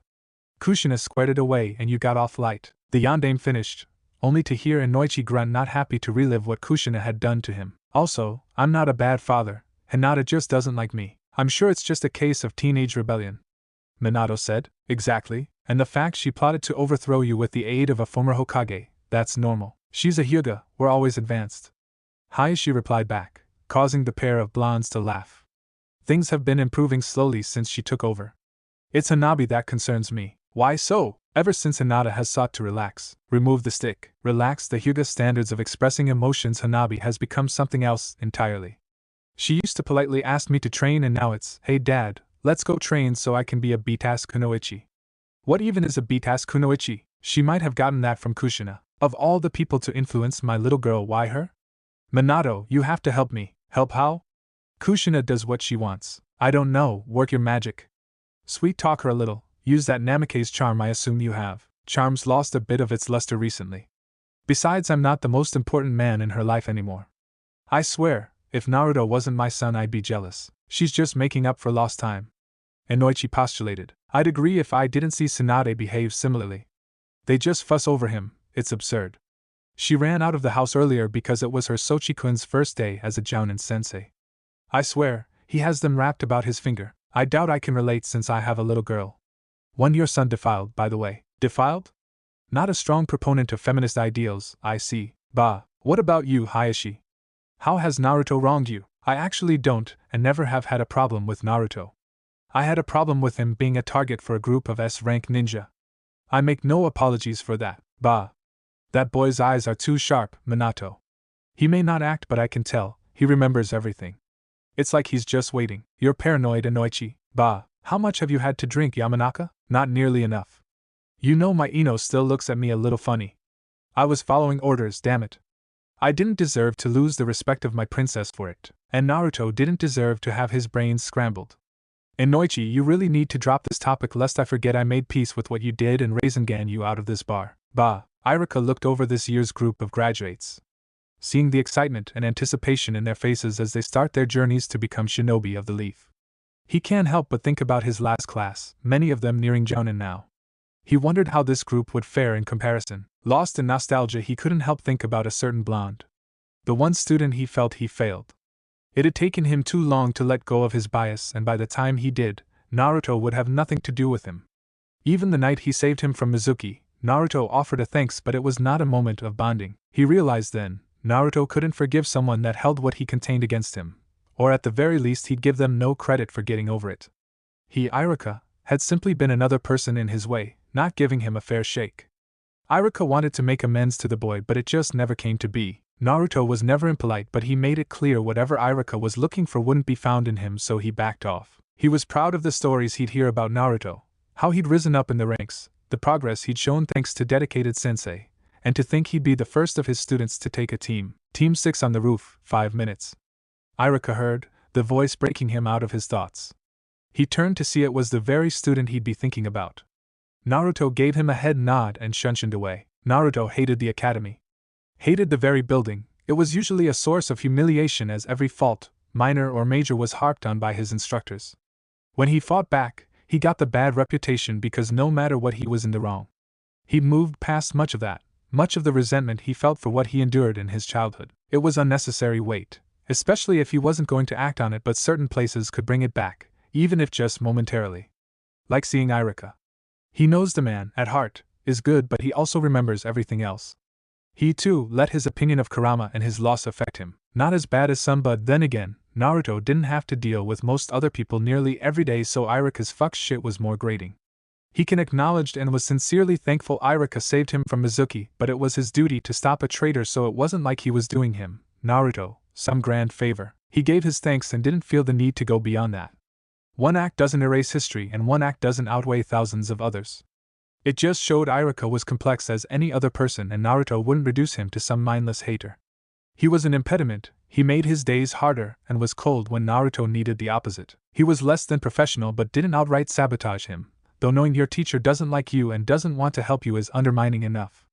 He'd forgiven Irika, eventually, but the man had no place in his life. Whatever stain on his honor he felt, it was his to resolve, but Naruto felt no need to aid in that. His brats just managed to get to the roof by the deadline. Looking over his future team, he saw Hanabi, the little firecracker herself. Apparently, she'd recently taken a shine to his mom, so a Kushina Uzumaki like Hyuga would be interesting. Next was Inishin Yamanaka. Kid had a major chip on his shoulder because he couldn't use his clan's jutsu. Something about a rare chakra imbalance made it impossible. He was something of a black sheep and wanted to be the strongest Yamanaka ever, even without their jutsu. It was a youthful goal, indeed. Last, and certain not least, was Makoto Yurihara, daughter of career Chunin. She has an interest in kenjutsu, short blades, and is pretty average across the board. I'm Naruto Uzumaki. Though some call me Senju, others Namikaze, I prefer Uzumaki. I like my family, the shinobi arts, a pearl-wearing pig, and many other things. I dislike people who interrupt my Hinata time. Sensei, what's Hinata time? Asked the only other male on the team. Magical. Now, don't interrupt me. I also dislike bigotry and prejudice. My hobbies coincide with my likes, and my hopes are too grandiose for brats to understand. Now I'd like for you to introduce yourselves, starting with you, not Hinata. Naruto said and chuckled when he heard her mutter team under her breath. My name is Hanabi Hyuga. I too like my family. I also like putting hands on disrespectful fools. Oh, and Gamakichi. I dislike feeling restrained. My hobbies include writing and painting. My goal is to be a B-task kunoichi of legend like Kushina-sama who doesn't take shit from anyone. Alright, the mentalist is next. My name is Inishin Yamanaka. I like training and proving people wrong. I dislike people too reliant on their family name to chart their paths in life. My hobbies? Training, I guess. Goals? Being the strongest Yamanaka in history, bar none. And finally, butter knife. I'm Makoto Yurihara. I like my family and practicing kenjutsu. I also like sweet things.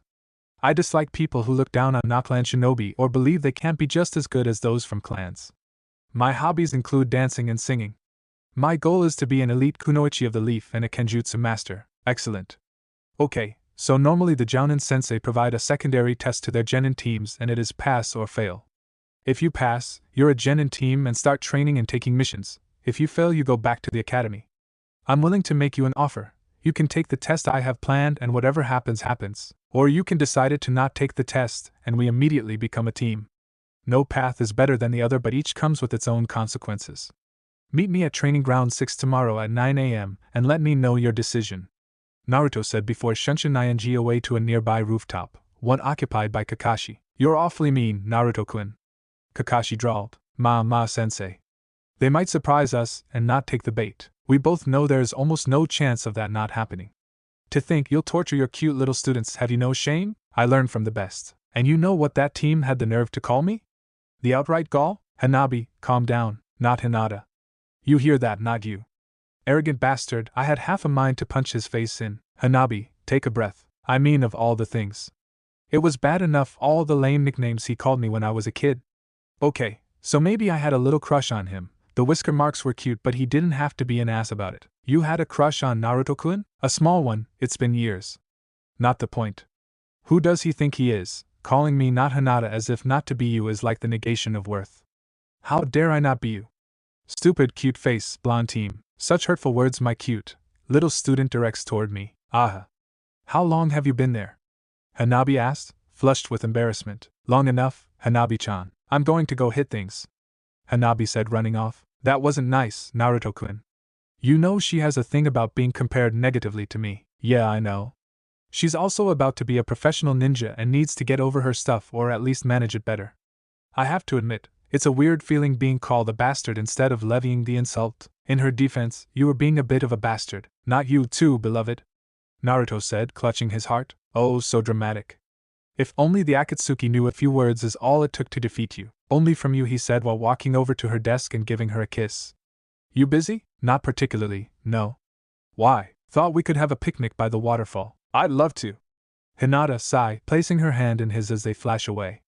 When they arrived to the waterfall, Hinata saw a shadow clone arriving with a basket, a blanket having already been set up. The two ate the small meal and chatted about nothing in particular, just enjoying their time together. Soon talking turned into kissing escalating into Naruto asking if she wanted to convene in the grotto under the waterfall, which she consented to readily. When Naruto activated the seal to open the passageway, he was assaulted with the vision of Jiraiya and Tsunade having clearly just finished what he'd planned on starting. He quickly closed the passage and walked away, Hinata snickering the entire time. Being a rational adult, Naruto didn't overreact. His Kao-chan deserved to have whatever relationship she wanted, however Jiraiya violated an unspoken rule among seal users. He waited for them to come out, Tsunade mortified and Jiraiya a little smug for Naruto's liking. We can explain. Tsunade started. If you love me, please don't. He's an adult Tsunade, he understands. Isn't that right, Naruto? He said, still quite smug. He needed to be humbled. And this was only about the seals, not at all about Jiraiya screwing his mom. I understand you cracked my seals, he said with a glare. Oh, come on, it wasn't right to hog such a nice place to yourself. What are you talking about, Jiraiya? Naruto told me about the grotto while we were away on our training trip. Yeah, I even told you why I created it, but that clearly didn't matter. Don't be like that. Like what? I could have made another one. I could make hundreds, but that's immaterial. You, Jiraiya of the Sannin, broke my seals. And Uzumaki's seals. They weren't that hard, brat. Because I need them simple enough for Hinata to work them but complex enough to provide basic security. But what you did is a slight against an Uzumaki. Jiraiya rolled his eyes. The boy was being overdramatic. So, go ahead and rap knuckles, brat. Jiraiya, am I the head of the Uzumaki clan? Of course you are. Who else? Wow. Jiraiya's eyes go wide. No. Oh yes, Sero-sennin. For your crimes against my clan's specialty, I must inform the head of the Uzumaki clan. Naruto, we can work something out. No need. I never thought I'd ever get to say this. I never thought it'd be so sweet, but Jiraiya, I'm telling my mom. Naruto said before he flashed away. Jiraiya, what was Naruto's reason for creating that space? He wanted a place he could go with Girly over there if they ever got back together, and it'd be just for them. So, why would you bring me here? Seemed like a good idea at the time. Besides, the brat spends just as much time at the Hyuga compound. I didn't think he'd mind. Jiraiya, you have to think these things through, you know. Before Jiraiya could respond, Naruto returned with Kushina. Jiraiya, I'll teach you to violate my Sochi's special place. Phrasing. Sorry, sweetie, she said, scratching the back of her head. Now, come here, pervert, except you're beating like a man. Nah, I don't want to do that. Jiraiya, you either get it from her or from me. Choose. Tsunade said. Seeing he was stuck, he ran. Kushina immediately gave chase. Naruto walked back over to Tsunade and Hinata, who had been laughing the entire time. Sorry, Naruto, I didn't know. It's fine. If Jiraiya wanted to use it, I would have been fine with it. It was more a symbol of hope than anything, and I don't need it anymore, he said with a smile as Hinata kissed his cheek. Should we stop, Kushina-sama? Both blondes looked at each other before answering. Nah, thanks a ton for watching, Shinobi Squad. I hope you had as much fun as I did putting this epic what if together. Make sure to smash that like button, subscribe, and hit the bell icon so you never miss a single twist in the story. Drop your thoughts, theories, or even wild ideas in the comments. I read every single one. And hey, if you're craving more awesome Naruto content, go check out the other videos on the channel. I've got plenty of heat waiting for you. Until next time, stay sharp, stay awesome, and remember, even a shadow clone needs love. Peace out, Shinobi.